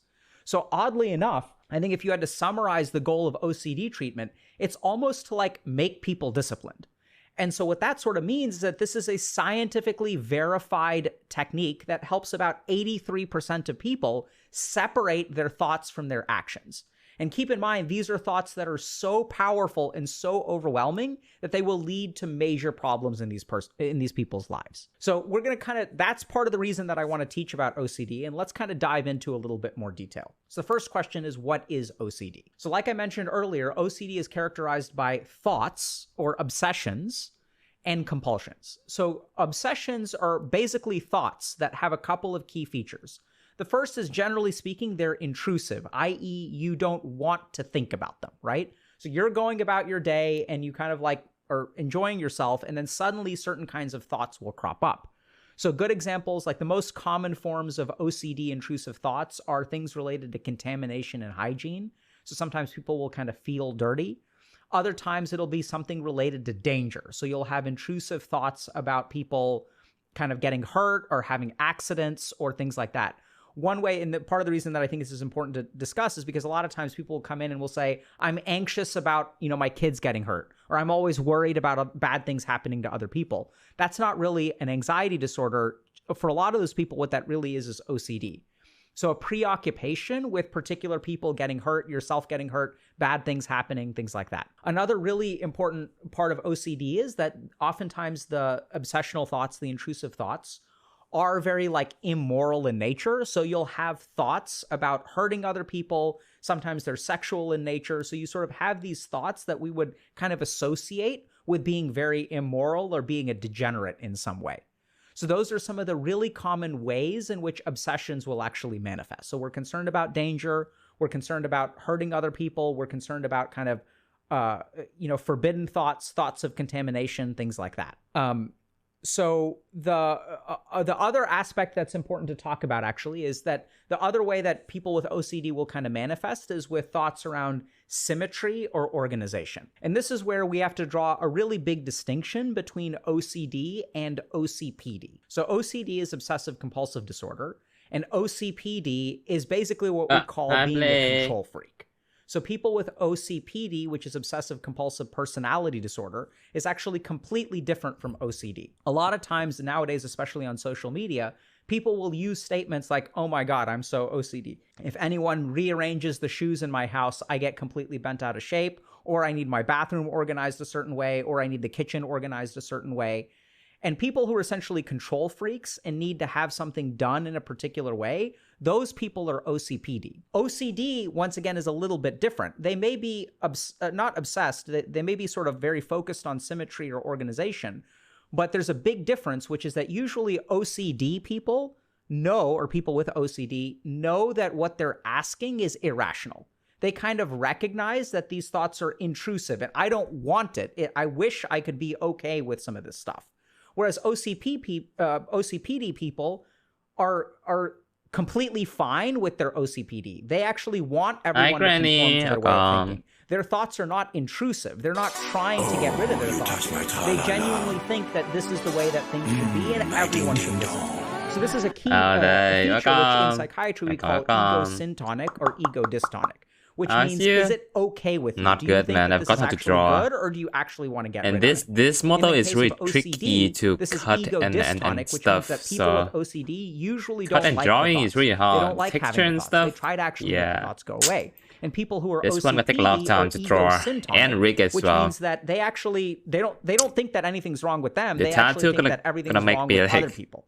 The shoes need to be arranged this suffer a way, lot. and it's the fact that other people are so Yeah, disorganized and barbaric that it they is don't want shoes arranged tattoo, this way. but it's this like is the it's right in way the to do it. So that's a places, the key part that is differentiating move a feature. lot. So going back to OCD, Also so have we know that we've physics got on kind of it. obsessions that have 4 particular Also have a types, lot right? of So like contamination, symmetry, different thoughts of expression, danger, and like sometimes hand kind of form, like, extra like hand and forbidden stuff. or blasphemous. So I have to or like kind of redraw scandalous thoughts. the The other tattoo things a about these lot, thoughts and are that they tend to be, as we mentioned, I have no idea intrusive, how which means hard that it's gonna you're be kind of when I going about rig your it. day and you don't want to have those thoughts. The thoughts Yeah. can also be so severe that they're If I like don't move they it- impair your focus. If I So like once move a it, th- not once an like too obsession, much, actually crops it'll into be your okay. mind, like you're not able to But focus I'll on look other boring. things. And this is what really makes OCD like a bad disorder is that along with A lot the of obsessions, there tend to be hand pose compulsions. is it's gonna be really compulsions hard are on this behaviors model. that we engage in, which This we one may as well. recognize are I have irrational. no idea how hard it's gonna So be we because the know, tattoo, like, this logically that fucking washing tattoo. my hands 7 times Yeah. or washing my hands once Thank you, should be Kika, enough. thank Like you. logically, I know that if I use soap and water, like that should be sufficient. But a key thing about all these compulsions is that they're sort of like, even though they're illogical, or sometimes they'll even be sort of magical in nature.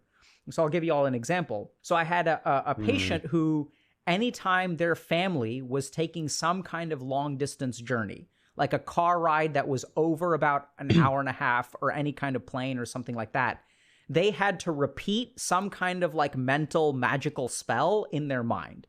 And if they said a particular statement to themselves 7 times in a row, that would mean that whatever kind of dangers their family was like exposed to would be staved off. And if they didn't repeat this prayer 7 times in a row for each person that's traveling, by the way, then something bad was going to happen.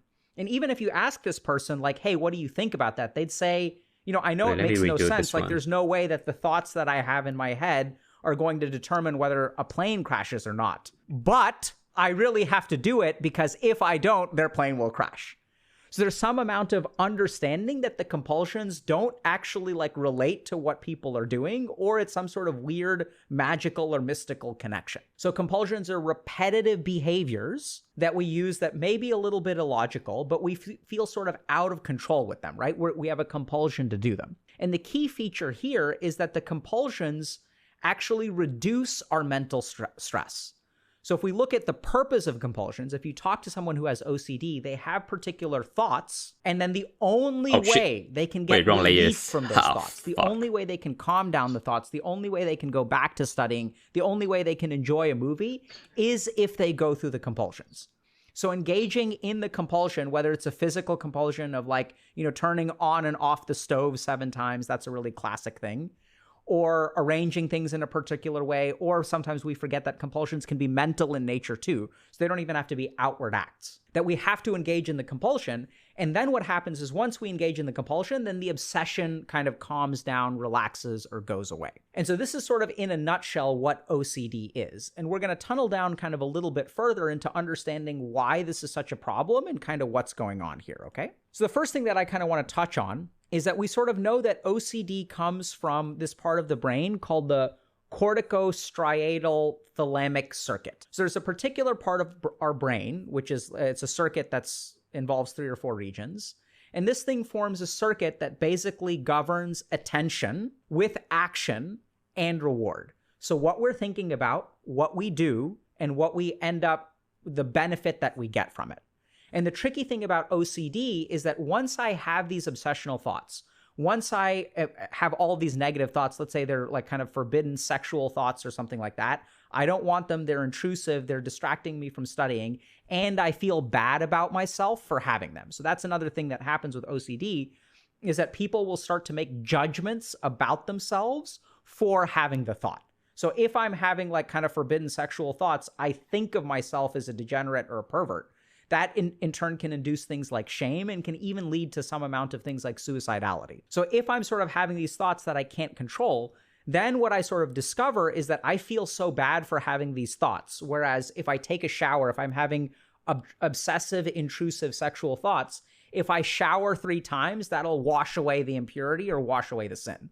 And then what happens is I'm sitting there studying and I have to go into the shower and then I have to wash 3 times, then I leave, I come back, and then I end up like studying for a little while, and then the thoughts come back, and then I have to go back and I have to shower. So if we kind of look at what's going on in the brain here, we have a particular amount of mental distress, and our brain learns that in order to relieve the mental distress, what I have to do is engage in the compulsion. And so this is why this corticostriatothalamic circuit of our brain kind of gets bent out of shape. We know that this circuit in our brain becomes hyperactive in people with OCD. And essentially what's going on here is that I have a thought, it leads to a particular action, and since the action relieves my mental stress, that behavior actually gets reinforced. So the tricky thing about OCD is that the more that we give in to our compulsions, the stronger the compulsions become. And this is actually what's so devastating about it, is we get stuck in this cycle because the only way that we know how to fix this thing is actually by giving into it. And so this is what makes psychotherapy for OCD actually a little bit different. When I look at most of my patients that I do psychotherapy for, part of what I sort of think about is I want them to understand themselves, right? We want to understand, okay, what is the origin of your feelings? How did you come to feel this way? What do you believe about yourself? There's all kinds of stuff around identity and the past and sort of like understanding like how your mind developed in this way. But with OCD, it's actually a little bit different, because in psychotherapy for OCD, we actually don't care about the content. So we don't care that you have, let's say, an obsession around cleanliness, or you have these intrusive thoughts that are harmful in nature or sexual in nature. There are some areas of psychotherapy that will do that kind of work, like so psychoanalytic perspectives will kind of focus on that kind of perspective on OCD. But generally speaking, what I found to work the best is not to dig into the content of your thoughts.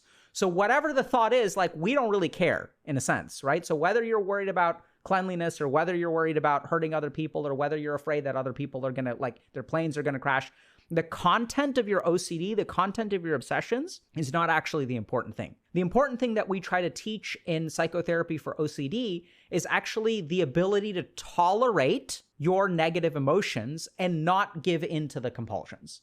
And the reason that I think that's incredibly important is because that fundamental skill is actually the skill that the Buddha, yogis, and monks try to entrain in India. So for thousands of years, we've had this spiritual tradition that is trying to separate out our actions from our thoughts. And so what we try to do in psychotherapy for OCD is as these thoughts start to arise within you, you start to feel particular things, right? So if let's say I have a forbidden sexual thought. So as this thought arises, I make certain judgments about myself. I feel bad. I have difficulty focusing. I start to think of myself as a bad person.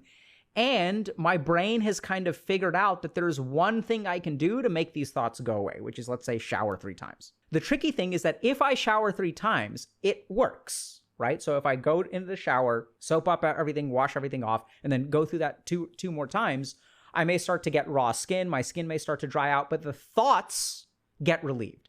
And this is the problem with OCD, is that essentially what we end up doing is harming ourselves through relieving our obsessions. The only way we know how to calm down our mental struggle or our mental anguish is by going through these behaviors.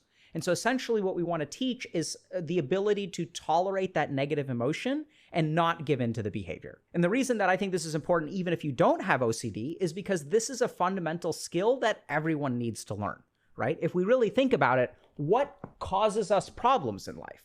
It's essentially a lot of mental anguish, right? So if I don't want to go to a party because I feel embarrassed, if I don't want to go to a party because there's someone there that I asked out a week ago, and it's going to feel awkward.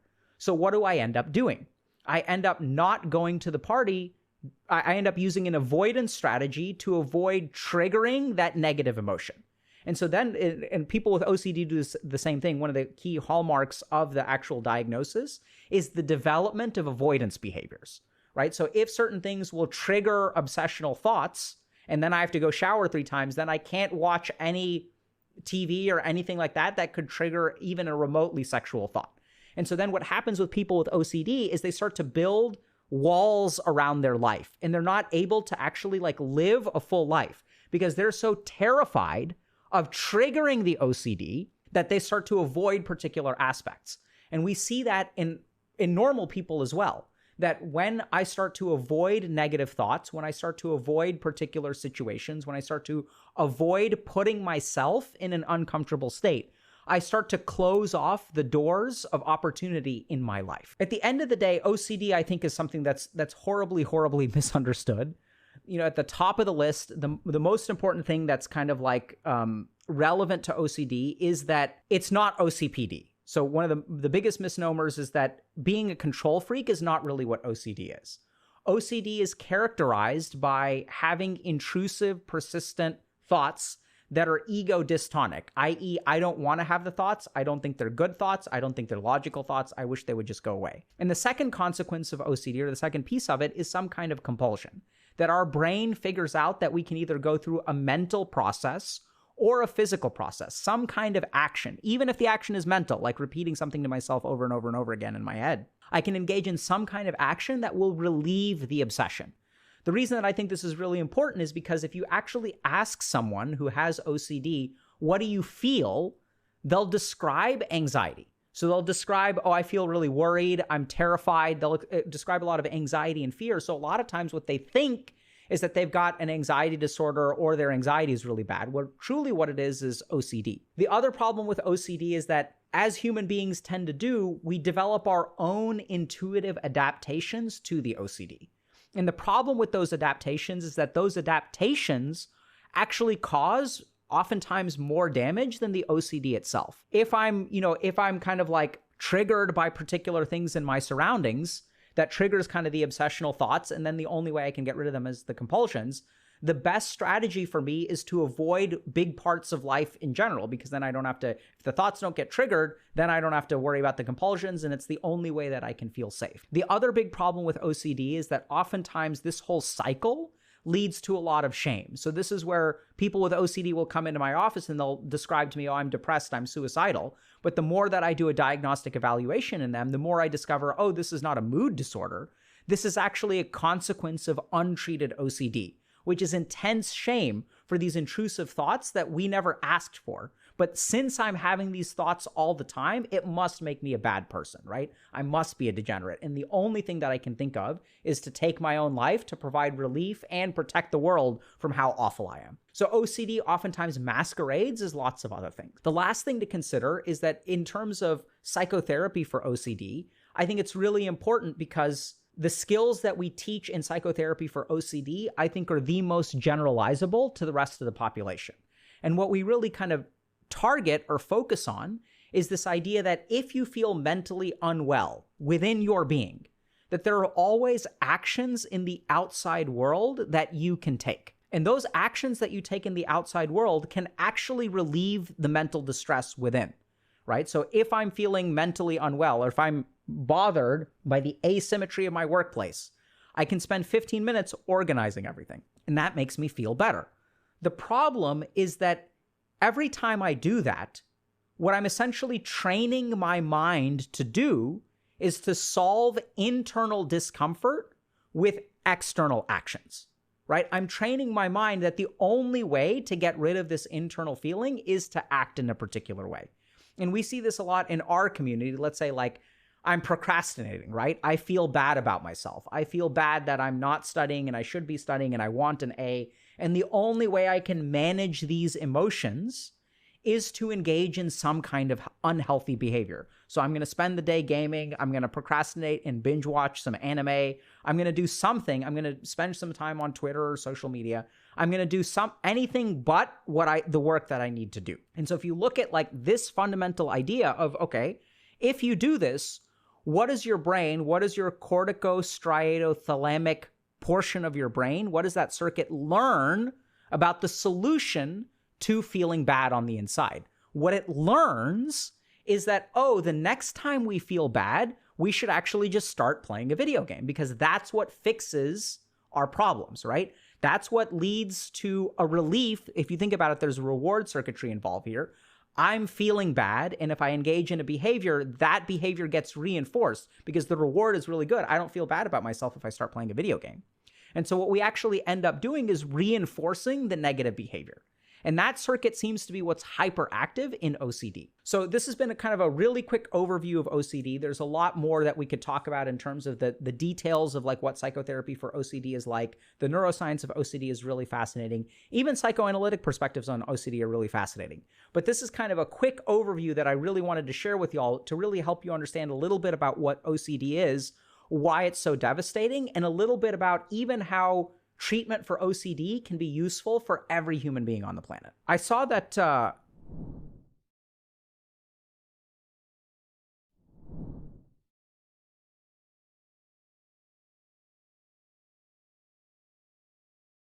if I'm sitting in this computer chair all day, right, and I'm not like exercising or anything like that, if I'm not physically active, what I've actually seen an alarming amount of is young people that have like blood pressure problems. So I'm talking about 20-year-olds, 25-year-olds that will have symptomatic dizziness when they stand up from their computer chair because they've been sitting in the computer chair all day. There are many people who will offer solutions for life. Do this and you will be happy, do that and be happy. It is my opinion that you must understand yourself first. That is why we made Dr. K Guide. Check it out, na? So let's talk a little bit about brain fog. So I think brain fog is an increasingly important thing to discuss because it seems to be like rapidly rising. So we know that, for example, 19 out of 20 people on the planet now have basically had COVID. We also know that about 10% of people, or up to about 10%, the number's probably closer to 7 or 8% of people who have COVID have brain fog. But we also know that brain fog seems to be increasing like across the board. And the reason that this is such a big problem is because brain fog is one of the worst things to have for a couple of reasons. The first is that if you have brain fog and you go see a medical professional, chances are they'll like punt you somewhere, like they'll tell you to go see a therapist, or they won't really give you any sort of constructive help, right? So if you go to a doctor and you say, well, like I've got, my brain doesn't seem to be working quite right. Well, first of all, like what does that even mean? And then the doctor may order some kinds of tests, right? They may sort of check you to see if you have an infection. They may sort of check your blood counts. They may check a couple of things. But at the end of the day, brain fog really isn't a diagnosable condition. And it also appears to not really be a treatable condition. So a lot of times what happens when people struggle with brain fog, which by the way can be like incredibly debilitating.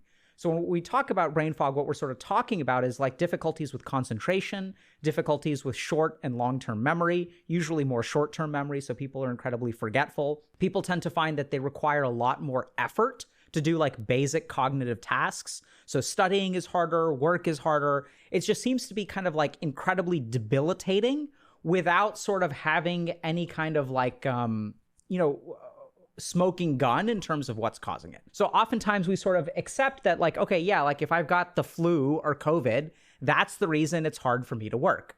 But the problem with brain fog is that it tends to persist for very long periods of time, doesn't have a clear cause. And then even if we go seek help from medical professionals, oftentimes they'll order some tests or maybe evaluate us, but then they don't really have any sort of like treatment or anything significant they can do to help us, which is exactly why it's so frustrating. The other thing that tends to be kind of unfortunate in a lot of ways is that a lot of times if you go see a medical doctor and they can't find something wrong with you, but you are still struggling, and the ways in which you are struggling are not testable, right? So this isn't something like I've got wheezing in my chest, or my blood pressure is very high, or my heart rate, I've got an arrhythmia, I have a rash or something like that. If it's something like cognitive, what usually medical doctors will do is if they can't sort of find something very specific, what they're going to do is send you to a mental health professional. They'll refer you to a psychiatrist, because if we can't find what's wrong with your body, it sort of must be in your head. Or the best doctors will still sort of acknowledge that it's psychosomatic, which we'll get to in a minute, but they'll sort of send you to a mental health professional. And then the problem kind of becomes, okay, so let's say I go see a therapist, whereas like I don't know if you guys know this, but as you've trained to become a therapist, you get a total of 0 hours of training in how to deal with brain fog, right? It's like, it's not a DSM diagnosis, so it's not like a psychiatric illness, which is what people are trained in. We're trained in stuff like trauma and anxiety and depression. But brain fog really isn't something that we're taught about. And so then the problem is that the answer that you're kind of given is mental health help, which can be helpful in some ways. But then the other problem is that as we learn, as we'll sort of discover today, brain fog actually is not a psychiatric illness. There's a lot of strong evidence that it is actually physiologic in nature and neurologic in nature. So the solutions that people with brain fog are being given are ones that are actually like not very useful, like scientifically. So let's kind of tunnel down into this and understand a little bit more about what brain fog is and what we can do about it. So the good news is that we do have a lot of research recently into sort of what causes brain fog, or what are some of the culprits. And the neat thing about that is as we discover what the mechanisms of brain fog are, we'll also naturally start to discover what are some potential solutions. So let's kind of dive into this. Okay, so brain fog, first of all, appears to be increasing. So as we kind of tunnel down into this, as brain fog has been sort of on the rise, and as people have been sort of getting COVID, what we've discovered is that like the interest in brain fog is increasing, the research in brain fog is increasing, and there are a couple of key things that we've learned. The first is that brain fog seems to be associated with inflammation, and specifically mast cell inflammation, okay? Now, this is important for a couple of reasons. The first is that if things are inflammatory in nature, first of all, we sort of can kind of infer that they're not psychiatric in nature, or that gets a little bit complicated, but there seems to be a physiologic cause, and specifically the target seems to be mast cells. So there's a lot of evidence that shows that mast cells are actually correlated with the extent of brain fog. And what we sort of have discovered is that brain fog appears to be like inflammation, specifically within our central nervous system or brain.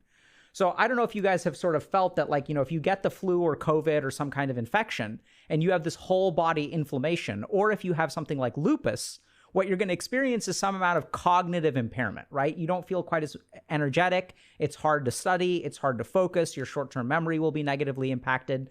And so we sort of know that inflammation can cause these problems.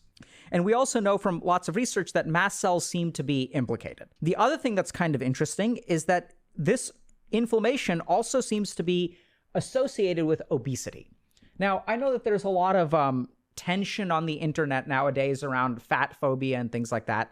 I'm not trying to be fat phobic or place value judgments on people who are overweight.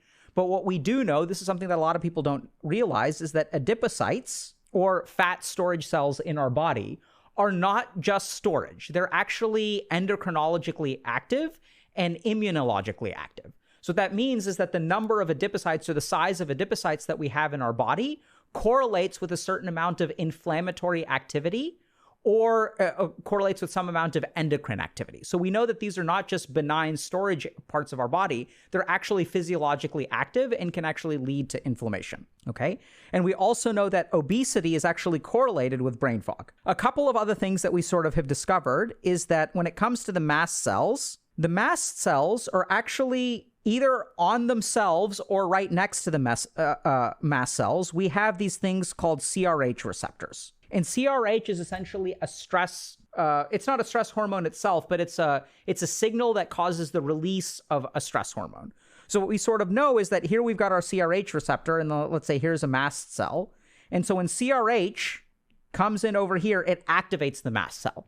The key thing here is that if we say, okay, inflammation is one of the causes of brain fog, and it's mediated through the mast cell, what triggers the mast cell? Well, it seems that stress, specifically CRH, is one of the key things that induces mast cell activation, which then in turn leads to brain fog symptoms, okay? And you may say, well, like, what's the point of all this, all right? Like, I don't understand why we're learning this science. Well, the reason we're learning the science is because hopefully as we start to understand the mechanisms, this will also open the path to understanding how we can sort of combat brain fog.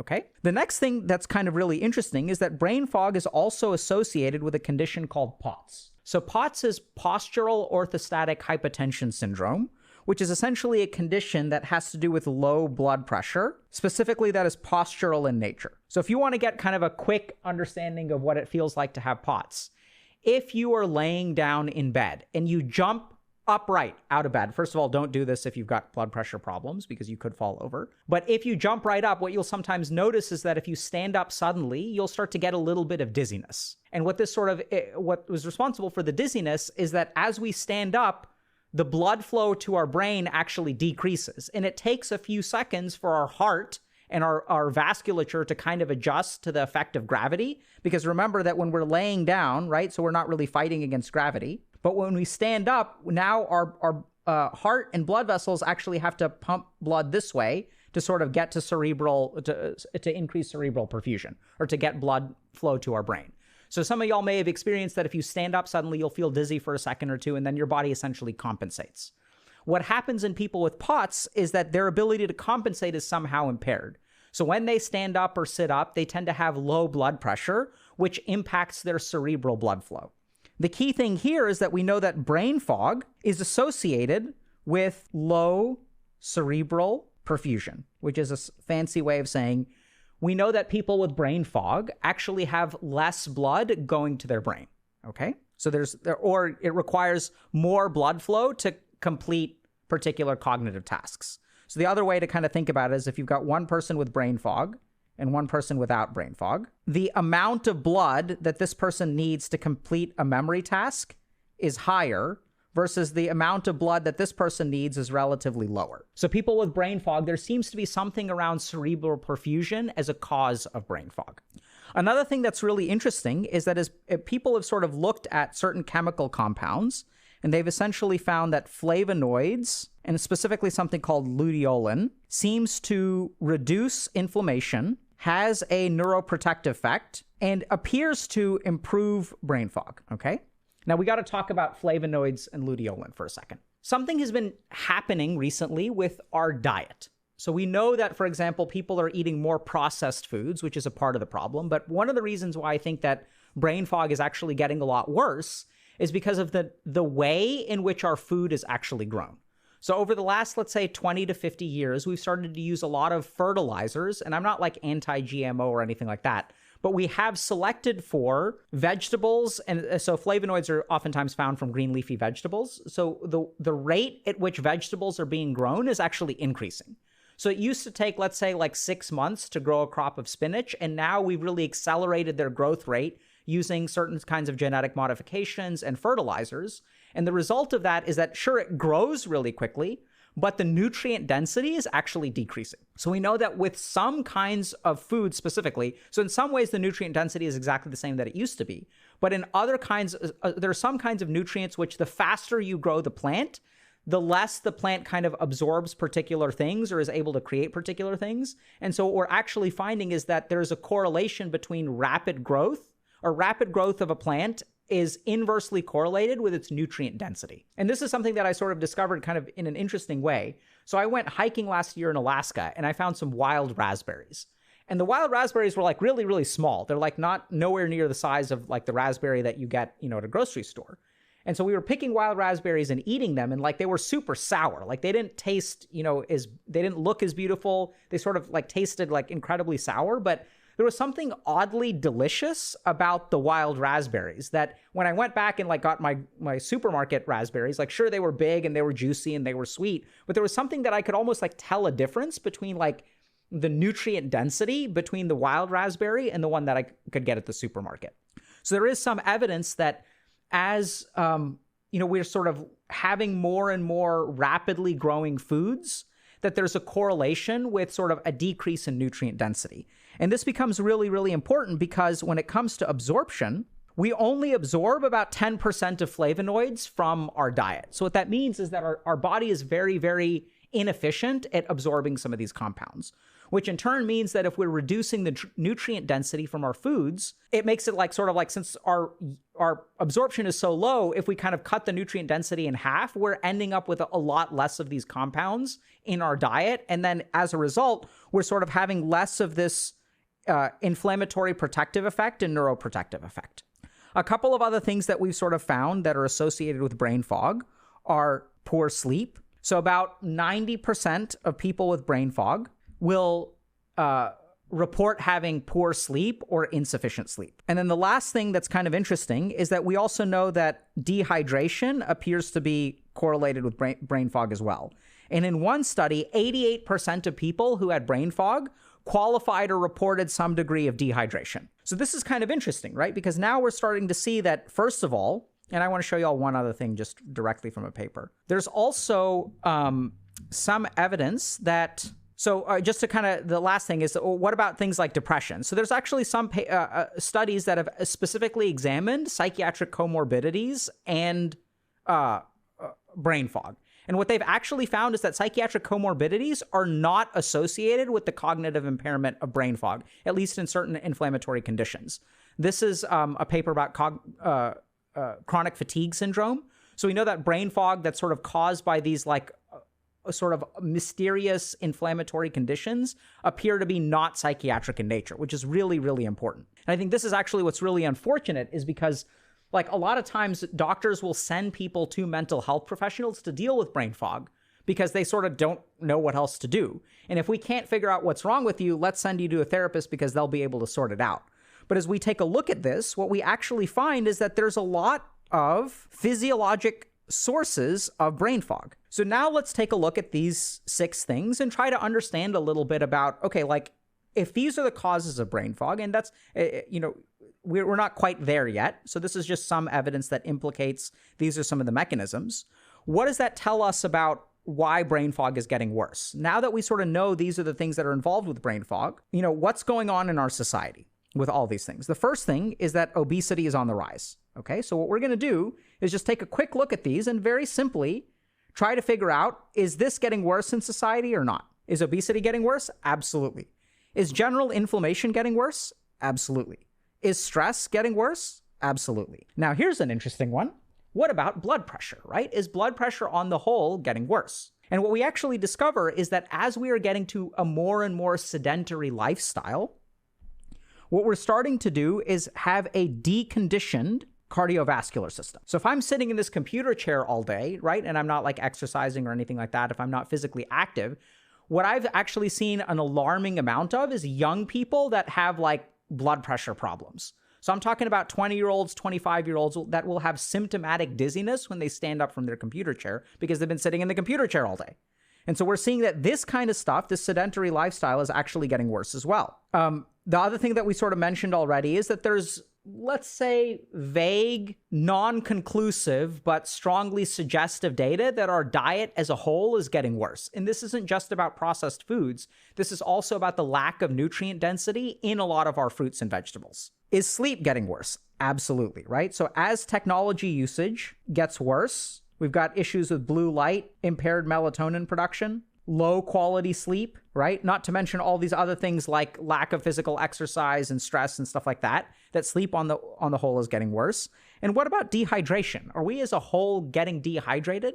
And this is one where I'd say, like, I'm not really too sure. So we do know, for example, that in one study specifically on POTS, that 88% of people are associated, or who have brain fog, also will sort of endorse some degree of dehydration. And this is also important from a blood pressure standpoint, because proper hydration is one of the most important ways to keep our blood pressure up.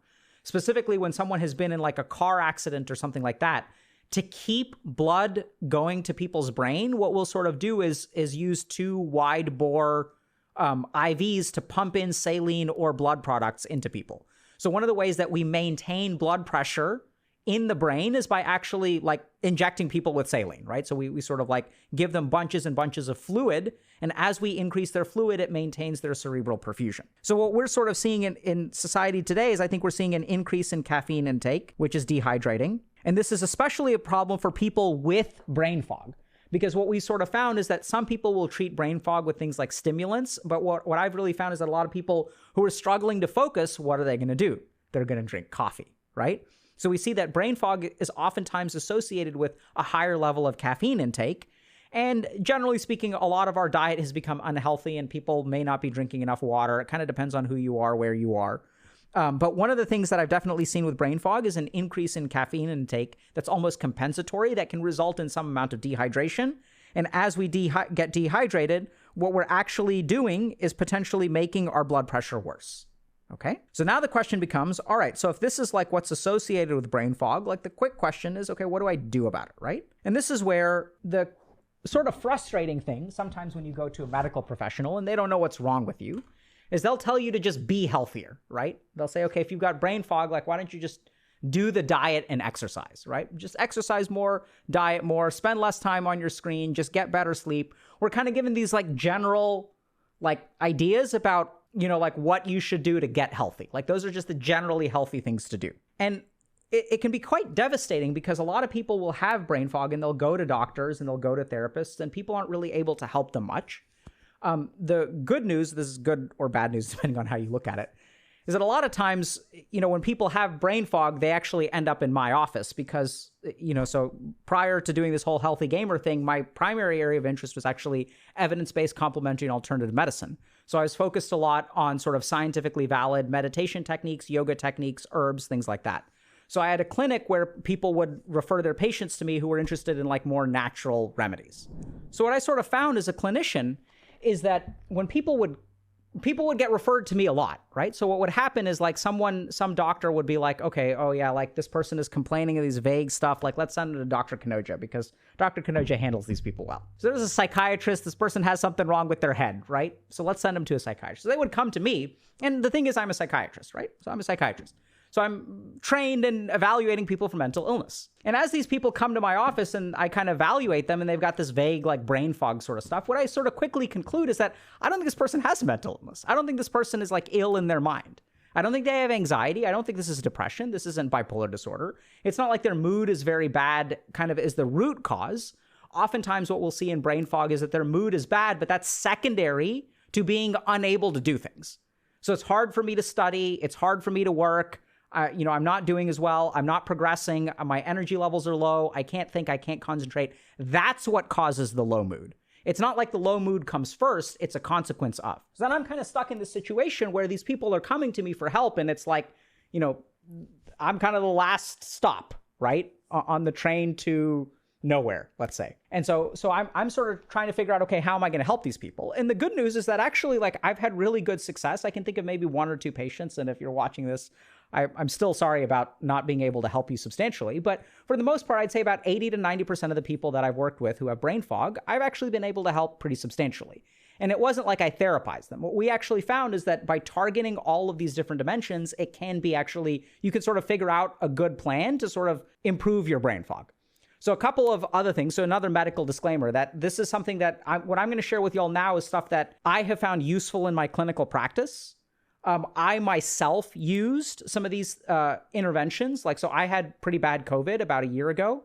and was also noticing some amount of brain fog. So I kind of went through my own like brain fog regimen, and I found that like I basically am completely recovered from that. But remember that this is not medical advice, and that each and every one of you should really talk to a doctor about all of these things and sort of try to figure out a customized plan. But here are a couple of things that work. The first is yoga or Tai Chi. And specifically, I found Shirshasana to be very effective.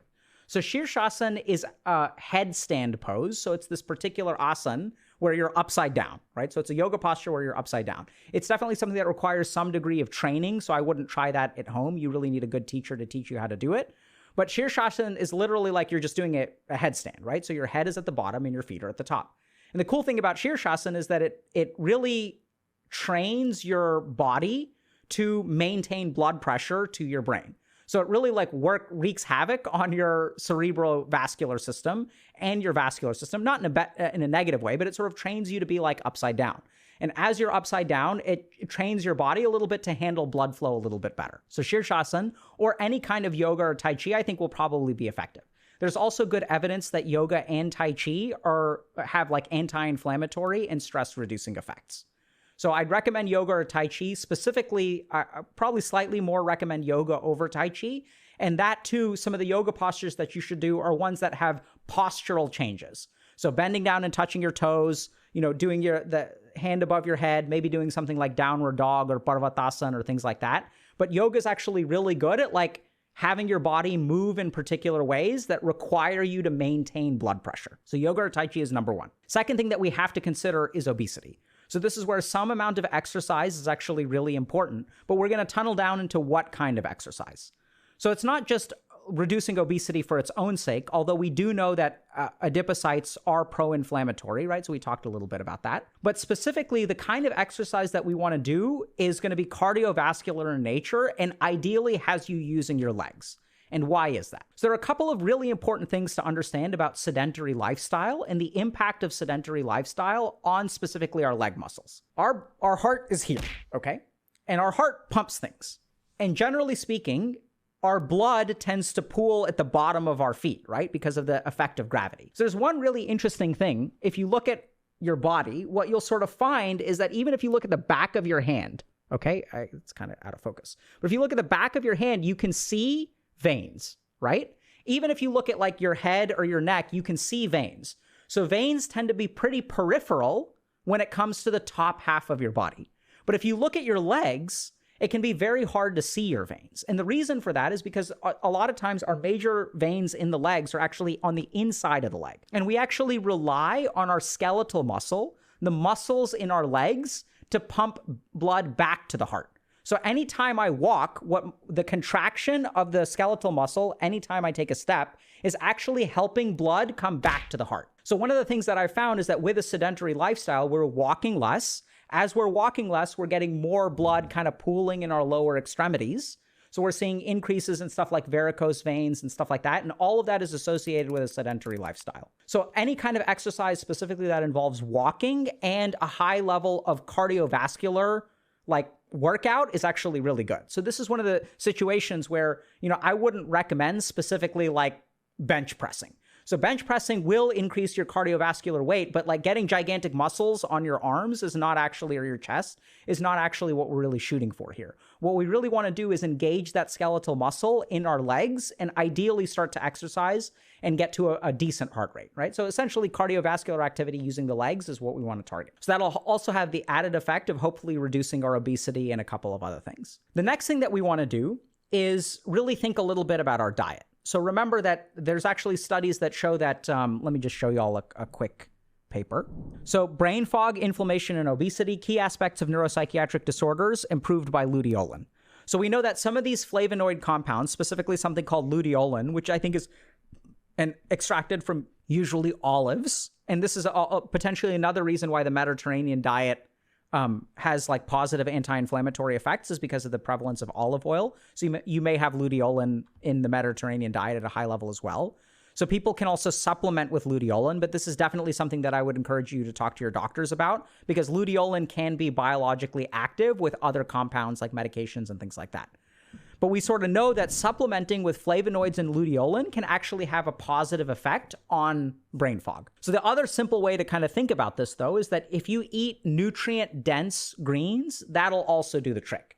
So it's not just healthy diet in general. It's sort of thinking a little bit about, okay, what are the dietary inputs that I need to kind of compensate for the brain fog? And the specific thing about luteolin and flavonoids is that they seem to have very positive effects on the parts of our brain that appear to be affected by brain fog. So remember this mast cell activation, this high level of inflammation. There's very strong anti-inflammatory, antioxidation, and neuroprotective effects of flavonoids and luteolin. So that's something that I would definitely recommend that y'all talk to your doctor about. The last thing to generally consider is to remember like two super basic things. The first is sleep and caffeine. So sleep is incredibly important. So just about every person that I've worked with brain fog has needed to have some kind of improvement in their sleep. So if you're not sleeping properly, sleep is just the general time that our brain uses to heal itself, right? So if we're like not sleeping properly, or our sleep is disturbed, or we have too many substances on board, if we use marijuana to help us sleep, if we use alcohol to help us sleep, even if we take exogenous melatonin, I'm sometimes a little bit concerned about the high level of exogenous melatonin use, even though from a medical standpoint, it's very, very safe. But I think good sleep is huge for brain fog. The last thing to consider is, once again, hydration. So this is where you just got to be drinking lots and lots and lots of fluid. So if we're talking about this blood pressure effect, we got to remember that like fluid intake is very, very important for maintaining a healthy blood pressure. So you've got to really look at what's your liquid intake over the day. Are you drinking lots of soda? Are you drinking lots of caffeine? Are you drinking enough water? How often are you urinating? What is the color of your urine? You generally want to be urinating like a light yellow color. If your urine is completely clear, your fluid intake may actually be too high. If your urine is very concentrated or you're not urinating very frequently, there's a decent chance that you're not drinking enough. So these are the last kind of two things to consider. So it's unfortunate that brain fog has been really like expanding very rapidly. I almost get the sense that there's like a silent epidemic of brain fog that's happening in our society today. And the most devastating thing about that is that as it's affecting more and more people, the solutions that we're offering people with brain fog don't seem to be working very well. So if you go see a medical professional, it's a good thing to do, by the way, because they can rule out other causes, right? So if it's something like anemia or vitamin B deficiency, there are a lot of things that can kind of contribute to brain fog-like symptoms. The downside is that if it's true brain fog, then chances are it's not one of those vitamin deficiencies. And you should rule all those things out, but then your doctor is sort of left at like, kind of like I don't know what to do. And then sometimes what they'll end up doing is just referring you to a therapist or just telling you like, oh, eat healthy and exercise, which is actually part of the solution, don't get me wrong. But then the other problem is that once you get referred to a therapist, the therapist may be able to help you in some ways. But the real problem is that brain fog is not a psychiatric condition. It's actually a physiologic and neurologic condition. And so oftentimes what our medical system actually does is sends people to the wrong professionals. And then when therapy or psychiatry kind of doesn't work for you, then you're sort of left feeling like, okay, well, I've tried everything.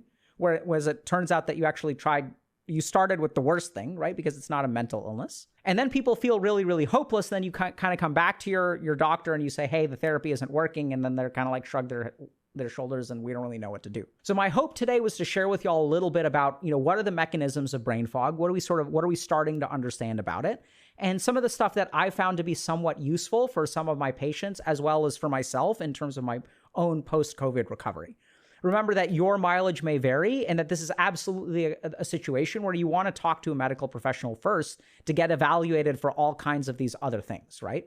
And if you do that, hopefully what we'll start to see is that your brain fog will actually get better. And I would say that like 80 to 90% of the people that I've worked with brain fog, with some combination of the stuff that we just talked about, will actually get better.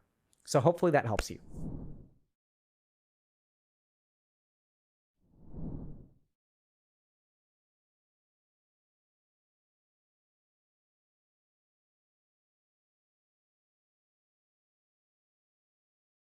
And then the other thing is that, so I'm going to go ahead, I don't know what chat thinks, but I'm going to go ahead and say, I don't think you really did anything wrong here.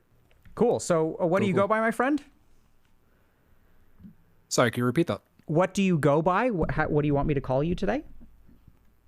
Oh, call me James. James? Welcome, James. Yeah, nice to meet you. Hey. So what's your situation?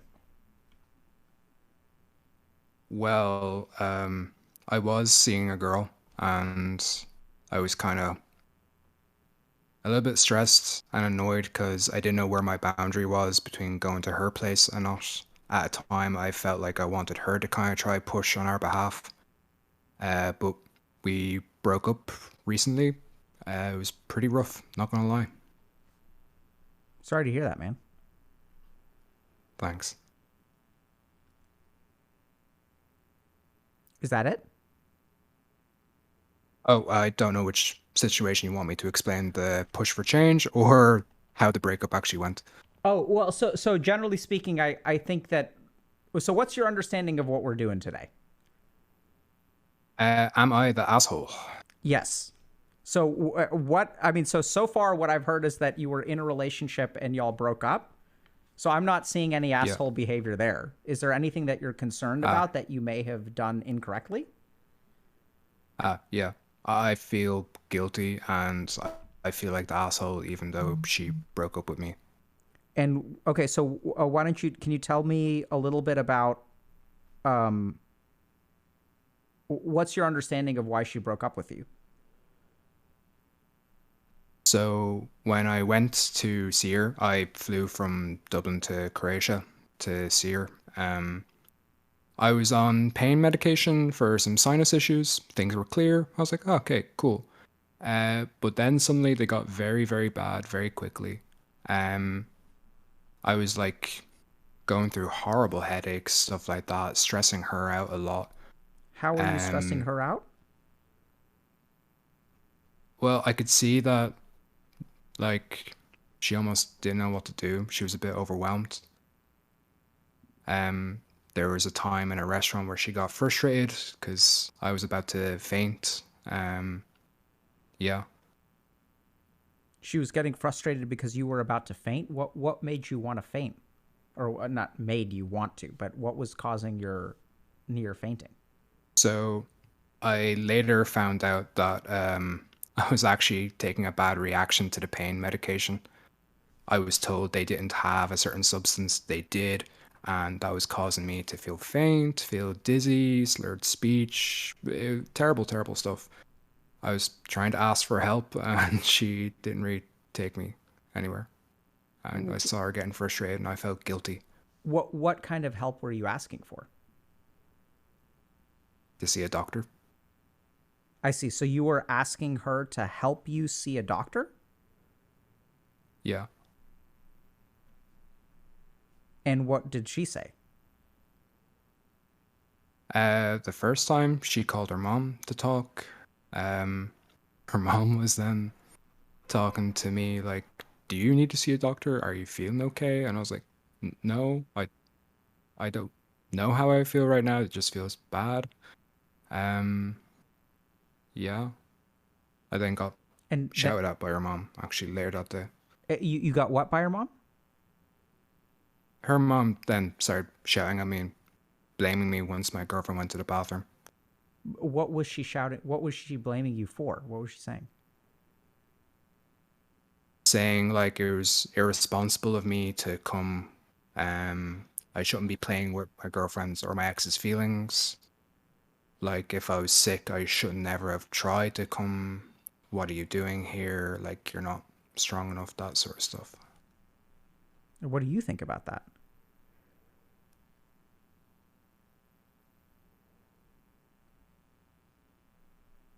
I want to say it's like not true, but I still feel that guilt, like it is my fault.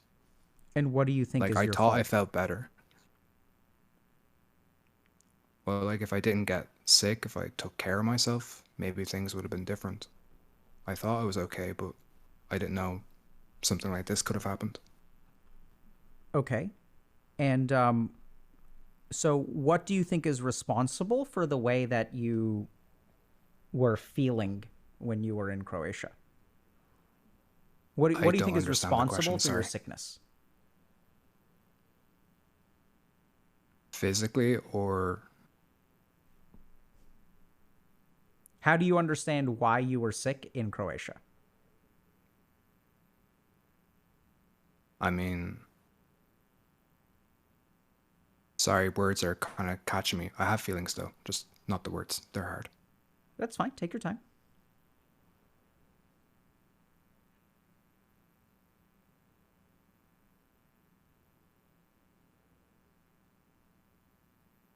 guilt, shame, and then blaming myself. That's what comes up. Okay. So I can notice that it's like when I ask you a question, what I'm sort of getting from you is that there's almost like this it almost feels to me like a geyser where there's like this fountain of like guilt and shame that's kind of dominating your mind when I ask you a question. Is that fair to say? Yeah, it's kind of flooding the space, to be honest. Right? So I'll ask the question again because I think it's important to try to, it may not be possible, so no blame, but to try to kind of push past that. So my understanding is that you were ill when you visited your then girlfriend in Croatia, correct? Yep. And prior to going to Croatia, you were ill and then you had seen a doctor, presumably? Yep. And the doctor did what? So the doctor said, hey, take these medication, this antibiotic, and this painkiller when you need it. If it clears up between this day, you're good to go.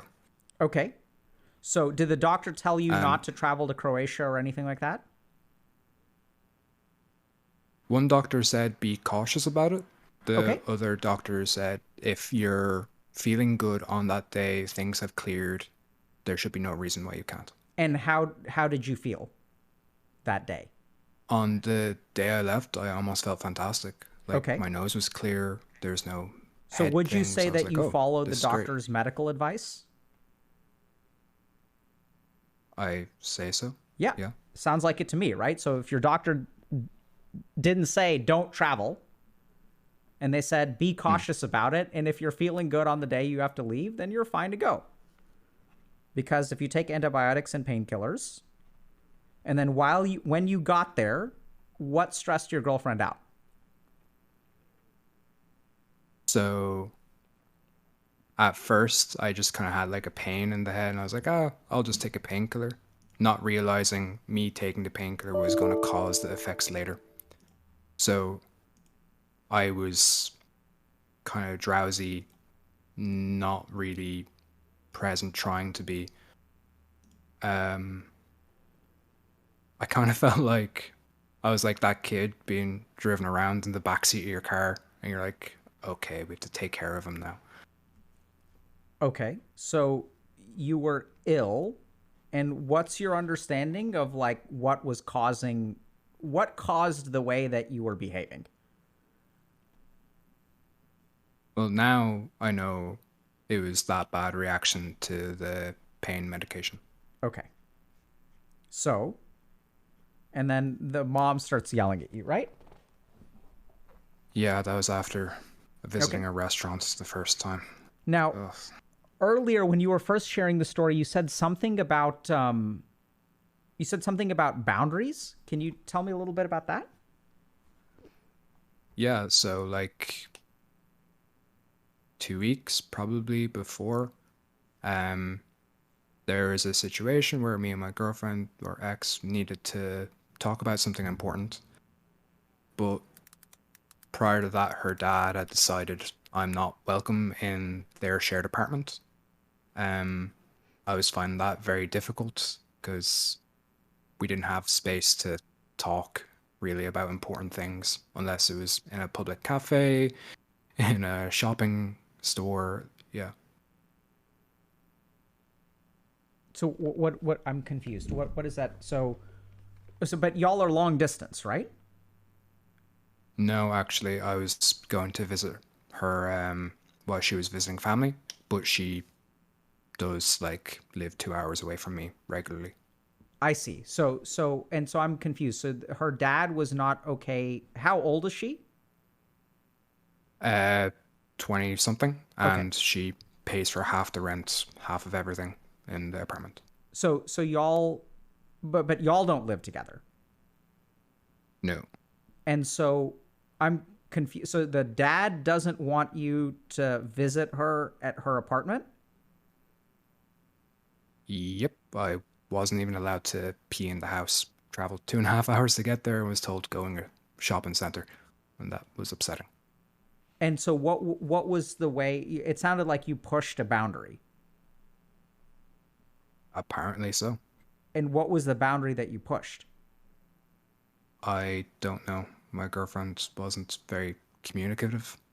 I tried asking what's going on. I was allowed to stay at her apartment before that, but something changed and she wouldn't tell me, and I never got to know. And so this was a few weeks before you visited her in Croatia? Yep. And so who invited you to Croatia? My girlfriend did. Did she invite you? Yeah, she said, hey, just come over. We can chill out, talk things through. So I'm super confused. So you're living in Dublin and she lives 2 hours away? No, I'm living, well, near Dublin that I can get to easily. She's living in the Dublin area. I see. And so does her family live in Dublin too, or she's living there on her own? So her father lives in Dublin. Her mother lives in Croatia. I see. Okay. And so you're not welcome. And when you say she pays half the rent, her dad pays the other half? Exactly. I see. Okay. So she lives with her dad. So you're not welcome in the roommate's house, but are you being invited by your girlfriend there? At times I was, and then it just all shut off, basically. But I was invited to hang out adjacent to her apartment, because her apartment is right next to the travel line and all that, yeah. Okay, so James, this is where... So what do you think you did here that could be perceived as being an asshole? In that context, I think how I any of these brought contexts. Up, I was...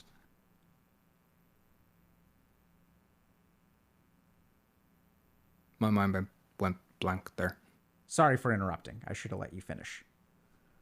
I'll ask the question again. Okay. So I like, what do you think you did wrong here? What do you think you're guilty of? How I talked about it, maybe, or brought it up with my girlfriend, how I made her feel. Did I push something? I don't know. I feel like I did something wrong. Okay, you feel like you did something. That's why we're asking these questions. Okay? So here's what I'm hearing, and you let me know if this makes sense to you or not. So I know the situation seemed a little bit confusing, but it sounds like y'all both live in Ireland, right? Yep. And there's this first business of you used to be able to visit. Yep. But now her dad, who is also her roommate, which is weird, like, set some limits or boundaries on you being able to visit. Yep. Okay, so that's like one issue. And then you were invited by her, and then her dad is like, by the way, you can't use the bathroom. Like, what do you think about that? Yep. I felt like I was treated like a dog, to be honest, being told, no, go outside. Don't go in here. So I'm going to ask the question again. I'm not concerned with how you feel in this moment. I'm going to ask you, what do you think about that? Oh.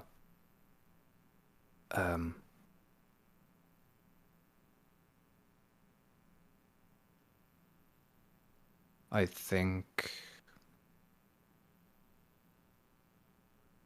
I don't know what right words to use. Okay, it's not about right words or wrong words. So let me, and I know I may be a little bit difficult right now, so I apologize for that, but I do think it's important. It's okay. Because so here's the key thing to understand. If we're the asshole or not doesn't depend on our feelings. Does that make sense? It depends on our actions. Yeah, I can hear you say that, but it's not matching up with what's inside. Perfect, right? So that's why we're doing this. Because oftentimes we think that our guilt determines whether we feel guilty or not, determines whether, like, that's how our mind tells us we did something wrong or didn't do something wrong. Does that make sense? Same thing. I hear what you're saying. It just doesn't match. Okay, so I'll try to, let me just kind of start from the top. So let's forget about the roommate situation for a second. Let's focus on the trip. Yeah. So if one person gets invited to visit someone else, and you go and you visit someone else, and that person becomes sick, ill, and has a medication reaction that was unexpected and is due to a doctor prescribing a medicine which we didn't know how you would react. So like the person followed the medical advice. They were told by the doctors, be cautious, take this medication, and if you feel well, you can go. And they do what the doctor says, and then they show up and they have a bad medication reaction. Yeah. I don't think that's their fault. Does that make sense? I see where you're coming from. So I'm going to say this as a doctor, not your doctor, but generally speaking, if I prescribe a medication to a patient of mine and they have a bad reaction, I don't blame them for it.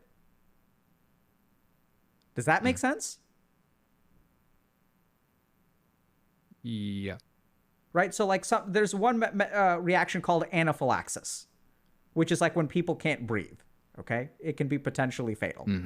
I don't know if you've ever heard of like an epinephrine pen or an EpiPen, but it's a really my scary... family have to carry them. Huh?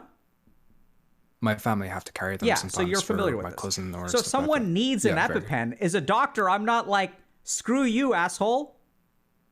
It's not the patient's fault if they have a medication reaction, right? Yeah. I don't blame someone for needing an EpiPen. It's actually quite absurd. And then the other thing is that, so I'm going to go ahead, I don't know what chat thinks, but I'm going to go ahead and say, I don't think you really did anything wrong here.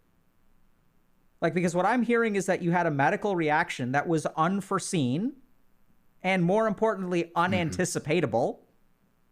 Because we didn't hear anything about like anyone expecting you to have this reaction. And that you traveled somewhere else, you were invited by someone and you were a guest of someone's. And you got sick. And then when you got sick, her mom was like, you're weak. I don't know why you're here. Pretty much, yeah. Yeah, and I don't think getting sick is a sign of weakness, especially if it's a medication reaction. There are some sicknesses that you could conceivably blame people for. Like if you've been smoking for 40 years and you get lung cancer, like arguably you can blame someone for that. But I don't think a medication reaction is something that you can blame someone for. And so I'm not really hearing that you did anything out of line. In fact, what I would say is that it sounds like people invited you to be their guest. And then generally speaking, like I think it's like if I invite someone into my house and they get ill, I think it's reasonable for me to try to take care of them. Right? Because that's what you do for guests in your home. You don't... Does that make sense? Yeah.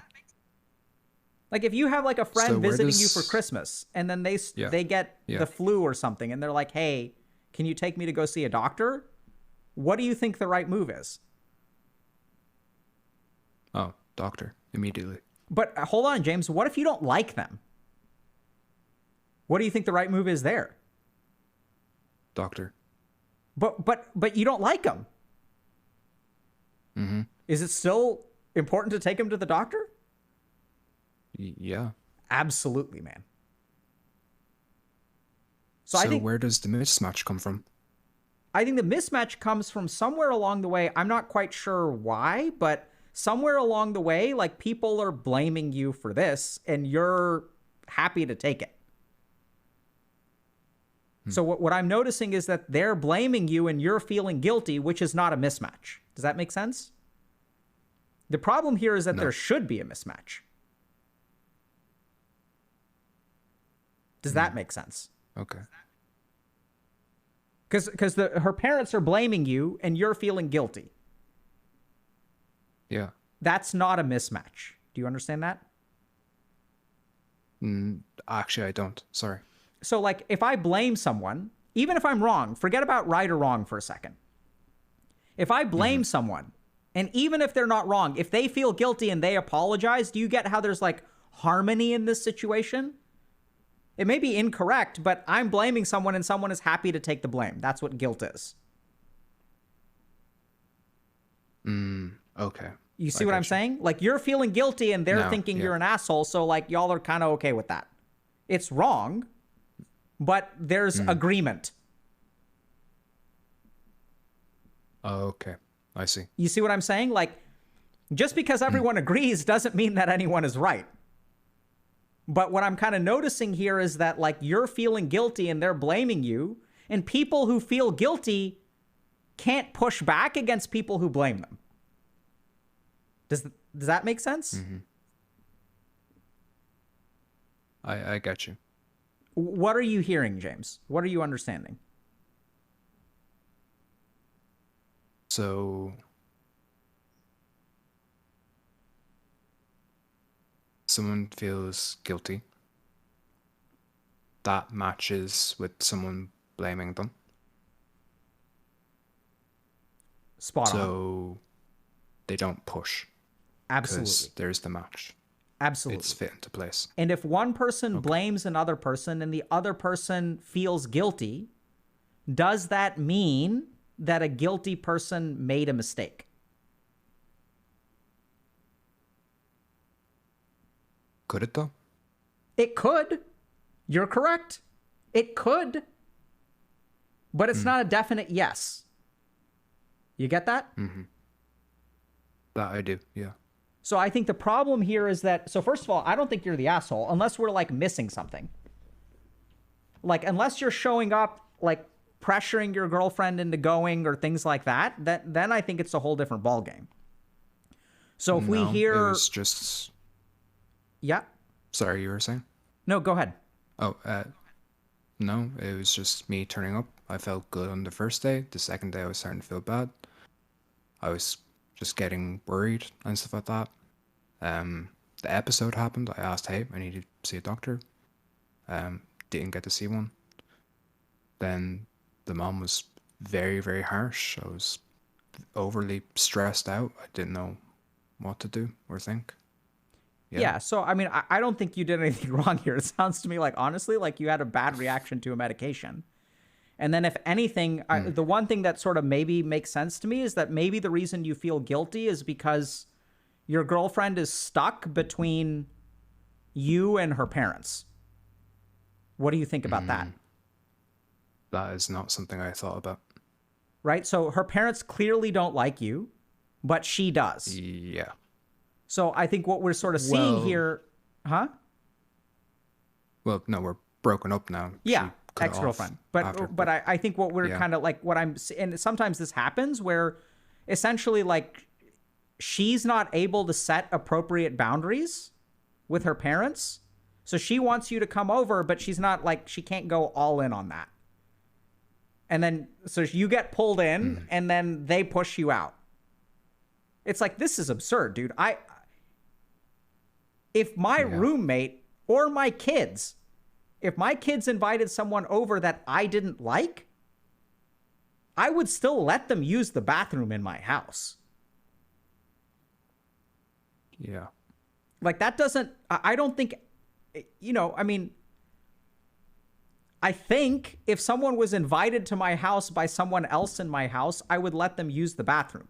Unless I was concerned about theft or some, you know, maybe some situations.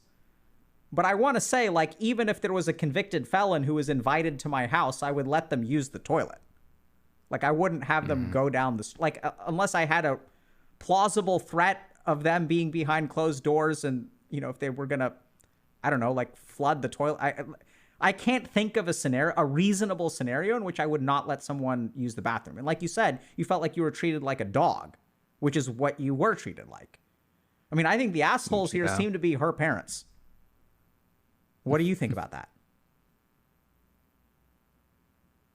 One parent, yeah, I can see. Which Definitely. one? The dad, for sure. The mom, I don't know if she said those things out of a place of anger or worry or something else. I mean, whether it was anger or worry, this is where, like, so this is the other thing, James, like, it's possible that we're getting such a biased story from you that we're missing something here. probably. But I mean, I don't think that this is where like it doesn't matter where she was coming from. You were ill, you had a medication reaction, they wouldn't take you to see a doctor? Like, what the fuck, man? Yeah. I was just told to get on the plane and brought back to Ireland. Had to go to the doctor literally an hour after my flight. Ambulance, brain scans, all that stuff. It was horrifying. Okay, so like that even reinforces the story. So if you're telling me you got urgent medical attention and a medical professional was so concerned that they scanned your brain, like... Yeah, basically. Right? Because like this is where the medical professional decides. It's not, we just don't go around scanning people's brains. Chances are you got a CAT scan, which exposes you to some radiation. So we don't just order them willy-nilly. Right? We only really order them like when we need to, because they're expensive and they irradiate you. So we don't want to just do it. So, I mean, it's a good test to run if people are concerned, but we just don't go around CAT scanning people. And so I think the biggest issue that I'm hearing here, James, is that somewhere along the way, like, I don't know if you've been in abusive dynamics before, but this sounds to me like sort of an abusive dynamic where people are blaming you and something about the way that your mind thinks, like you accept that blame. But I'm not hearing that you did anything wrong here. I just feel like it's, again, me kind of having a moment of weakness, I guess. Like, yeah, I feel bad when I have those moments. Sure. I guess. And I mean, I think that kind of makes sense. In the sense that you're concerned about, you don't like feeling weak. Like, I can empathize with that, but I think this is where... No, it's more so showing it. Huh? So, no, it's more so showing it or having to, like, let it out, I guess. Yeah. Yeah, so that, I mean, that's where, like, I can empathize with the feeling.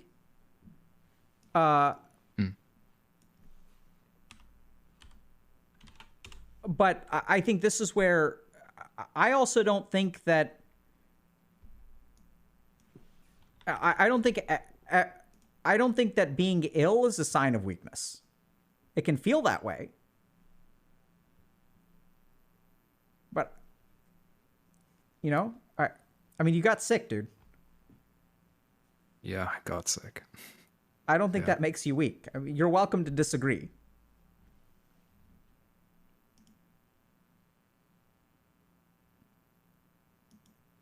Sorry, I'm just reflecting. Good. It's not something you should apologize for.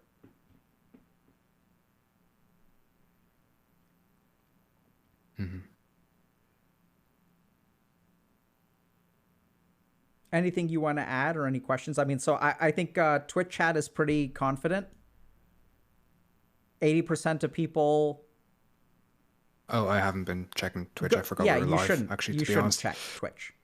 But 82% of people don't Grand. think you're the asshole here. And my guess is that the rest of the people just think you're trolling. Or I think some of the people were... One person said yes, and I'm pretty sure they're trolling. No, I wish, like, afterwards, I still can't read type correctly because I keep on making typos with stuff like that. It's a whole thing. But yeah, so I don't think you're the asshole here, man. brain stuff. It sounds to me like you got sick, and it sounds like, your girlfriend was caught in a situation where she couldn't set appropriate boundaries and, like, advocate for getting you medical attention, which is bizarre. And yeah, I feel like kind of like I was there for her a little bit when she had stuff that, needed attention. But now I had that same or similar issues. And it was like, oh, can't touch this. Okay, throw it away. Oh, break up with them. Okay, just get rid of them. Can't deal with it. Yeah, so that sounds brutal, dude. It has been. And I'm not really hearing much that I think is your fault. And this is where, it can hurt to break up with someone. But I think that, like, being in a relationship with someone who can't set boundaries to protect you from people in their lives, right? This isn't just parents. This is like things like exes and stuff like that. I don't think those relationships end up being very healthy. So if you like someone and you want someone in, if you want to be in a relationship with someone and you want that person to be in your life, you've got to be able to advocate for them and have them be in your life. Hold on one second. Yeah, okay, good. Concerned, mother, all that sort of stuff. Well, we're concerned for you too, dude. But I don't think you're the asshole. No, really, this whole community has just been like reaching out. I don't know where to put the feeling. Like, yeah, strangers coming out, helping, asking if I'm okay. It's wild. Yeah, the community is great. Maybe they can Yeah, help you. it really, really is. Maybe they can help you learn what you're worth. I don't think I know that, actually. Yeah, I can tell. And that's okay. Hmm. And so hang around for a while and we'll see if we can figure it out together. How does that sound? I like that. Yeah. Cool, man. Good luck to you. Thank you.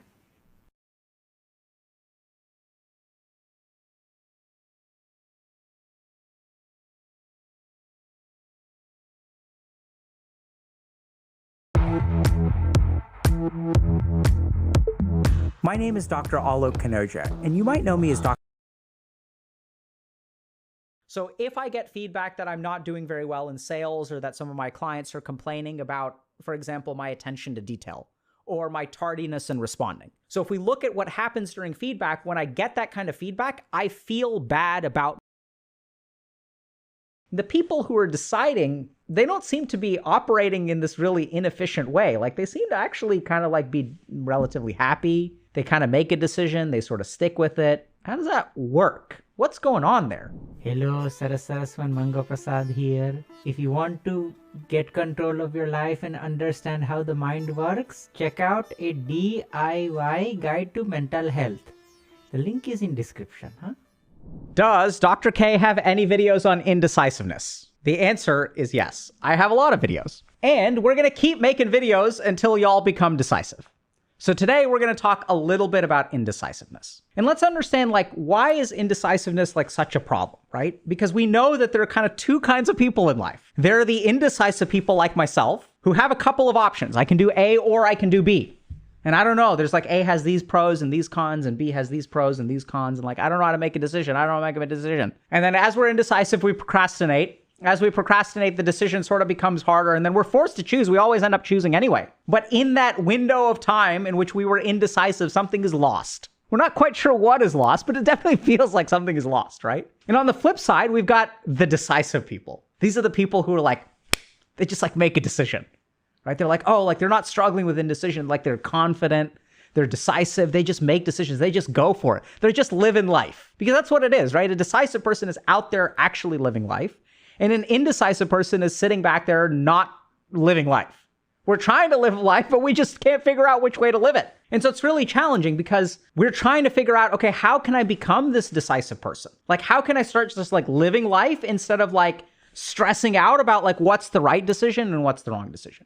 Because let's be clear, what indecisiveness is about is, if you really think about it, it's like, how do I make the right decision? And how do I, like, what if it's the wrong decision, right? Like, what if I choose something, but it's, because that's why we can't choose. Like, why can't we pick? Because if fundamentally, if you think about it, you're afraid of making the wrong decision. Because if you weren't afraid of making the wrong decision, there's no indecisiveness. And so indecisiveness is really tricky because usually the way that we approach it is we try to like logic ourselves to the right decision, right? So what I'll do is I'll do something like I'll make a pro and con list. And if you really think about why do we make pro and con lists? We try to make pro-con lists because at the end of the list, we hope that a decision will emerge, right? If I make a list of things, pros and cons of choice A, pros and cons of choice B, my hope is that at the end, I can look at those two things and I can see 5 pros over here and 1 con over here, and 2 pros over here and 5 cons over here. And then the decision gets made for me. So the really tricky thing is that a lot of the times we think we're trying to become more decisive, but we're not actually becoming more decisive.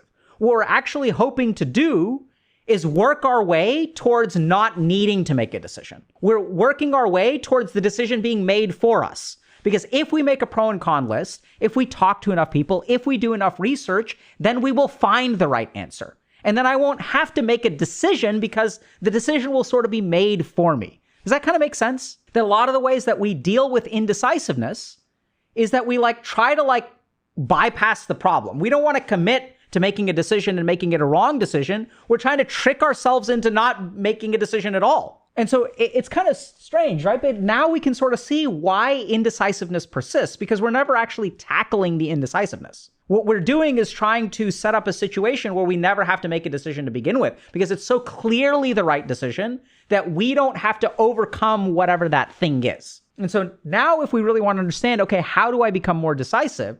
Let's start by understanding, okay, what is it, that thing that we're actually trying to avoid? What is it that makes it hard to make a decision? So I'm going to give you all a very simple exercise. The next time that you're indecisive about something, you've got two options. Just grab a coin and flip the coin.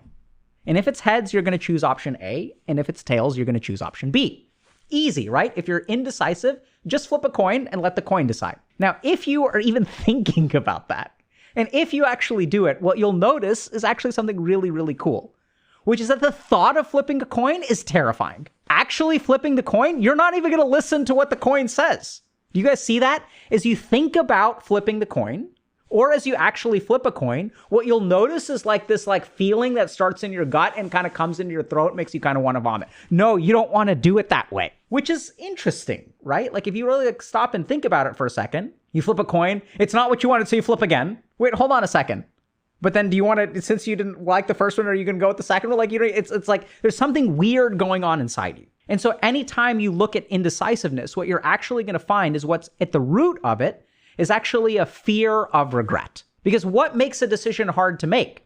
Well, what if it's the wrong decision, right? I have to make the right decision and I can't make the wrong decision. Because if I make the wrong decision, then it's the wrong decision and then I'm going to suffer and I'm going to regret and I'm going to miss out. So if we really look at what indecisiveness is about, it's not about indecisiveness or decisiveness. It's about an inability to deal with regret from your decisions. So what you're actually trying to do when you're struggling with indecisiveness is live a perfect life. You're trying to live a life that's free of any regrets, because here's your thinking. If I make all the right decisions, then I'll make the right decisions and then I won't have anything to regret and then I'll be happy. And my happiness depends on the decision that I make. Does that kind of make sense? So then what we can sort of conclude is that what we're thinking about with indecisiveness is I'm looking for the right decision. And the more indecisive I am, the more I want to be sure that I'm making the right decision. Because if I'm making the right decision, then I will be happy and I won't miss out. So if we kind of think about that for a second, okay, what about people who are decisive? If it follows that indecisive people are trying to make the right decision and we struggle and we're like, oh my God, right? We're thinking about it. We're weighing pros and cons. We're doing all this work to end up with the right decision. And if there are people out there that are just making decisions, right? There are people who go into restaurants and they're just ordering food and they're like, what do you want? And then they just shrug their shoulders and they're like, you know what? What's your favorite? I'll get that. There are people out there living life like that, right? But what if it's the wrong thing? What if they don't like it? And so we would assume that, okay, so if the more time I spend making the decision, I weigh pros and cons list, I weigh my pros and cons, I do a bunch of research, that should lead to the right decision. What should actually follow is that people who are decisive are actually making wrong decisions, right? Because if people are just they're not really thinking about it, they're not doing their research, they're just flipping a coin, they're just going out there living their life, they're like, yeah, I'm going to order this, It should follow that people who are more decisive are making wrong decisions. Their decisions are flawed. And so then we kind of think about it and we're we don't want to make a wrong decision, right? That's why we're doing this. And let's think through that for a second. So why don't we want to make a wrong decision? Well, if I don't want to make a wrong decision, what happens if I make the wrong one? What do I do then? Well, decisions aren't forever, right? We kind of know that. So if decisions aren't forever, then what I can do if I ordered the wrong thing, then I can order something else, or next time I'll get something else. And let's say you pick something as a major, you're trying to decide what to major and you decide you don't like it, then you have to switch over to the other one. And so then what's the problem with that? Well, it leads to inefficiency, because the people who are indecisive, we don't want to waste time, right? If I had made the right decision in the first place, I wouldn't have wasted a year studying the wrong thing. And so we want to really avoid inefficiency, right? Because I don't want to waste time. Okay, so that sort of makes sense. So then it follows that if I'm indecisive and I end up sort of picking the right thing, then I'll be very efficient. That's the goal of making the right decision, right? So we don't have to like clean up our mess. We don't have to change our course. We don't have to waste any time. So then it should also follow that people who are decisive are wasting more time. They're more inefficient, right?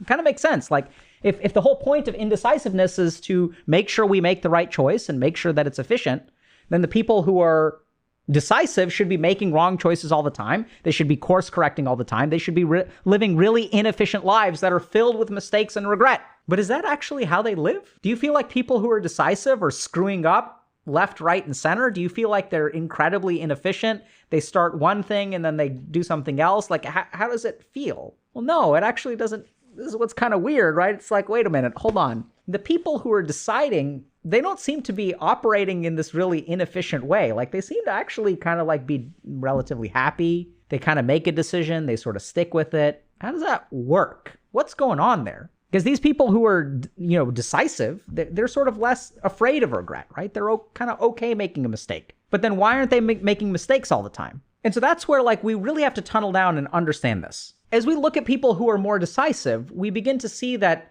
their lives actually seem to be having less mistakes, right? They don't seem to be like course correcting quite as much, or they don't seem to be like filled with regret.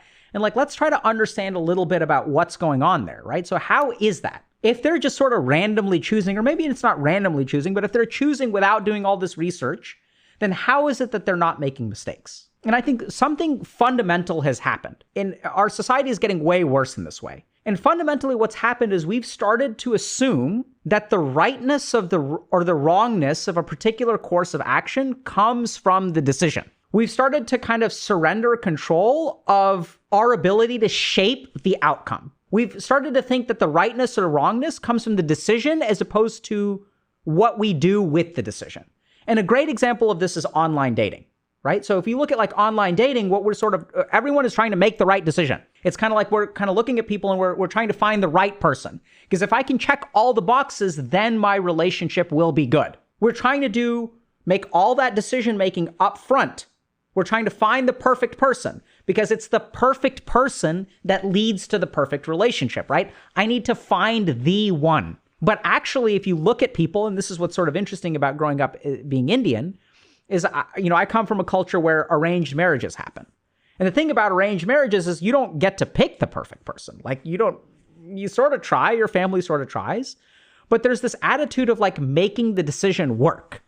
Right? And this is what we've actually this is the difference between an indecisive person and a decisive person. Is that the indecisive person tries to pick the right choice. And the decisive person makes whatever choice they pick work. It's this idea that whatever you choose, you can kind of make it work. It's what you do after the decision that's really important. And this is precisely why they don't end up sort of in bad places, right? Because when a decisive person makes a decision, it doesn't look like a mistake. And why doesn't it look like a mistake? Because it's not because they made the right choice. It's because what they did after the choice, that decisiveness actually affects the outcome. The outcome is not dictated by the choice. It's dictated by what you do after you make the choice.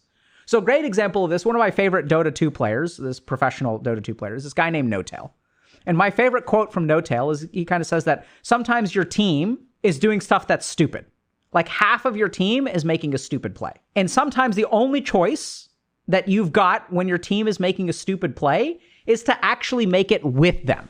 That decisive stupid plays will outperform indecisive good plays, which is really fascinating, right? Because if you really look at that, and this is a two-time TI champion, by the way, so there's something, maybe he's onto something here. I think the key thing, though, is that if we look at people who are decisive, they find a way to make it work. And instead of trying to make the right decision, the outcome of the decision depends on what you do afterward. And now let's kind of take a look at the flip side, and let's look at someone who makes who's very indecisive. So if I'm indecisive and I'm trying to find the right decision, what happens in my psychology? Okay, do I go with A or do I go with B? Do I date this person? Do I marry this person or do I marry this person? Which one do I do? And if I'm indecisive about it, right, I procrastinate, I wait till the last minute and I pick something. And as I pick that thing, if I'm assuming that the decision correlates with the outcome and I'm procrastinating and I'm indecisive, what do you think is going to happen? What's going to be the outcome? The outcome is going to be bad.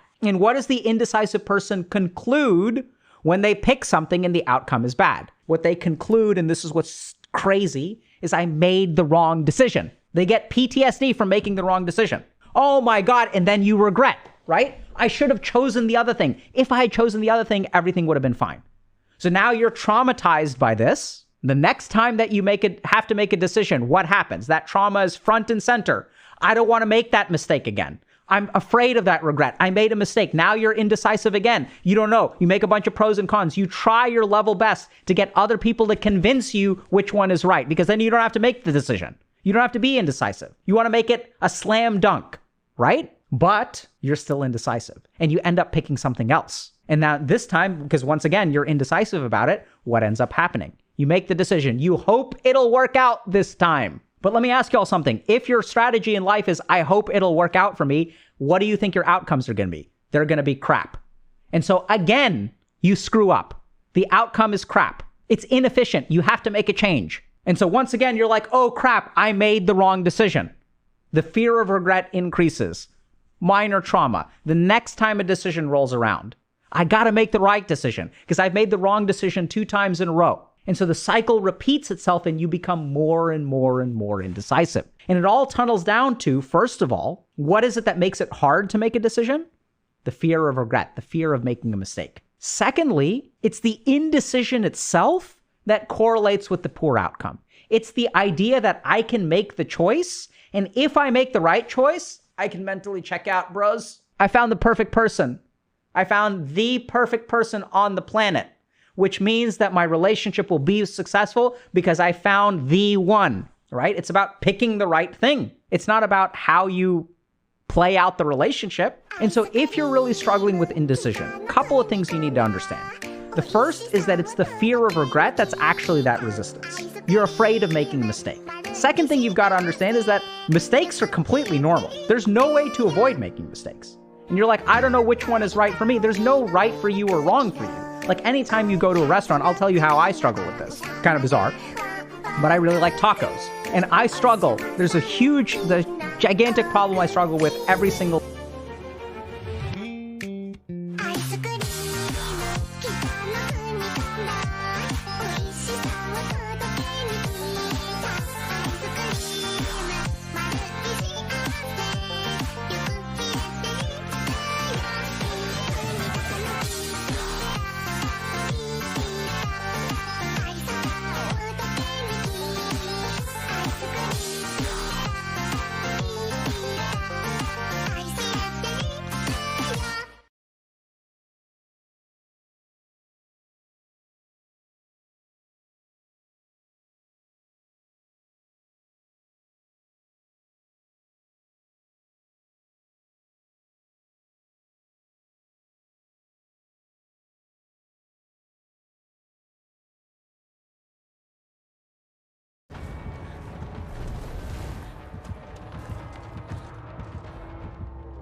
And I'm gone!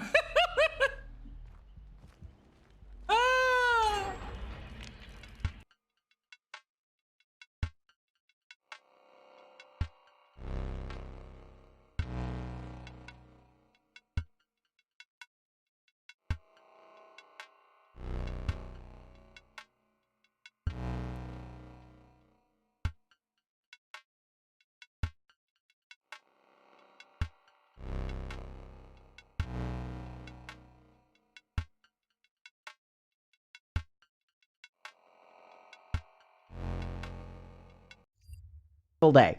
Every time I want to eat a taco, do I go to the place where I know I like tacos, or do I try a new place? Because the new place could have better tacos. But if I go to that place and the tacos aren't as good, I could have eaten at my favorite taco place. And thus my happiness in life has been forever diminished because I've eaten one subpar taco meal when I could have had a good taco meal. But if I go to my favorite taco place, what if I'm missing out? What if this taco place, I think it's a 10, but it's actually only a 9 and a 10 lives out there? There's an even better and even more delicious taco place that exists out in the world. So much indecision. Instead, just pick a taco place. If it's not enjoyable, what's the harm? You can go back to the other, you're never going to go again. And if you find a new place and it's great, it's so easy, right? So don't be afraid of inefficiency. You got to make changes. You're going to make pivots. Don't be afraid of making the wrong choice, because the wrongness isn't in the choice. It's in what you do after you make the choice. You're so terrified about inefficiency, but that's like, it's kind of part of life, right? So I can also be someone who can sort of say, like, I've made a lot of inefficient choices in my life, i.e. failing out of college and playing too many video games and all that good stuff. Spending 3 years applying to medical school, like starting medical school at the age of 28, so much inefficiency. And here's what I'm telling you, it kind of doesn't matter, right? And this is what's really interesting about people who are decisive. It's people who are decisive. The reason that you can afford to be decisive is because if you can make the wrong choice, you have the capacity to pivot. So if you're struggling with indecisiveness, start by understanding that it's a fear of regret. Second thing you've got to understand is that there is no right choice or wrong choice. There's just the choice that you make.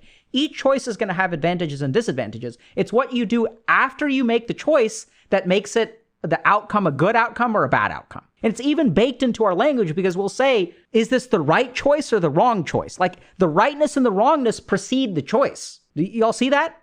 Whereas what we're really missing here is the rightness or wrongness doesn't come from the choice. It comes from what comes after. A little bit of inefficiency is totally fine. Even a lot of inefficiency is totally fine. It's just the price of tuition. So if you want to be a little bit more decisive, you've got to be a little bit more open to making mistakes. And the huge irony here is, as you become open to making mistakes, you're able to fully commit. As you're able to fully commit, that results in fewer mistakes, which is why we see these people who are decisive, who are making all these decisions without sort of thinking about all the inefficiencies, without all of this regret, and somehow they seem to be making the right decisions because they're not making mistakes. And their life, they seem to be enjoying themselves, they seem to be productive, and it's like, wait, how are they making all these right choices? And that's the huge paradox, is that it's the way that you commit to a decision that ultimately determines what the outcome is. So if you're struggling with indecision, stop trying to make the right choice. You can't make the right choice. You can just make a choice. And the more that you commit to that choice, the more that you're willing to pivot, the more that you're willing to, and you may say that's kind of weird, but what about commitment and pivot? You commit to the choice, and then if you need to pivot, then you're decisive about the pivot, right? It's better to commit to a choice and be decisive about the choice and decisive about the pivot than it is to be indecisive about both of those things. Should I stay? Should I quit? Should I break up with this person? Should I stay in this person? I've been in this relationship for 3 years. I don't know what to do. I don't know what to do. I don't know what to do. So completely flip it on its head, and you'll be amazed at what your life turns into. Because the last thing that I'll share with you is that you don't have to live a perfect life. Life is actually completely enjoyable if you don't eat the tastiest tacos every single day. You can actually afford to eat subpar tacos, and you'll be totally fine. This is what I've learned after 40 years on this earth. So hopefully this has been a little bit helpful to you. I know it's kind of weird, but really pay attention to the source of your indecisiveness and recognize that it's not the choice that determines the outcome.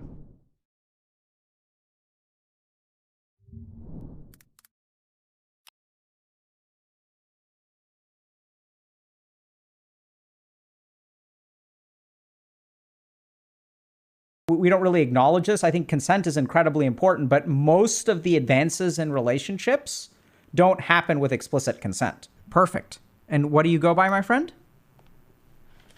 So my post was like, am I an asshole for acting weird with my girlfriend? So I tell the story? Yes. Okay. So it was at a party, and I was drunk, and she was not. And at some point, we were together in the middle of the room, full of people, and she kissed me, and it was really nice.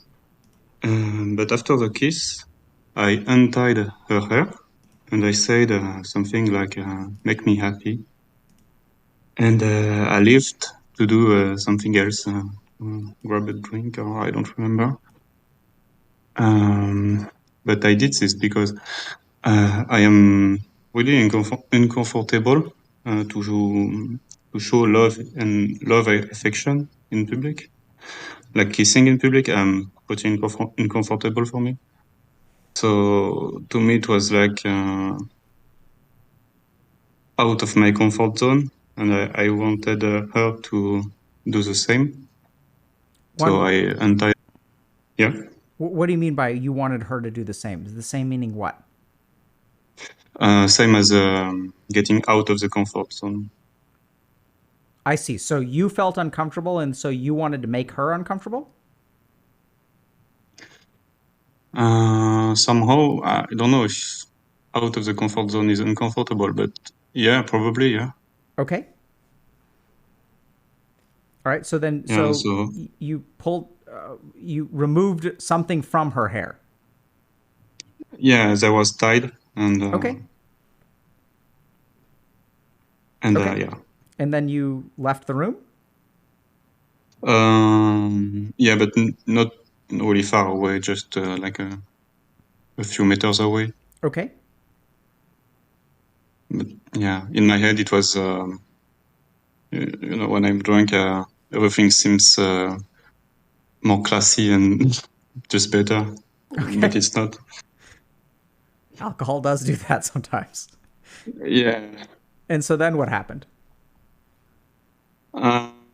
She didn't say anything during the party on the night, but later on, she told me she talked about it with her friend, and it was weird, and she didn't really like it.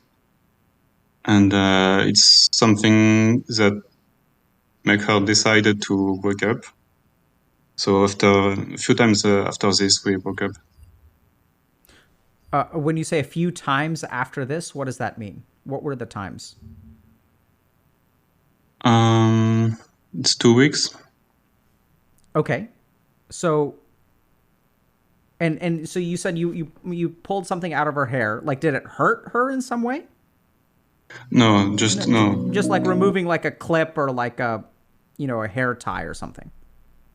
Yeah, because I think her hair are really beautiful, and I like it better untied. Okay. And then what did you say? I said it in my foreign language, so it's not the same. Yeah, really, but that's it's like you want the French. It's something like make me happy or please me. But what does that? Yeah, what is the French? Can you tell us in French? Fais-moi plaisir. Okay, and so what does that mean? Can you? I understand what the translation is, but what's like the tone of what that means? It's like I make her happy with accepting the kiss. So I expect her to do something to make me happy as well. So is it like flirtatious? Flirtatious.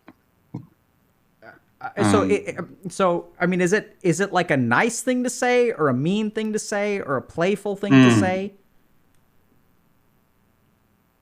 Maybe a little bit playful. Depend on how do you mean it. But, and how did you mean it? For me, yeah, it was a bit like a bit challenging, I guess. Okay, was it sexual? A little bit. Okay. And what's your understanding of why she broke up with you? There was some event like this that happened, and like a lot of event happened, and she didn't felt in love anymore, and so because there wasn't love anymore, I think she stopped to care about me and the relationship. So I think that's it. So she wasn't in love anymore. She broke up with you because she fell out of love? Yeah, I think. Did she talk about this incident when y'all broke up? Yeah. What did she say? She didn't say much about it, just what I said. Like she asked her friends about it, and she thought it was weird. And yeah, she didn't like it. Okay. And what do you think about it?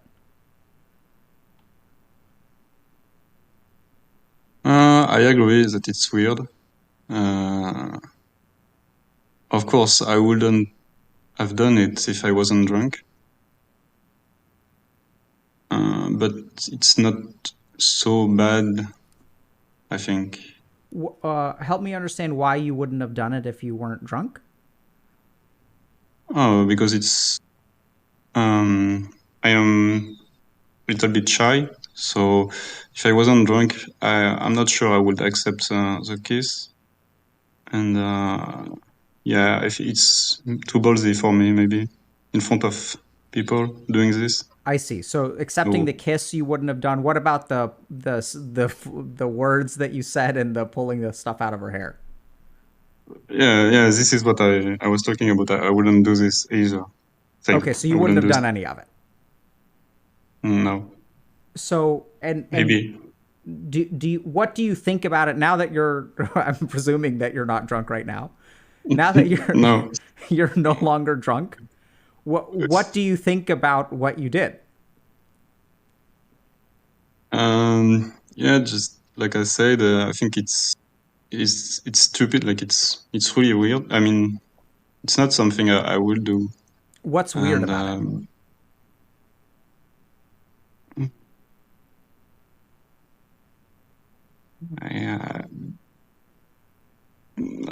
I don't know. It's just uncommon and not something she would expect me to do. Okay. So and how long were y'all dating? 6 months. Okay. And had y'all talked about her hair before? No.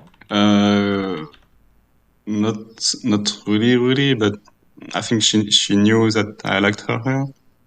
But okay. Nothing particular. Okay. So I'm just not sure like what's normal in a relationship for kind of what stage you were at. So sometimes like it's okay for someone to like mess with or play with your hair, right? So like, for example, I'm married and sometimes my wife messes with my hair. And that's like okay in our relationship. I don't always like it, but it's something that we're okay with. Do you know if like, I mean, is that something that y'all had done in terms of like? I think it would be okay if it wasn't in public, because we were kind of in the middle of the room, and yeah, it wasn't just playful. Like it was after a kiss, and yeah, I think this is why it's weird. Okay. But otherwise, it will be really okay to do this. Okay. So, and what do you think? Do you think that you were out of line? A little bit, yeah. In what way do you think you were out of line? Because she didn't want her hair to be untied. Did you know that? She didn't. She didn't tell me, but I could. Somehow, I think I knew it. I mean, no, I didn't knew she didn't want to untie, but I mean, if they were tied, must be a reason. Okay. And do you think that? And how drunk were you? Really pretty well. Like to me, it's close to my limit. Close to your limit of being drunk. So you were definitely drunk, but if you were more drunk, you would have been like sick, kind of thing. Maybe. Yeah, I was really, really drunk. Okay. So, you know, I think, so Twitch chat voted, 41% thinks that everyone here is the asshole. 33% think that you're the asshole. 25% don't think you're the asshole. What do you think? I didn't understand. How many thinks I am a asshole? The most people think that both you and your girlfriend are at fault. So everyone sucks. Okay. 40% of people think that everyone made mistakes. 30% of people think that you're the asshole. 20% of people don't think you're the asshole. Okay. What do you think? So we are both. 33 and 25. What do you So think? most people think we both are assholes. Yes, that's the number one. And this is where, so here's my take, okay? So the first thing that we have to acknowledge is that if you were drunk, there is a decent chance that your memory of the situation is off in some way. Yeah. So the first thing that I'm going to kind of say is that, like, we've got to be careful here because you may have remembered things in a particular way. It could have been worse. It could have been better. Like, who knows? So I think if you're getting pretty drunk and you're like doing things that y'all don't normally do, I mean, that's what happens when people get drunk. But I don't think, and it kind of bothers me a little bit that you were like, I wouldn't have done this if I wasn't drunk. You know, so that kind of makes me wonder a little bit. But then as we tunnel down into that, it seems like the reason that you wouldn't have done it isn't that you think it's wrong. It's that you're shy. Right? Yeah. That's why I'm not sure. I wouldn't have done it. Yeah. So I think the only thing that I think is really asshole-ish about this for you is that she made you uncomfortable and then you did something to make her uncomfortable. Yeah. So like that I think is asshole. So is it justified? Maybe. Right? So if I call someone a nasty thing, are they justified in calling me a nasty thing? Maybe. But I mean, it sounds to me like you felt uncomfortable that she did something that you didn't really consent to or feel comfortable with. And so your response to that is, I'm going to do something that she doesn't like or doesn't make her comfortable. And that doesn't sound right to me. I think the other thing in terms of the mistake here is not necessarily in the behavior, but in the way that the aftermath of the occurrence. So the other kind of question here is, did she know that public displays of affection make you uncomfortable? No, yeah, that's what I was gonna say. She didn't know. She didn't know? She doesn't know. No. So I mean, so this is where I think that, like, you know, I think the real tragedy here is that y'all didn't like talk about this. And when people say like communication is the foundation of a relationship, I think this is oftentimes people don't know what that means. What that means is that if your partner does something that makes you uncomfortable, the right way to handle it is not to make them feel uncomfortable, but to talk about it. Yeah. But I think maybe there is another reason for me to act like this. And what is that? Maybe I thought that it was some kind of teasing to kiss me in public like this. And maybe it was just my answer to the teasing. Sure. And so that's the thing, right? So sometimes in relationships, I don't think you're wrong there, that like sometimes in relationships, part of the natural progression of the relationship is to kind of like up the ante and enter into like uncomfortable spaces. The key thing though, I think, is that usually that needs to be done with like some amount of being on the same team, as opposed to like, I did this to you, so you're going to do it to me, or vice versa. Does that make sense? Yeah. I mean, this doesn't sound to me like a horrible violation of consent, and maybe I'm wrong there, but like, you know, if you're dating someone for 6 months, I think like playing with their hair, which is one way that you could perceive this, I think is like something that is probably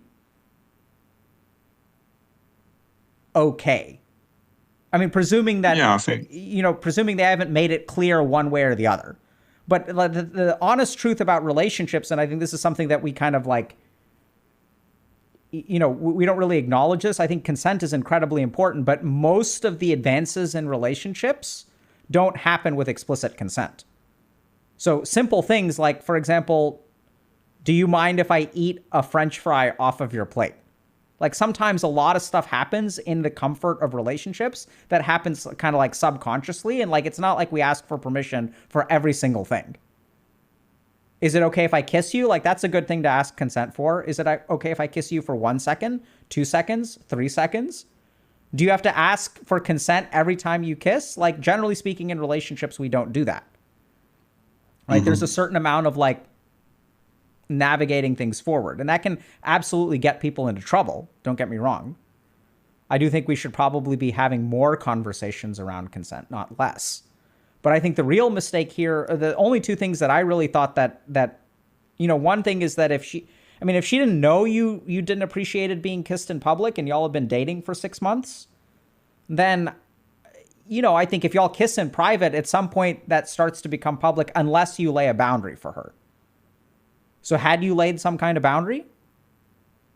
No.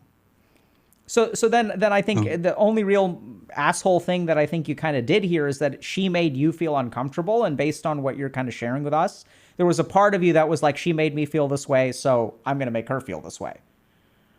Whereas I can sort of get that, if there's a public display of affection, you can kind of be flirtatious. I don't know if you are familiar with that word in English.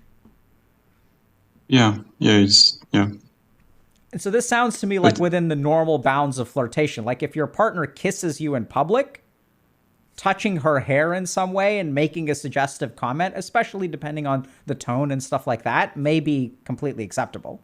I'm not hearing something that was degrading or overtly sexual, but I don't understand the translation or the connotation or things like that. So, but I think really what I'm here, the only real thing, because I think what you tried to do in that moment is become a Chad for a second.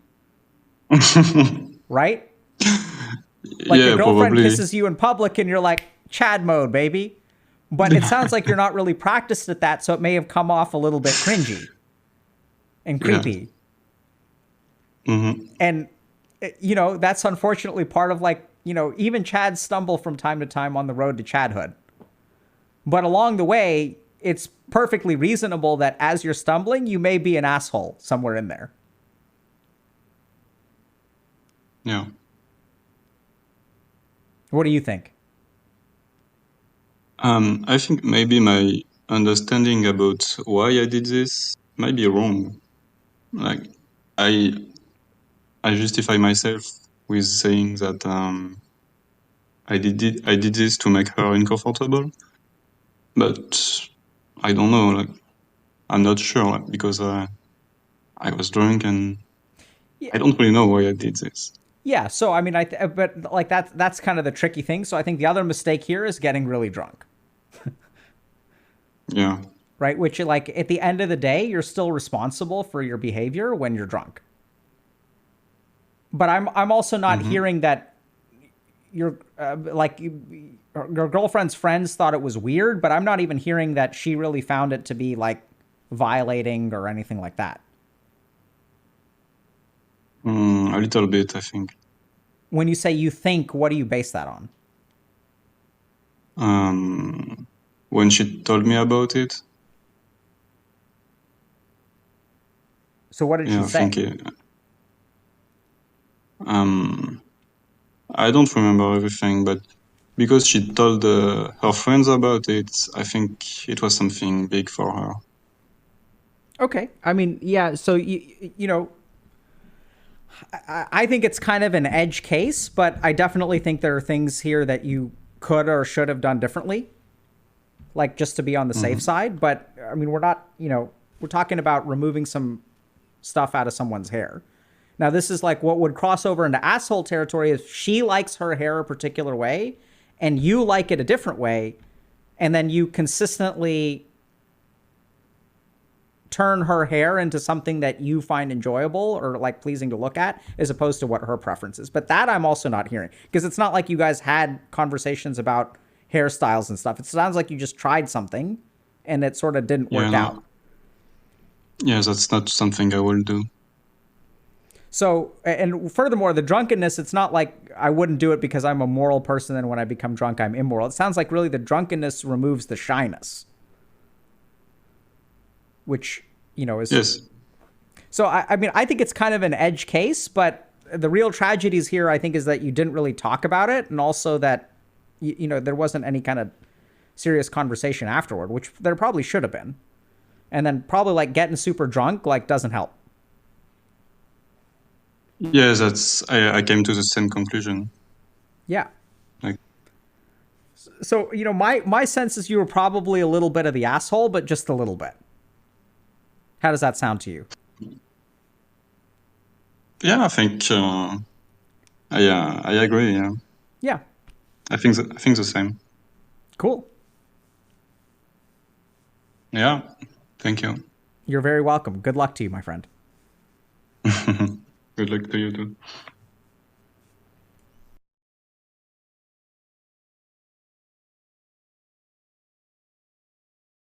Elephants are so much stronger than I am. Oh, that's sad. Like, I wish I was as strong as an elephant. Or do you ever feel superior to an ant, right? Do you ever feel like, oh my God, I'm so awesome. I'm going to live so long. I'm so good at like playing FPS games. And this ant on the sidewalk, that ant sucks, man. I'm the best thing. I'm better than every single ant in the world when it comes to playing Overwatch. The key to happiness is whatever is in the link in the description. Check it out. So today we're going to talk a little bit about comparison. We're talking about this because I hear a lot of people will sort of say that comparison is the thief of joy. And I'm noticing that more and more people nowadays are like comparing themselves a lot.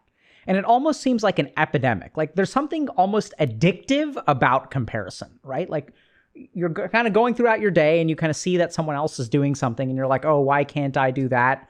Or you're on the internet and you're browsing /r/I am very smart on Reddit. And you see a lot of people who will compare themselves to other people. So we see that there's a lot of comparison. And a lot of times, the more that we compare ourselves, the worse we feel about ourselves. And then the issue is that as we kind of look at like science and mental health professionals and like wellness blogs and stuff like that, what people will say is that, oh, if you want to compare yourself less, spend less time on social media, right? We have all this research that shows us that, you know, spending time on Facebook or spending time on Instagram or social media or whatever, like worsens our mood. And so that our solution should be just like spend less time on the internet. And that's actually like, that doesn't really work, right? So you can tell people to spend less time on the internet, but it's really hard to do. Like, I think that the challenge right now is that if you find yourself making a lot of comparisons, telling you that the solution is to spend less time on the internet is an effective solution, but it's actually really hard to implement. So what I'd love to do today is to talk to y'all a little bit about, first of all, why comparison feels so damn addictive. Secondly, to try to understand, hold on a second, why do we compare in the first place?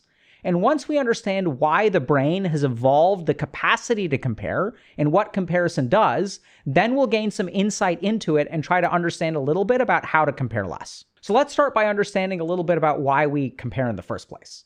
So we all know that our brain has the capacity of comparison. In fact, that plagues us, right? Because anytime I'm kind of doing something, if I'm not careful, my brain will make a comparison. If I go to the gym, I'll make a comparison to someone else at the gym who works out more than I do, and my success now suddenly becomes a failure. So we know that we compare a lot of the time. The other thing that we also know is that oftentimes we will compare ourselves to other people as well that are below us. So we compare to people above us and compare to people below us. And sometimes we find ourselves making comparisons like I'm so smart or I'm so great, or that person is not nearly as good at League of Legends as I am, or whatever. We'll make different kinds of comparisons. They're noobs and I'm an expert.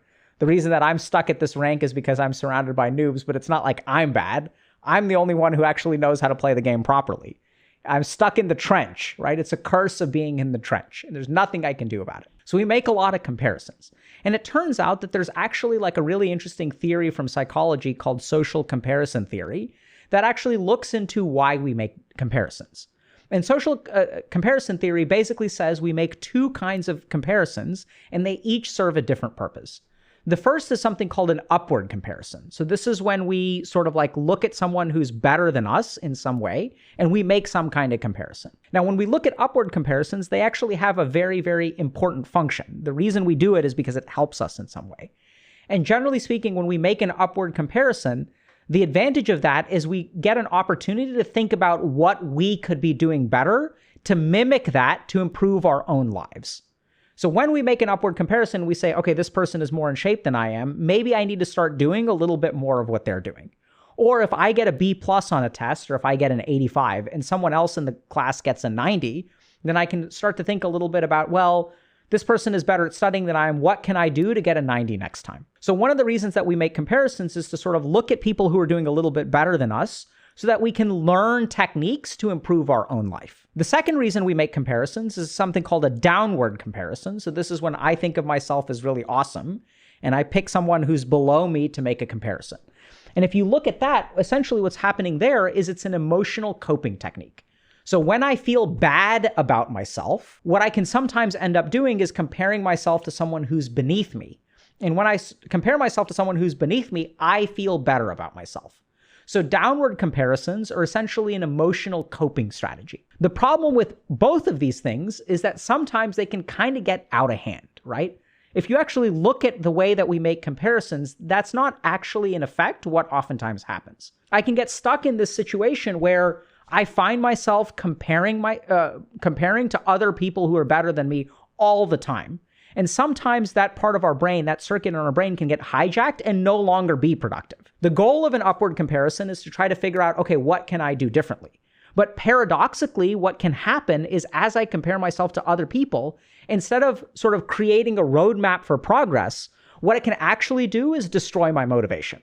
I can look at other people and I can say, oh my God, like this person is so good at this stuff. Like there's no way I will ever be good at that. There's no way that I should even bother. I go to the gym once and everyone there is so ripped, like there's no chance. And so it actually has the opposite effect sometimes. The other thing that happens with downward comparisons is sometimes those can also get stuck in almost like a vicious cycle, where the only way that I know how to feel good about myself is by making downward comparisons. So if I'm unhappy with some aspect of my life and I make a downward comparison as an emotional coping strategy, that can help me feel better emotionally in the moment, but it doesn't actually improve my situation at all, right? So what ends up happening, and we'll see this on the internet, we'll see people who are stuck at low ranks and constantly shit on people around them.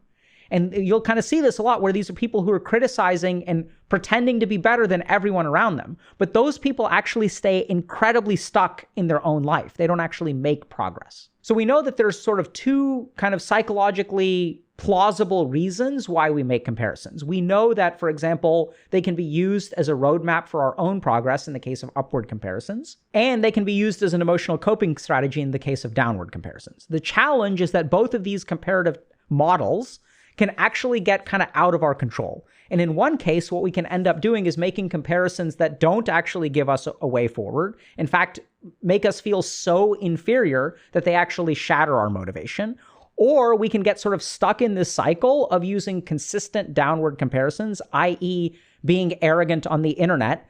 And then when we're arrogant on the internet, we don't actually improve our life in any way, shape, or form. So this is where, if we want to understand how to stop comparing, we have to understand a little bit about how these comparisons get made. So a lot of times, the struggle is that when we make a comparison, what we try to challenge is the comparison itself, right? We'll sort of like, I'm comparing myself to someone else, and I try to rationalize that maybe I shouldn't compare myself to this person, or this is an unfair comparison. Or if we reach out to friends of ours, they'll say, oh, your situation is different. It's really apples and oranges. But that doesn't really seem to work, right? So we know that sometimes if we try to tackle these comparisons, just something about it feels off. Something about it makes it like really, really hard to actually stop making the comparison. And if we really want to understand how to stop making comparisons, there's one other key thing that we need to look at. And that is the way our brain decides who to compare to. So let me put it to you this way. Do you compare yourself to elephants? Do you say, oh man, I'm so weak. Elephants are so much stronger than I am. Oh, that's sad. Like, I wish I was as strong as an elephant.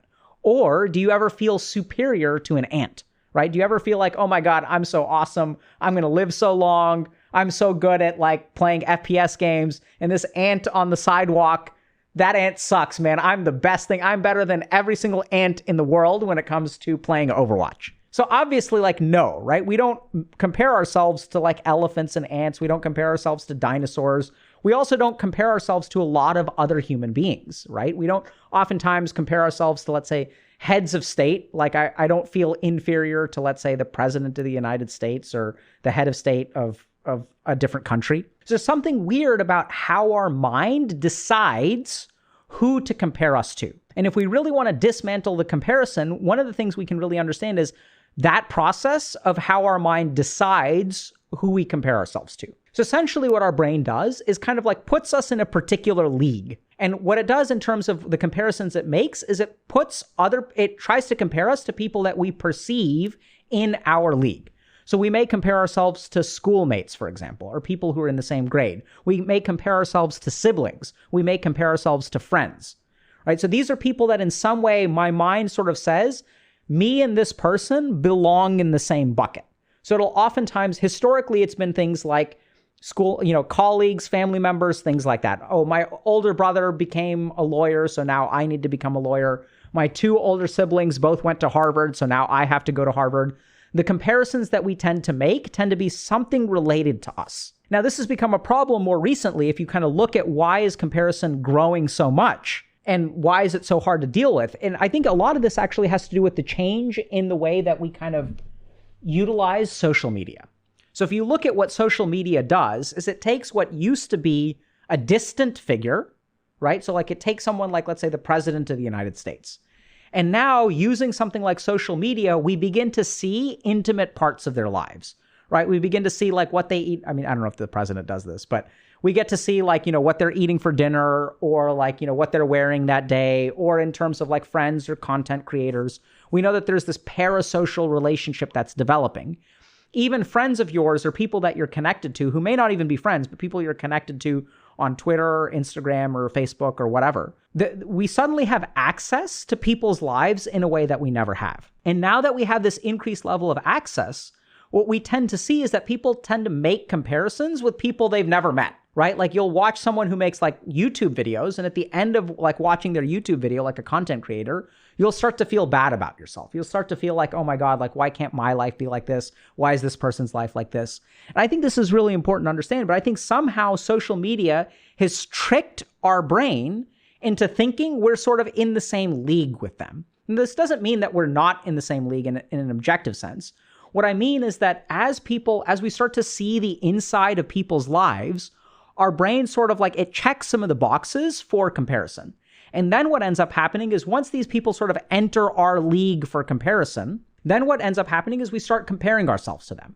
And then that becomes really, really unfair because what's going on is we're only comparing ourselves not to their real life, but we start to compare ourselves to the version of the life that they show us, which is oftentimes very, very crafted, which ends up resulting in sort of this very unfair comparison that ends up, there's only one way that we can kind of handle this, or there's only one outcome from this, which is that we're always going to be inferior. And this is when we sort of see that, like, we can kind of see that there's like this upward comparison that our mind tries to make, which is normally used to help us kind of develop a roadmap forward.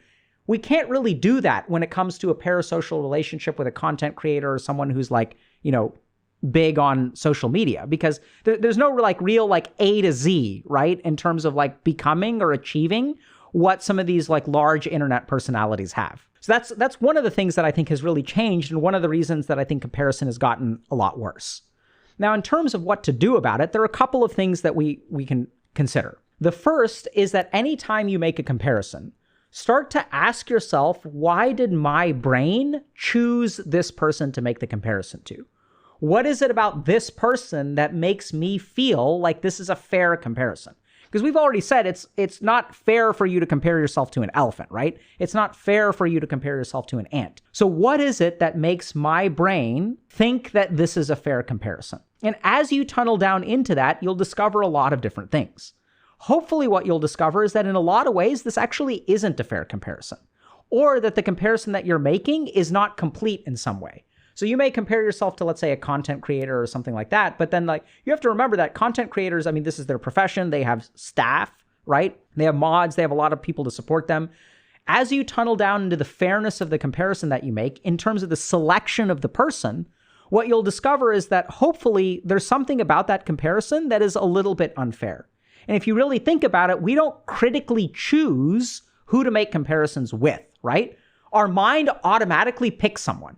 And how does it make that determination? It's based on some kind of subconscious calculation. So as you tunnel down into like, okay, wait, why do I think that this person is even a fair comparison? You'll discover a couple things. One is that you tend to not compare yourself one-to-one with one person. So you don't compare all of your attributes with all of another person's attributes. What you tend to do is you compare the best attribute of 5 different people with yourself.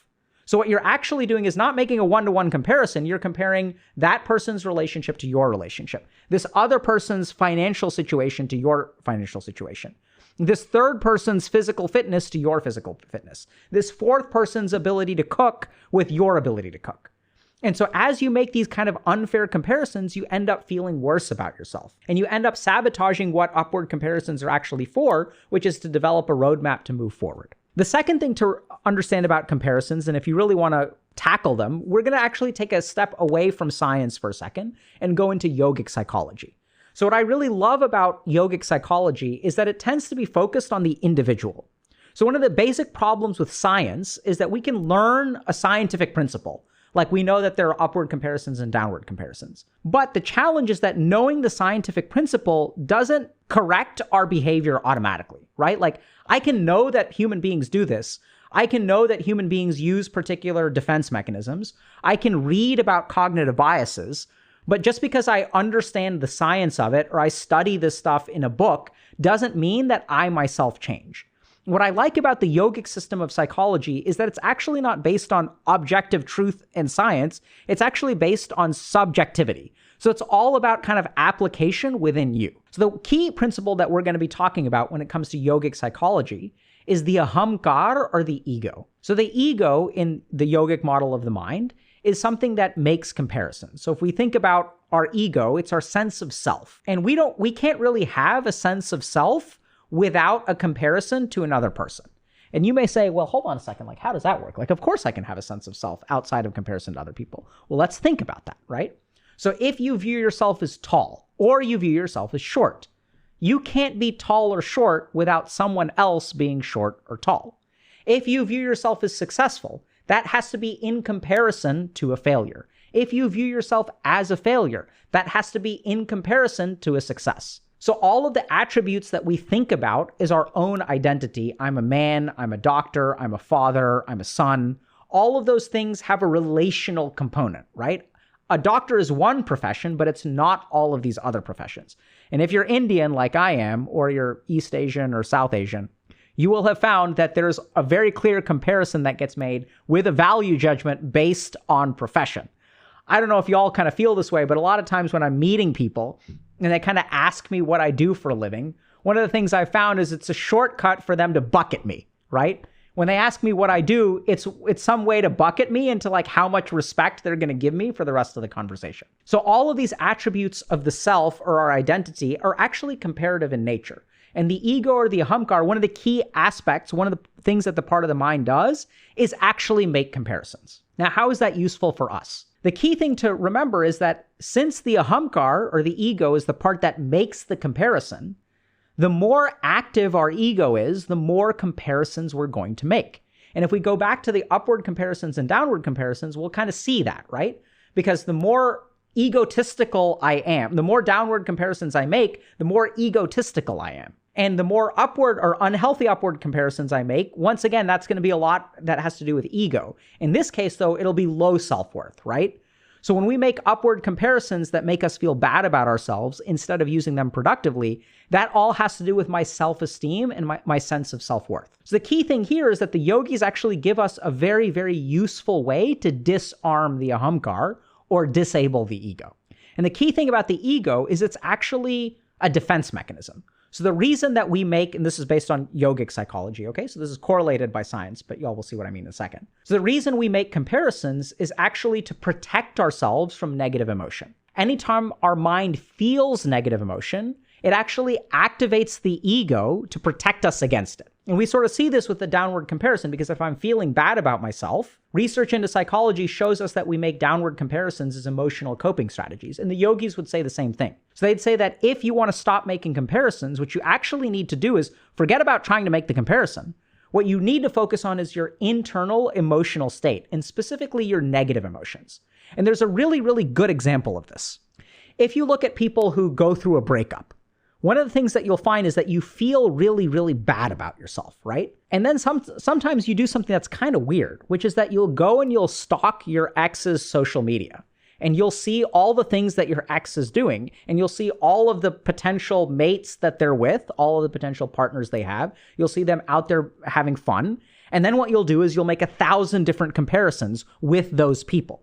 And if you kind of think about it, like, why on earth are you doing this, right? There's something almost addictive about it, because when you start doing it, you feel worse about yourself, but you can't stop. And this actually has to do with the ego, because one of the key things about the ego is it's looking for conformity. It's looking for consistency. Oftentimes it's looking for justification. So if you're feeling bad about yourself, one of the things that your ego will actually do is go out and find some kind of information to confirm the way that you feel about yourself. It's almost incredibly validating if you stop and think about it, right? If I feel like a piece of crap and then I go look at my ex's social media and I see how they're out there having lots of fun, it reinforces the idea that I'm a Wait, hold on. Let's roll back here. Oh my god. You turned him into a jet. Fuck, I forgot this command. No one saw anything. Hello, Skittles! Ami, hi! She's a 10, but she plays Nick. Wait, you guys think I'm a 10? That's what I'm hearing. You guys think I'm a 10? What's that? Dude, you guys are bullying 10 out of 100. Fuck you! Fuck you! Asshole. Is this emoji okay?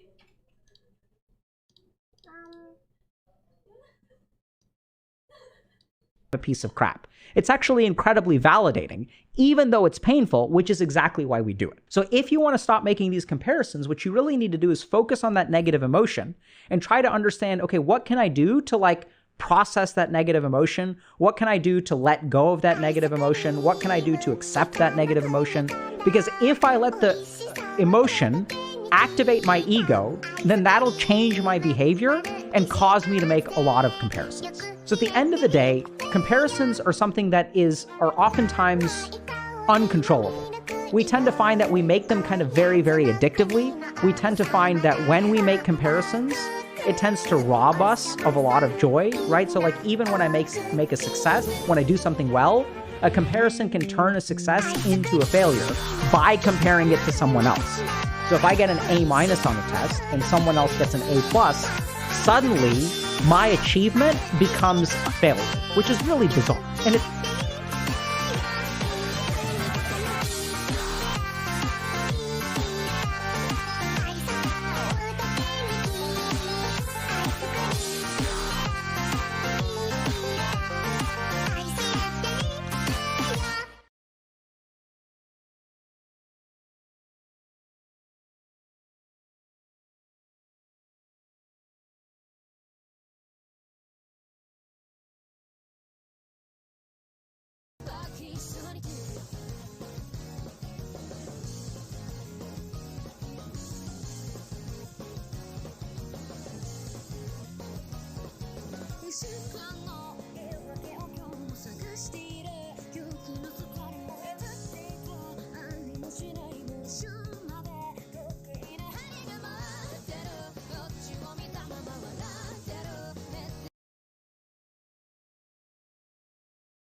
turns out that people seem to be making more and more comparisons, and I think a big reason for that is social media.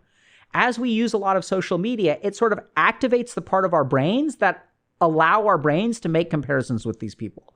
It tricks our brain into thinking, hey, this is a fair comparison for me to make. And as we start making these comparisons, what we tend to find is that they don't actually do what they're originally supposed to do. Upward comparisons were designed to give us a roadmap to improve our lives. Downward comparisons were actually designed to help us develop an emotional coping strategy that helps us in the short term. But as these comparisons get out of control, we tend to find that rather than spurring us forward, upward comparisons actually decrease our motivation and make us feel stuck. And downward comparisons can become sort of a vicious cycle of me comparing myself and feeling superior to lots of noobs on the internet, but not actually changing my life. If we want to disarm this, we have to understand a little bit about why our mind thinks that this is an appropriate comparison. And as we tunnel down, as we're critical of why our mind chooses this person, something cool will happen. We'll actually stop making the comparison. So as we kind of dismantle the justification that I deserve to be compared to this person, that we're in the same league. I'm not saying that you're better or worse. I'm just saying that at the end of the day, comparison really isn't appropriate almost really ever. And so as we sort of target, why do I think this is an appropriate comparison? It'll actually decrease the comparison. The second thing to remember is that comparison is a function of the ahamkara or the ego, and that the ahamkara and ego essentially activate when we experience negative emotion. So if we actually target the negative emotion that's fueling the comparison, that'll actually cause the comparison itself to lose steam. Because if you kind of think about it, when you're happy and content and chilling, you're not really making any comparisons at all, right? If you really stop and think about it, what you'll find is you make more comparisons when you yourself are feeling upset. So hopefully that's been a little bit helpful. I know that comparisons feel incredibly addictive nowadays. And I think part of the reason that they're kind of getting out of control is because we don't really understand where they come from, what they're designed to do, and specifically how they work. And if you can understand those things, hopefully you can start to overcome them.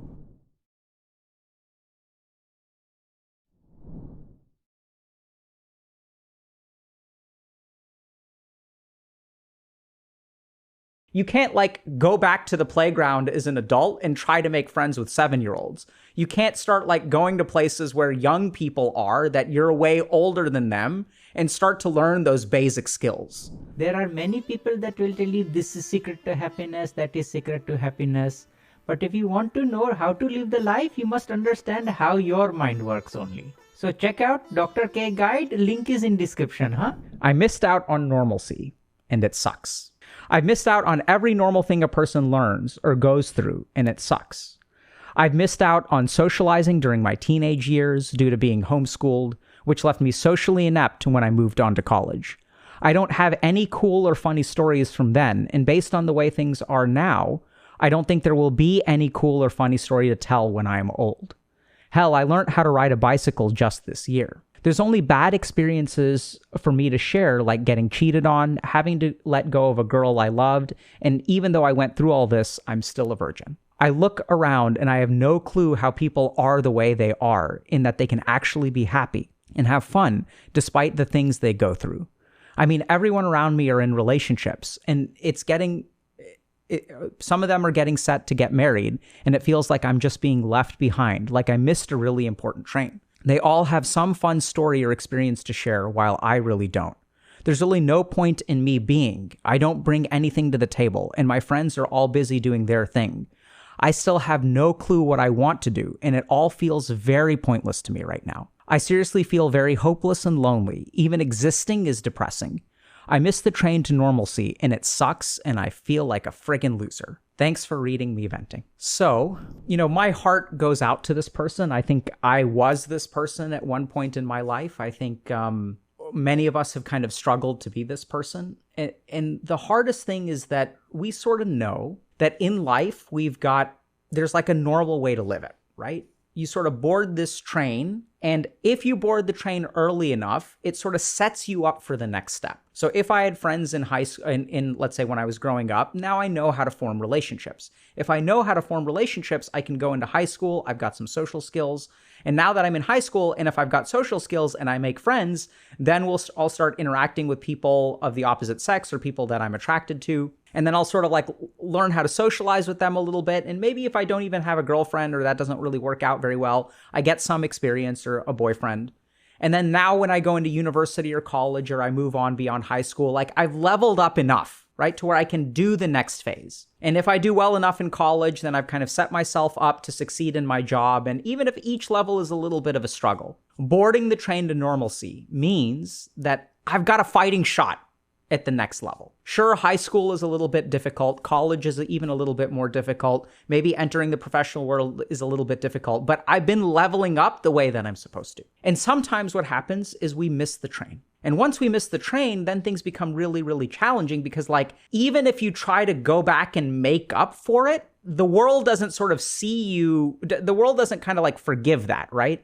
You can't like go back to the playground as an adult and try to make friends with 7-year-olds. You can't start like going to places where young people are that you're way older than them and start to learn those basic skills, right? It's not like life is sort of made for you to catch up. And even if you try to catch up, what actually ends up happening is, I'm sure you can imagine this, if I'm a 20-year-old and I go hang out at a playground with 8-year-olds, everyone's going to think I'm a creep. And that's not the only situation in which we're considered creeps, right? So if I am awkward and socially anxious and I try to go talk to someone, they're going to think I'm a creep. And so this can be almost a paralyzing situation. And in fact, if you really pay attention to what this person is kind of thinking, and maybe you're thinking this too, I've missed the boat. And once you've missed the boat, there's no boarding it, right? Like that's the whole idea behind a boat. That's why we use that analogy, because everyone who's ready to gets on board and then the boat leaves.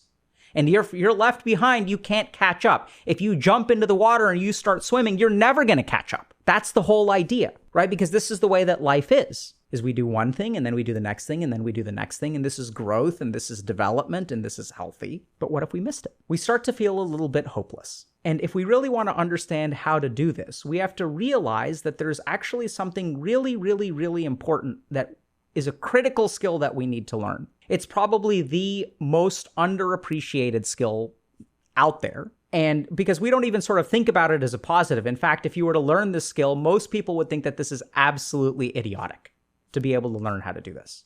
But it's the one crucial thing that you have to learn if you want to get out of this situation. And so let's start by understanding a little bit about what is the situation. Okay, so my mind has concluded that I've missed the boat.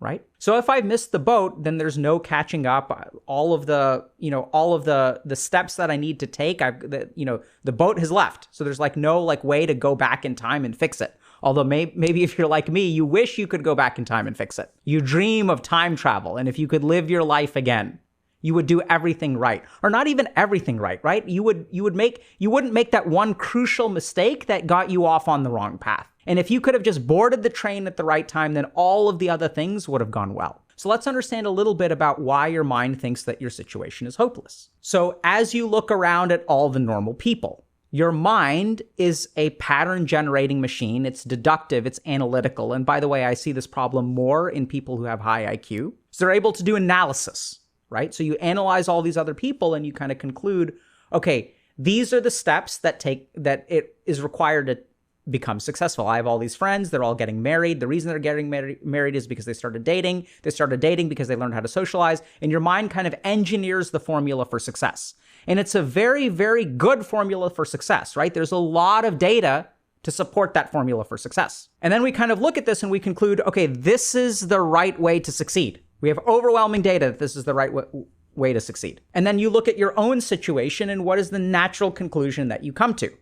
Well, if this is the formula for success and it requires boarding the boat at a particular time and kind of getting off on that trajectory, and I've missed that trajectory, therefore I'm hopeless, right? And it's completely logical. And you may talk to other people and other people may sort of say, oh no, it's not that big of a deal. You'll still be fine. Like you can do it. You can do anything that you put your mind to, but you don't believe that, right? They can say that, but it doesn't sink in with you. Well, why not? And this is where you can say, oh, it's because I have low self-esteem or something like that. No, let's be like more precise. The reason that you don't believe them or the reason that their answers don't work for you is not because of some psychological low self-esteem, although that's true in a sense. It's because you've tried it that way, right? So if we listen to this person's experience, they sort of dated someone, they were cheated on, right? That person left them, they're still a virgin. So the other thing that we oftentimes forget about people who miss the boat on normalcy is they tried to live a normal life at one point or many points. And anytime they tried to live a normal life, they got screwed, right? Things did not work out in their favor. I tried relationships. I couldn't even get someone to stay faithful. I tried doing what other people do and I failed at that crap. And it's because you failed at that crap that you sort of got off on this wrong trajectory. So what does the mind naturally conclude then? If people say, oh, just go out and try to meet people, right? Like you got to try to meet people. But once again, what is your mind saying? Your mind is saying, hey, we've tried this before. We've done our analysis.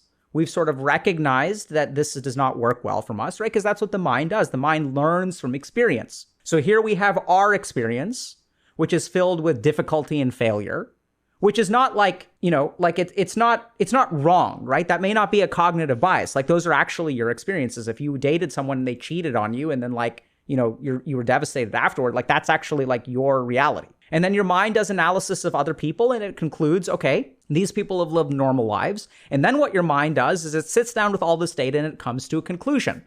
There's no hope in trying, right? There's no point in trying. That's why we're hopeless, because we've concluded that, okay, not only is the world a painful place for us when we've tried to engage in it, but furthermore, now that we've missed the boat on some of these things, our stats are so low, we're so low level, we're so far behind that further attempts to engage will result in failure. And so our mind adopts hopelessness as an energy saving strategy. Because if we're hopeless, we won't try. If we don't try and failure is inevitable, we're going to end up saving some energy. Maybe we can salvage what we can out of life, and we'll certainly save ourselves from a lot of hurt. So hopelessness here is not it's not a problem to be solved. It is the solution itself. And so then the question kind of becomes, okay, well, if I'm in this situation, what can I do to change it? And this is where, to be honest, this is the most underappreciated skill. And in fact, most people wouldn't even consider it a skill. In fact, we strive for the opposite, which is we need to learn how to be stupid. So our entire life, we want to be intelligent, right? We want to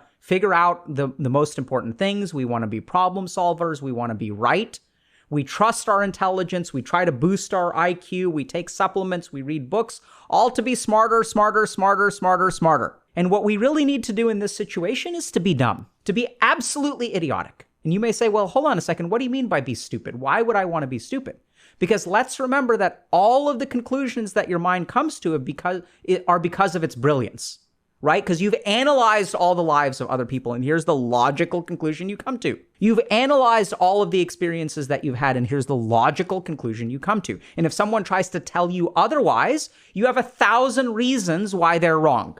Oh, sure, you have this advice for me, but it doesn't apply because of reasons A, B, and C. It won't work for me because of A, B, and C. And you're right? So people, they take it for granted. They're like, oh, just go out there, man. Put yourself out there. And it's fine if you can put yourself out there if you're a 6'3" Chad, or you're a beautiful, mixed race woman that men are drooling over. But what if you're not one of those people, right? What if you're one of the rejects? Then none of that stuff works. And so your mind comes to conclusions, and the mind is so intelligent, and it's so intelligent, right? So any kind of logic that you use, any kind of analysis that you use, even some amount of therapy or something like that doesn't work. So how do you get out of this situation? You become stupid, become utterly idiotic. Because if you really think about it, anytime you try to take a step forward out of your situation, what does your mind do? It tells you, no, don't do that. And it gives you 1,000 reasons. Look at how intelligent I am. The full power of your IQ is being leveraged to keep you in place. So the only antidote is to be stupid. Because anytime you try to take a step forward, your mind will give you 1,000 reasons. Here's all the data. Here's all the evidence. Here are all the reasons. It won't work for you. It won't work for you. It won't work for you. And so our whole lives, we go trying to trust our mind, trying to boost our mind, trying to improve our IQ, trying to learn lots of things. And by the way, it's also, we haven't mentioned it yet, but I'd say that if you're in this kind of situation, I'm sure you've done lots and lots and lots of reading and exploration to try to figure out a solution, right? How do I thread the needle of all of my problems in life so I can use my intellect to find a way forward?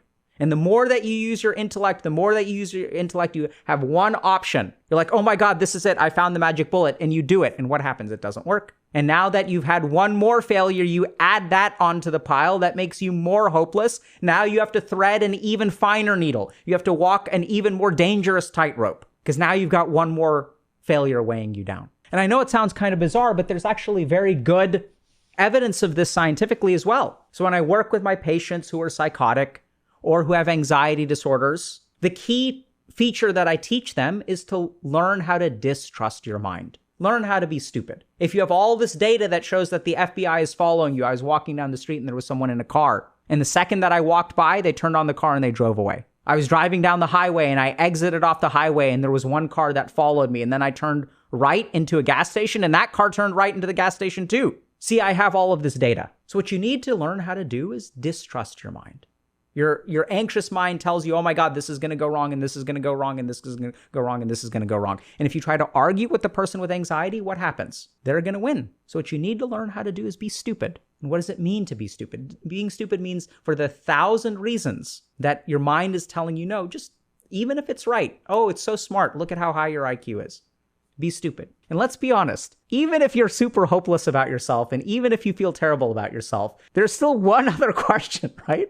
Which is what you ask yourself, which is how on earth can all these fucking idiots do so well in life when I struggle so damn hard? They're such idiots and they're out there living life. Well, there's your answer. It's not that them being idiots makes it harder for them to live life. It makes it easier for them to live life, right? So learn how to be a little bit stupid. Learn how to distrust your mind a little bit. If your mind is telling you that something is a good idea, consider doing the opposite. Even if your mind tells you there's no point, this is doomed to failure, don't bother. And when we listen to the intelligence of the mind, when we listen to the analysis, when we listen to the brilliance, we are being so smart. And we play the game of analysis and trying to figure out the perfect answer instead of just being stupid. And there are lots of situations like this, right? So I can only imagine that, I mean, I have no idea, but there's this famous kind of story of Bill Gates dropping out of Harvard. And once you get into Harvard University, like, oh my God, how idiotic is it to drop out? So much of what we crave in life seems stupid from the outside. Even my own story. I struggled so hard to get into medical school, struggled so hard in medical school to get into a top residency, became faculty at a top institution, and invested so much in this and walked away to do what? To do this. It's idiotic to walk away from such opportunity. Oh my God. So I'd encourage you to stop trying to figure things out so elegantly. Stop trying to be so smart, and instead, be a little bit idiotic. Be a little bit stupid. You'll be amazed at where it gets you.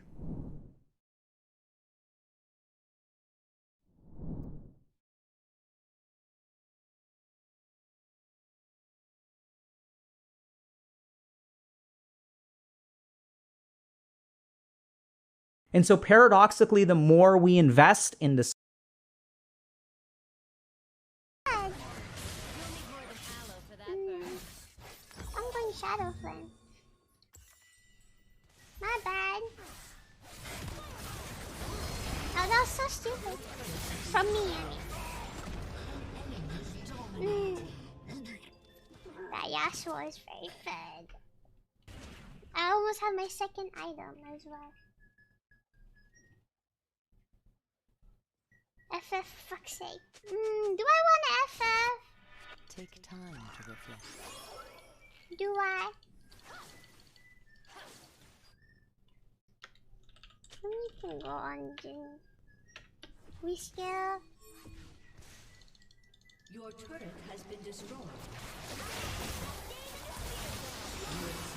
I want the wrong place. You love me better than I can love me better, baby. You love me better than I can. I'm gonna focus the Yasuo. Alright, Someone needs to.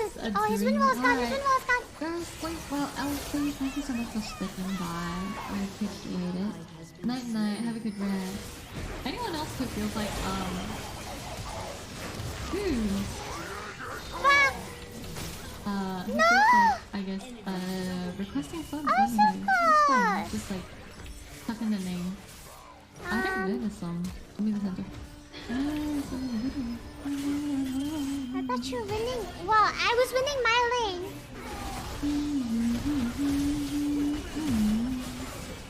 Okay. I play pretend between the trees. I felt my house kiss sparkling leaves. The thing is, we have two people. I don't know why I didn't buy Oblivion Orb in the beginning. It completely slipped my mind. Oh, we have two people that can self-sustain. One is Immortal Shibo, one is a Warwick. And they both heal a lot. So Oblivion Orb is to stop them from healing. Ignite does the same thing out. Saying Ignite without does knowing. the same This is thing. the first time I'm hearing this song. Oh my god. What the fuck? Long walks in the dark, through its ground behind the park. I lost God, who I'm supposed. An enemy has been slain. I would probably... Actually, no, I probably wouldn't even have faith. Think beyond one lifetime.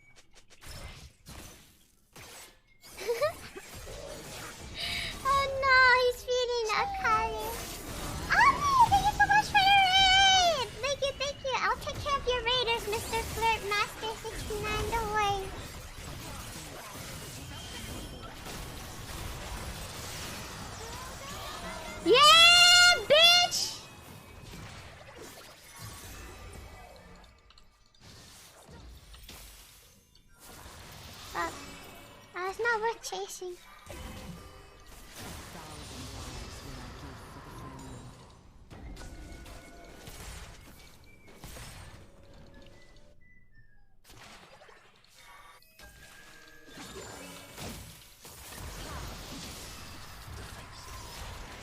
Fuck! I forgot about my Everfrost. Happy.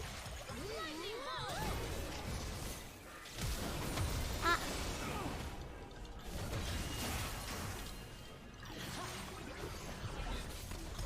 I should have went for the Yumi. Something ancient. Enemy killing spree. I wasn't willing to tank that damage, you know. Now you're ready to prowl. Ah!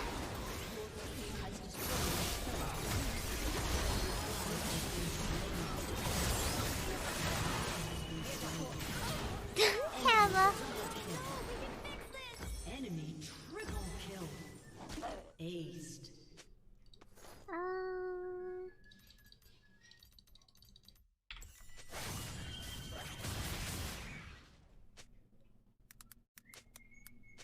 Hello, Marissa Teapot. I hope you're all having a good day. I am having a good day. I don't think my league teammates are having a good day though. Omni, do you play League?